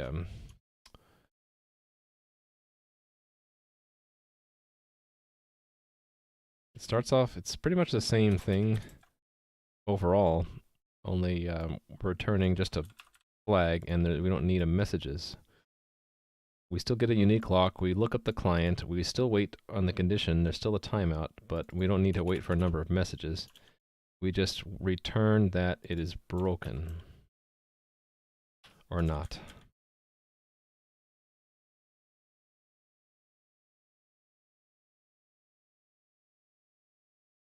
That's, oh, because I need a comma. And then I don't need this, I just return I can just return that, right? There we go. And this needs to be await broken. See the Jelmega. Good job with your language parser lexer stuff. All right, that's the await broken. So that's what I need to use in this test. So it's not clients. It's await broken 0, and then some kind of. I guess I'll just use the default timeout. There we go.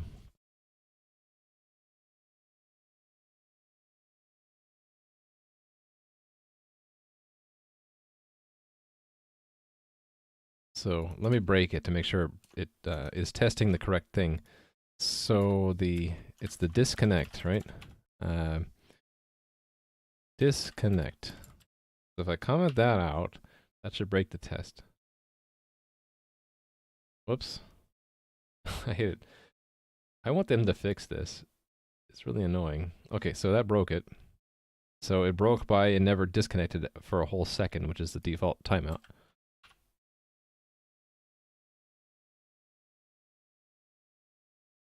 But now it passes in 6 milliseconds. Good.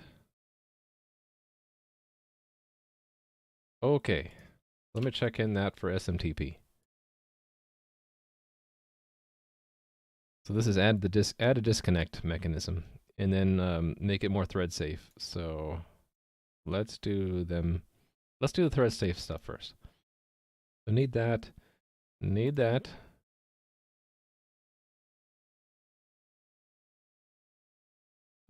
Technically we should include that, yes.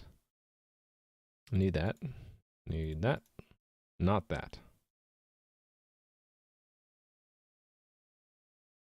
Yeah, we'll check that in separately. Okay, so this is client fix thread safety issues.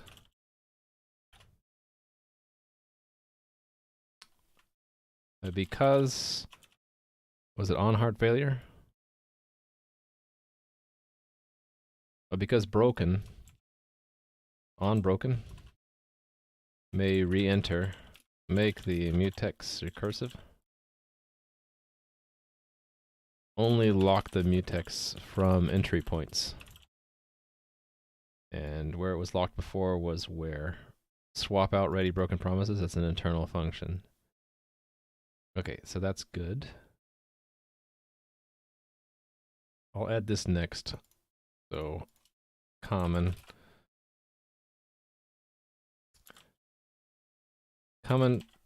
test framework. Add await broken helper. Alright, and then this is adding the disconnect mechanism. Client, add disconnect mechanism.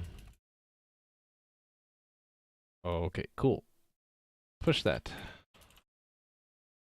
And then the WebGate is already calling that, right? Disconnect. So that'll force the next one to do a connect. Oh wait, hold on. This isn't quite right. Hold on. That disconnect doesn't return the state back to normal, so I should have a test case for that. How about send mail after disconnect? Send mail after disconnect. So let me steal. I only need a little bit. I need to get it past the first step. Greeting success, right? Yeah, this part. So I need to do that after this. So let's call this the setup, or arrange. And then this is the act. And we don't need to do that, but we do that. And the other test checks that, so we can just do a void there. And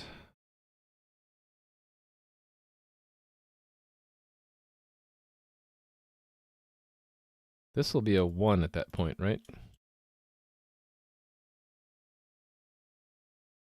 Because every new connection gets added to the old ones. All right, so it'll be the second connection. We should expect that message back. And I don't care about this ready or broken, so I can get rid of it. Okay, cool. So this test will fail, right? Because it doesn't return the state machine back to the initial state. It passed. Why did it pass?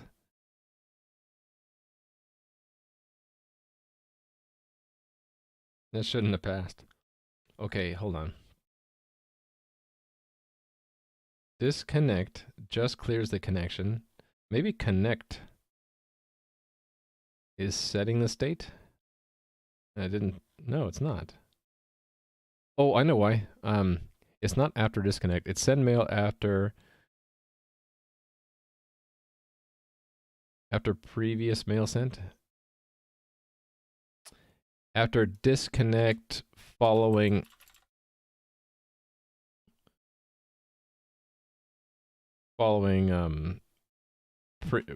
previous send mail. So you have to do this at least, right? So, but before disconnecting, do the first exchange, so the first handshake. So that's a 0 and that's a 0, and I can what type is this?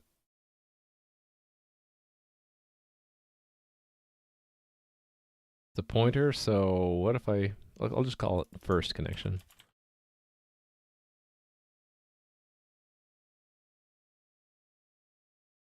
I'll call this one second connection.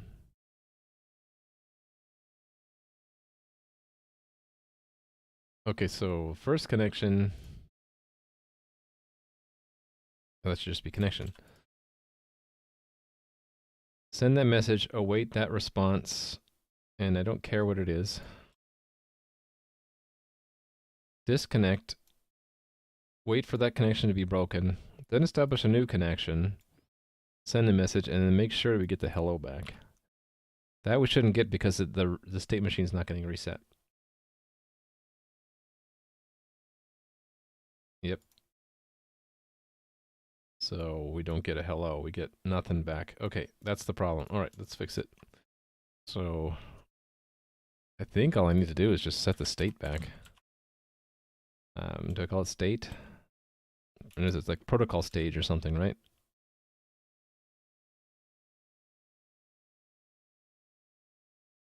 Is it that? Yeah. Actually, what if I just reset this context? Yeah, that's all I have in there. So let's just do that. Current message context and just reset it. There we go. Make a new one. Run the test again. Should pass. Cool. Fix that bug. Client. Fix a bug in not resetting context on on disconnect. Okay.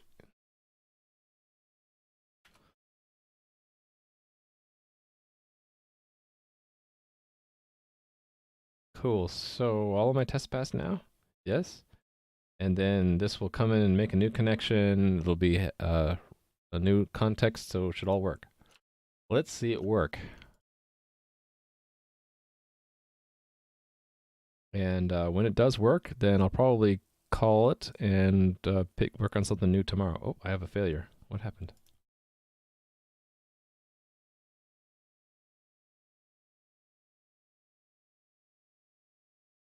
Well, that's weird.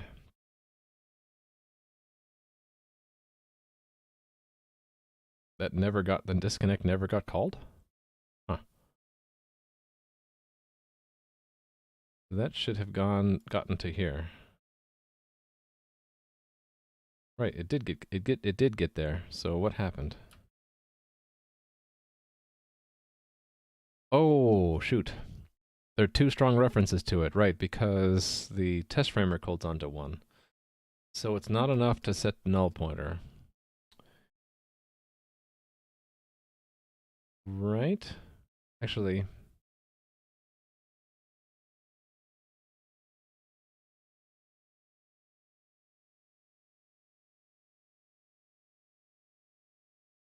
yes. Okay. But how do I verify that? I guess just holding on to another reference inside the test framework.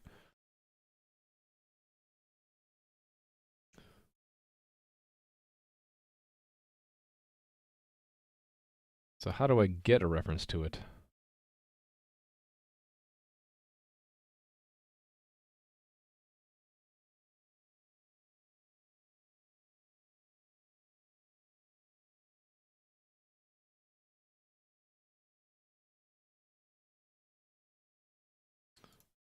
Transport factory. I think it has something to do with this, right?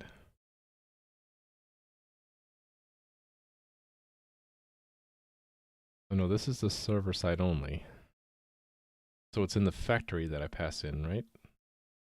Yeah. Okay, so where is that? Is that in setup, I think? Setup is in common. Configure transport. Okay, so what's this transport thing that's here? Where to transport? Oh, okay, so it's one of these guys. Okay, fine. So the implementation of this. Okay, right. So it just returns it, but if we hold on to it, that would simulate the problem, right? So let's do that. Let's have a last server connection. Let's just hold on to a reference to it, and then we'll let the test framework figure out if it wants it or not. So like this.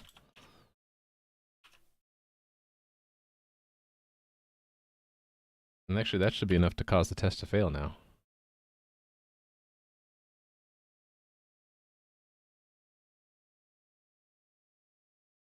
Yep. Fails the correct way on disconnect. Yep. Okay. So so instead of assuming that we have the only reference to the connection and just releasing it will cause a close, we'll purposefully close it. Clean, no clean disconnection. Actually, could we just say true there? We could. There's no reason not to. That way, if there is someone else holding onto a reference to it, then the close handshake the graceful close handshake can happen. And if no one else is, then no one cares. All right, go with that. That fixes that, and I can push this now. Again, fixing another bug. So client fix bug in assuming client has only reference to connection.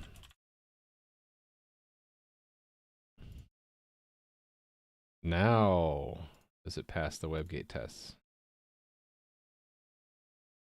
Yes. Collapse all. Please run tests while I set up the real cluster. And so the real integration test is I clear out all these emails and then I reset my password twice. But actually, before I do that, let me lower the. I don't want to wait 100 seconds, so let me reduce the wait time.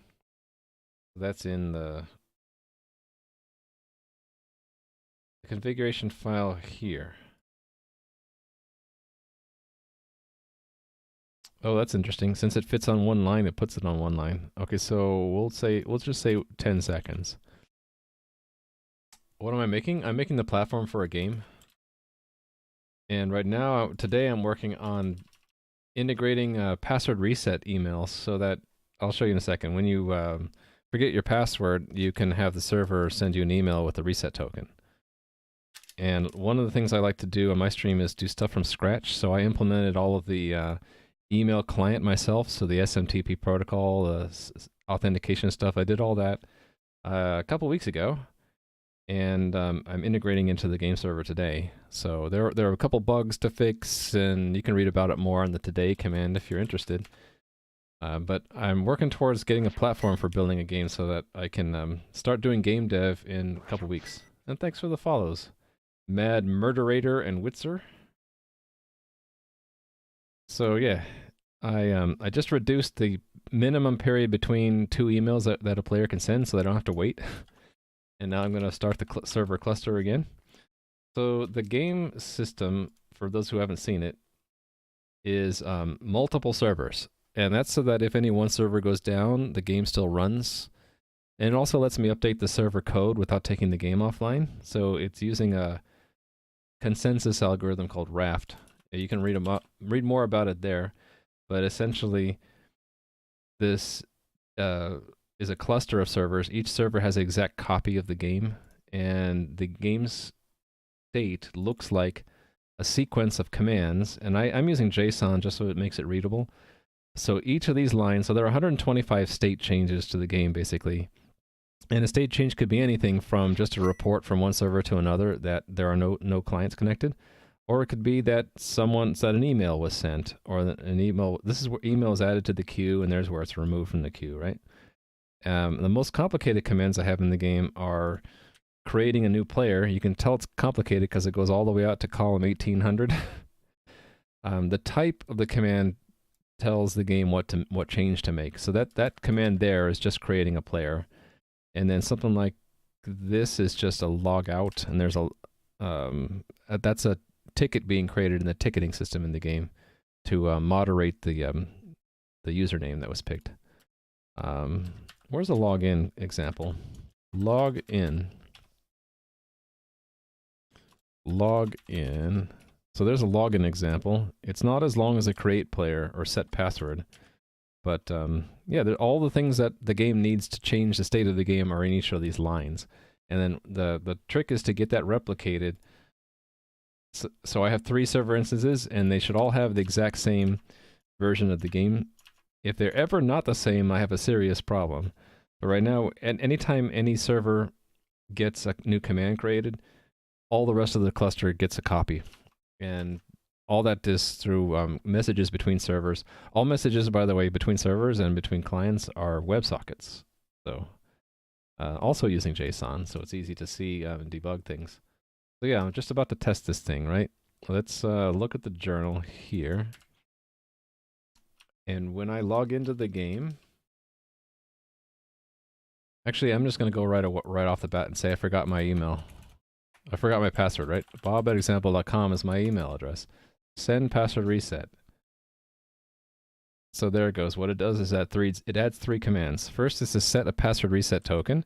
Then is to queue an email. And then once the email is actually sent, it's dequeued.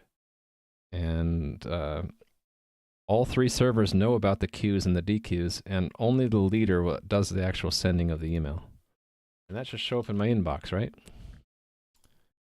Yay. I don't have it completely filled out. I just wanted to get the token across. And here's the bug I had earlier. I couldn't do this a second time. It would just get stuck. Oops. bob@example.com. It wouldn't send it. Now let's see if it sends it. It said it did.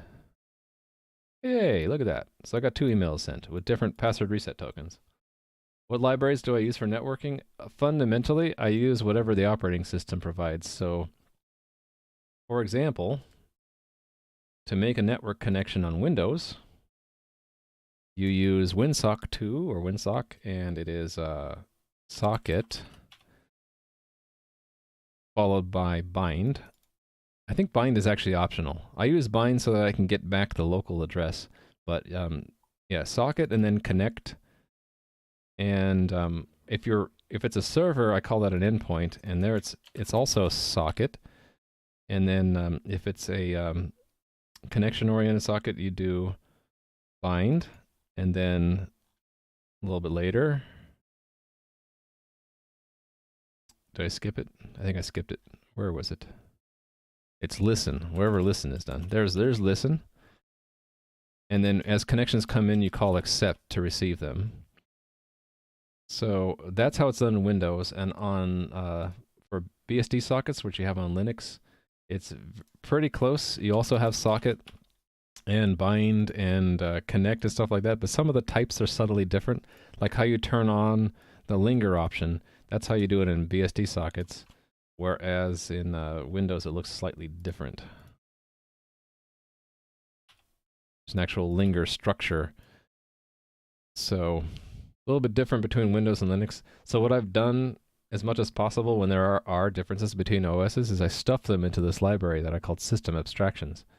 So I have system abstractions for the network stuff, endpoint and connection. So endpoint is the server side, connection is the client side.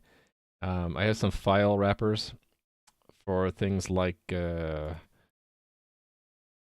most important things to me are like getting the root directories of the computer. So they're like C colon on Windows, but slash on Linux. How you copy and delete and create directories are different between OSs. Other random stuff, like I have clipboard stuff in here. Crypto random. So for example, on Linux, or did I put it under POSIX? POSIX? Crypto random. I just basically open devu random and read it. But on Windows, I use bcrypt. Bcrypt gen random. So I stuff all the OS differences inside the system abstractions library, and then the rest of my code, I just use that library's abstractions. So my code will build on Windows, Linux, and Mac, and all the OS stuff is hidden away inside this one library. Well, thank you, Witzer. I think that's very flattering, but I have a lot to learn still. Things like this system abstractions library and all the other reusable components I make, like the SMTP client, I open source those so that you can find them on my GitHub. The game I'm making out of that is not open source though, but all the stuff that you guys might find useful, like all the hash functions I did, web server, WebSockets, Unicode stuff, the transport layer security, that's all open source. And a couple of things I don't write myself because I'm not good enough. There's this password strength checker. I picked that one up. Someone else wrote that. I did not write zlib. That's the just the same zlib that everyone else is using, the one by Mark Adler and company. Where's Mark's name? It's in here somewhere. There we go, Mark Adler. And then the encryption. Encryption is scary to do yourself, so I didn't do it myself. I use LibreSSL. And if you want to know how I set stuff up, I have a 30-minute tutorial video showing how to set up VS Code with the right plugins to build a program using test-driven development, which is what I like to do, and using the Google Test Framework and CMake. I like to use CMake. It's a very steep learning curve, but when you get it working right, it's pretty cool. For example, within 23 lines here is all I need to describe how to build a library. You just list the header files, the source files. You say this is a library, static link, and here's where my headers are stored. Something more complicated that has like dependencies would look something like this. It's slightly longer. So in addition to the headers, the source, and that we're making a library, you also say what other things you link with. And the cool thing about CMake is it will pull in, like if those things like base64 and hash have their own include folders, those are automatically added in when you build this library for you, so you don't have to worry about that. And if you haven't seen CMake before, it's kind of like AutoMake, or it's like something that can generate a build system from one single description. It can generate Visual Studio build system, or GNU Make, or Xcode, or Ninja, or you name it. And any generator that the CMake guys support, we can build a build system for my code using CMake. So that's exactly what I do when I go between Windows and Mac. On Windows, I'll use Ninja with Visual Studio Community, but on the Mac, I'll use Xcode with Clang. And most stuff works as is, especially since I put all the OS differences within one library. That's an ugly as heck library. I need to go refactor that at some point. Yeah. So I just finished that. Did I check in all my files? I don't know if I did. So I use Git for version control, but on top of that, I use a tool I made called Mugit, which is similar to Android's repo tool. It lets me break up my code into multiple repositories in Git and not use Git submodule. I like to describe subrepositories by branch, so that if I change a subrepository, like I made changes to SMTP earlier, right? When I made changes and checked those in, it didn't force me to update a submodule reference here. The only thing that I need to update here are things that are completely separate from SMTP. So that kind of separation of the Git repositories and allowing the master repository to track these subrepositories by these branches is something that Google did with the Android project. They called it repo. So my version is just called Mugget. So that when you see me run a command like Mugget status, I'm just making sure that I didn't forget to make any commits. So it's telling me the only thing that with modifications is the root directory. All right, so what did I do? Process. Oh, right. So I made it wait to make sure that emails were sent. Did it actually print that out when it ran? Oh yeah, look at that. It says sent successfully down there. And it took, it took 300 milliseconds. That's fine. Right, so that's what I did that, and actually that's all I did. Did I want to do more than that? I think I did. I wanted to have the second email shouldn't be sent until the first one's processed. Oh, then wait a minute, I did that, right? I had the future check for that. Yeah, this early return. Okay, good. I did that. All right. That was all I was doing, right? Okay, and this was a separate thing. So let me check this one in first. So mail queue. Don't send another email. Okay, let's say fix bug in second email. Don't send another email until the previous one was, until the previous send was completed successfully or not. Okay, that's one check in. How do you compile that stuff in Visual Studio Code? So I use the, hold on. I had this extensions command. See, I use the C, C++, and GNU, not GNU, CMake tools. So there's two plugins. You'll probably want this one regardless of how you build, because it kind of goes along with VS Code to understand C and C++, but what I use to make build system is the CMake tools, along with those CMake files that you saw me looking at a little bit ago. Like an easy one to look at would be like one of these again, right? So this describes to CMake what I want to build, and this, why did it go away? This plugin, when you have it plugged in, when you start up Visual Studio Code, it'll automatically pop up and say, well, what tools do you want to use? And when you pick one, it will then generate the build system, and then all I have to do is hit F7 and it builds. The first time you build after you change the CMake config, it does a bunch of stuff, but then yeah, I didn't actually make any changes to the code, and I ran it before, so it says there's no work to do. So yeah, it's really nice. You either can hit F7 or you can hit this build thing and it just builds it for you. And that video I linked earlier talks about how to set that up. Now, if you don't want to use CMake tools, I really need to record a video on how to do this without CMake tools, but you can do it. It's just you have to pick some other build system. There's a lot of extensions in VS Code. There's probably an extension or two for integrating other build systems. I just don't know them yet. I do use Visual Studio Community. It's not really in disguise. It's kind of misleading, the term Visual Studio. There are two Visual Studios I'm using. Visual Studio Community is the free version of Microsoft's compiler linker IDE, right? The Visual Studio Code is an Electron-based free app, which is basically just an editor with extensions stuff. So Visual Studio Community is the compiler, and Visual Studio Code is the editor. They're different programs. They both happen to be free, though. If I wanted to, I could use Clang instead. Thanks for the follow. Gabriandres. Yeah, I don't have to use Visual Studio Community. I could use a different compiler if I wanted. But I've been sticking to Visual Studio Community because it's what I'm used to.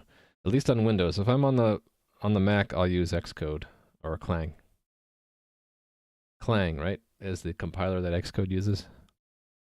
All right, so I was working on this commit, right? So this one was a bug in that I was not disconnecting from the SMTP server after sending the email. So we needed to add that. Yes. WebGate. Disconnect after email send complete.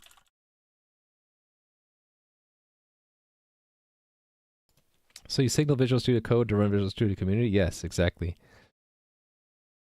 And that is through the CMake plugin. So how you do it outside the CMake plugin would be your build system would just have to point to where your tools are. So the way you do that in I'll just do it here. I'll do it from scratch. I'll blow away the old build folder. I'll show you how to do it on the command line.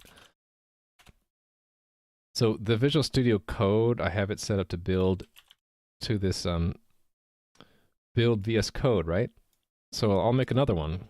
I'll just make a directory called build example or something, right? It can be whatever you want. So the way CMake works, you can run CMake, and if you just say help, it'll list what tools it can use. So this depends on where you're running it, like Windows or Linux, and also what CMake determines you have, and also what version of CMake. So it says I can make it for Visual Studio, or Ninja, or Unix makefiles, MinGW. You can, a lot of different options, right? If I had Sublime, I can make makefiles for Sublime, Eclipse, code blocks, whatever.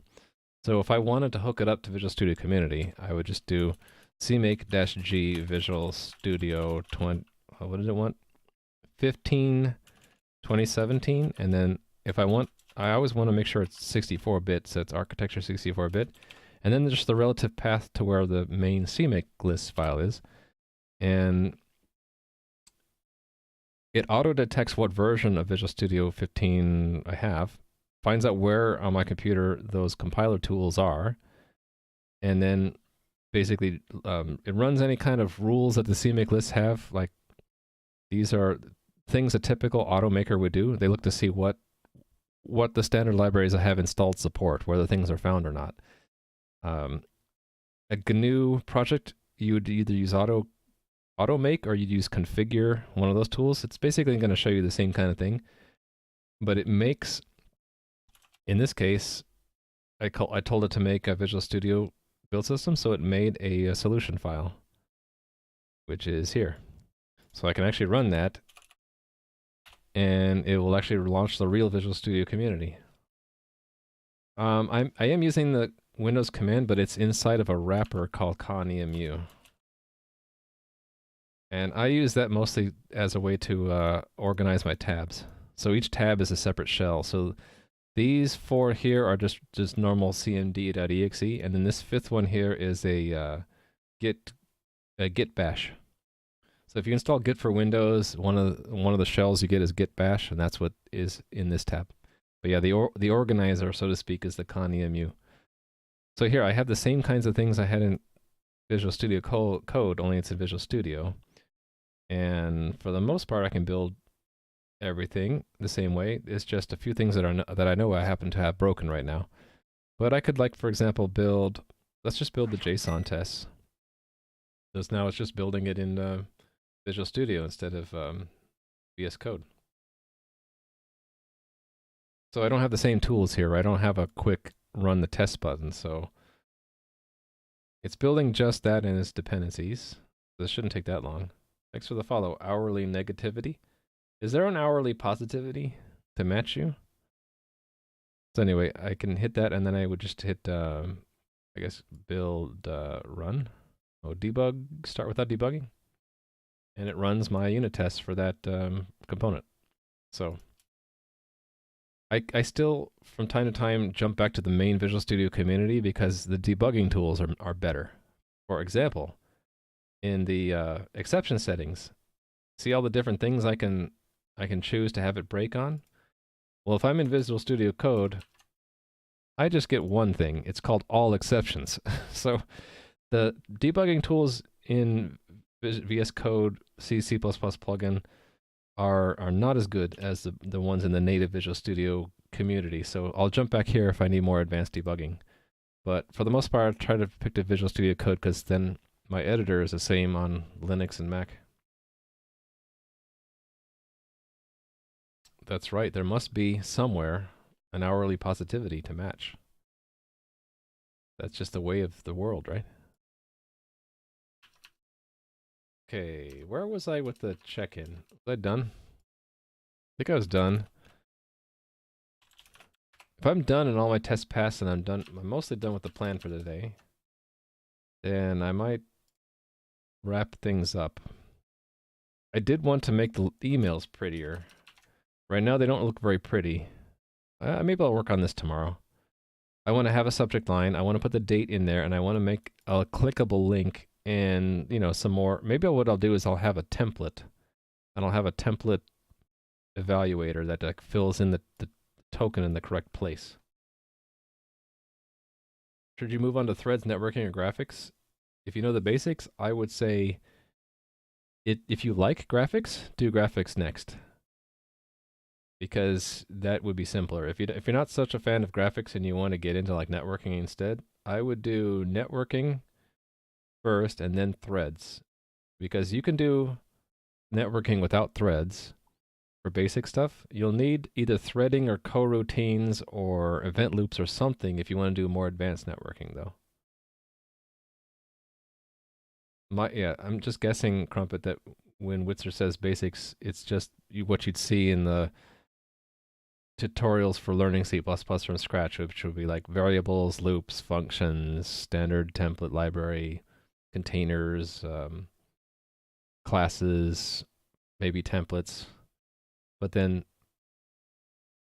right, like the intermediate or advanced stuff after that would have things like threading, networking, and graphics isn't so much a C++ thing, to tell you the truth. It's more of, I don't know, what's the word? It's orthogonal to language, right? You can do the graphics in C or C++ or any other language and hook it into a C++ program. There's nothing natively in C++ that does graphics. That used to be the same thing for threads too, but now they built it into the language. Networking is still not in the C++, at least not in C++ 11 or 17, right? I think, weren't they talking about adding networking primitives to C++ 20? I don't remember. Anyway, I think tomorrow I'll work on prettying up the emails that are sent out and filling in the missing headers. So right now, only the bare minimum headers are sent out, which is the from and the to. This stuff is added by the mail server. I guess we're also setting this in directly through the from command. And this is being sent by Thunderbird, so don't matter. Don't care about that. So I'll probably work on that tomorrow and along with these test cases.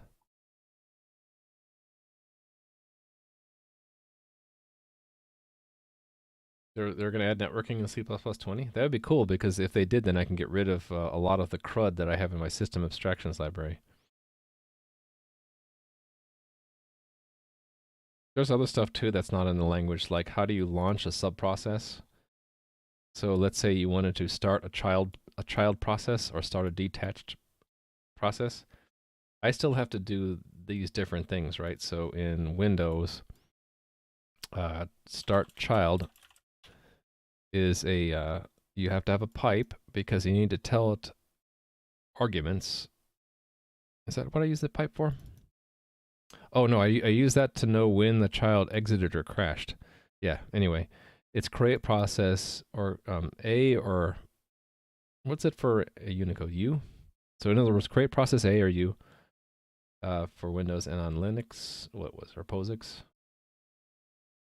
Create child, I think it's fork and exec.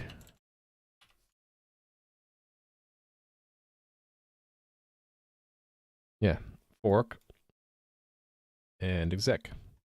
And then detached is in Linux or POSIX is also fork and exec.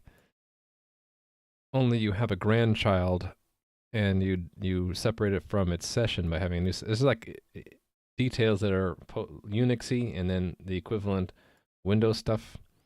What's the detached on Windows? Oh, detached process. That these are the kinds of things I wish they would add to the language as well. My desire would be that the language writers get completely obsolete my system abstractions library. So that would mean covering all this stuff: cryptographic random numbers, network connections, subprocess, the clipboard. So that's sort of borderline on graphics, right? Botland. Hey there, Doe. This isn't Botland, but we have some of the same people who are interested in Botland are here. Hi. I'm actually wrapping up my stream soon. Just answering questions. So, what I worked on today, if you missed it, I got the email working in my game so that I can now go and say, I forgot my password. Enter my email address, and it will send me a password reset token, which shows up in my mailbox. Look at that. And then I can take that token.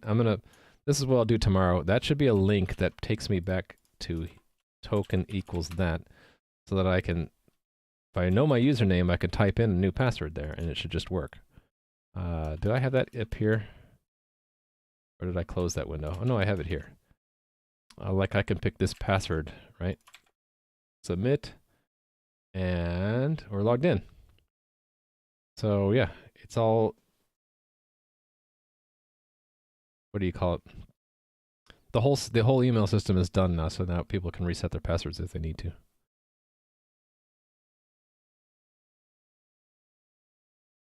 Do you handle stuff like coming back later from SMTP? Yeah, so I call it, or treat it as an asynchronous operation, if that's what you mean. Let me know if that's not what you meant. But like send mail returns a future, which is a key indicator that it's asynchronous. So the way you'd use it, hold on, let me find it. WebGate.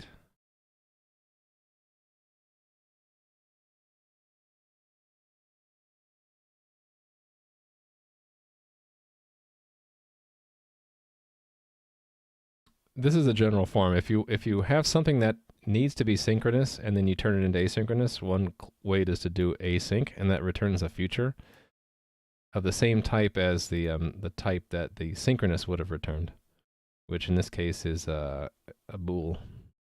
Bool.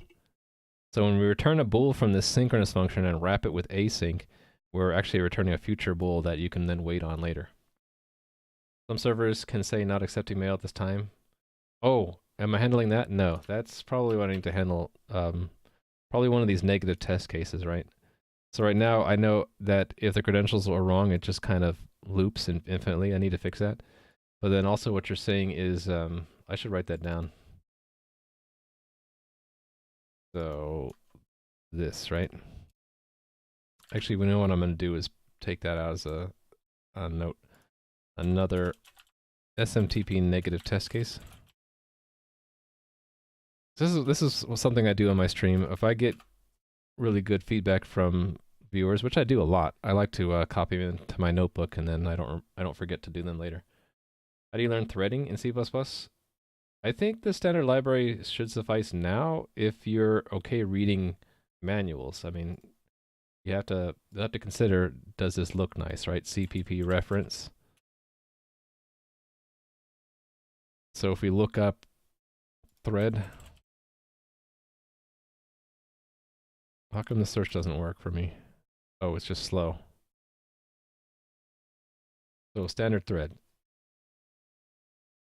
Wow, it's slow for me for some reason.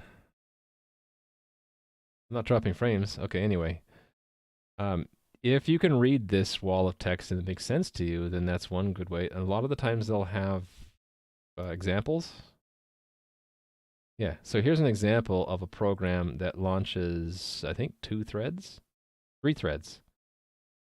So if you learn from examples or you learn from documentation, this will probably work. Otherwise, I'd probably look for a tutorial out there. And there's tons of tutorials out there these days. This one should use mutex, but it doesn't, right? Yeah, mutex is in there. Hey there, Sourcefy. I haven't seen you in a while. How are you doing? Or maybe I just don't remember seeing you in a while. My apologies. Yeah, so this wasn't always the case. You know, back in my day, there was no threading library in C++. You just had to go to Windows manuals and figure it out. But yeah, these days it's all in the standard stuff.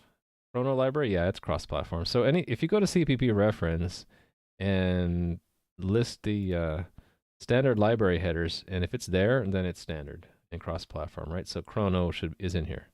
And it'll even tell you that, yeah, it wasn't there before C++ 11. Chrono is one of those weirdo libraries, though, where they have really strange types like duration, where seconds is really a duration with a special ratio period of 1. I still haven't really gotten my brain wrapped around all this stuff. I just know enough to get by. But yeah, this is all cross-platform now. Oh yeah, this isn't my home page, but I do like this site. Things I like about this site, it'll show you both the C and C++ equivalents of something. So if you do, what's something that's on both?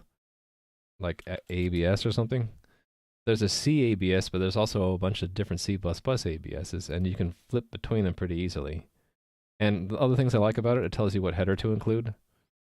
And it'll tell you if something changed since, like, these were there before C99, and these were there since C99 added them. So it's really nice. I like to see that. Oh, how I do the dark mode is plug into Chrome called Dark Reader. Yeah, I've been playing around with that because I wish I could do that with OneNote. I really don't like bright white screens anymore. I've gotten too used to dark modes. Okay, I hope you guys enjoyed today. I'm getting tired. I'm like an hour over. So I hope you guys don't mind if we raid someone else. I will see you guys tomorrow, though, if you like what you see. Come back tomorrow. For me, it's tomorrow morning. So that would be 1700 hours UTC or 10 a.m. Pacific Daylight. Thanks, Witzer. Until then, folks, let's go raid someone so that I can go eat lunch. And you can see, more of a variety of things. Who's streaming right now that we can see? See you, Crumpet. Hope to see you on Twitch soon.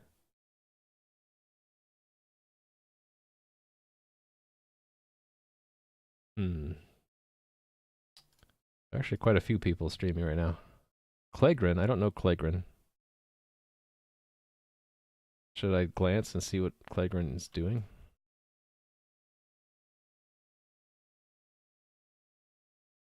Oh, I just misspelled it. Hold on.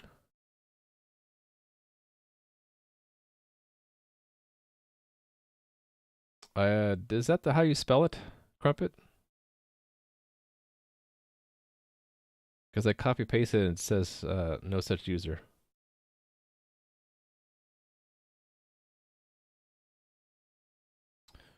Should I call a new CPP project where you write random stuff? Call it Playground or Sandbox or examples or tests. I would just call it. The name doesn't matter if you're writing random stuff. Oh, it's Unknown Worlds, Cragrin. Okay. So is this an art streamer? I don't know what Necro is. Okay, that didn't work either. I'm not able to find this streamer, Crumpet. I'm sorry. I'm just gonna go back to my following list. Hey, Crumpet, do you want to stream now? I can raid you.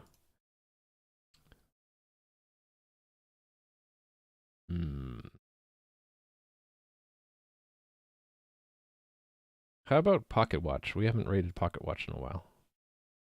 Let's see what Pocket Watch is up to. Looks like we're an hour 4. I don't know if he's still gonna go, but interesting guy. We will go raid him. Actually, it's a team of 2 developing a game in C++. It's like a top-down roguelike, so it's an interesting game. We'll go say hi to those 2. Pocket Watch.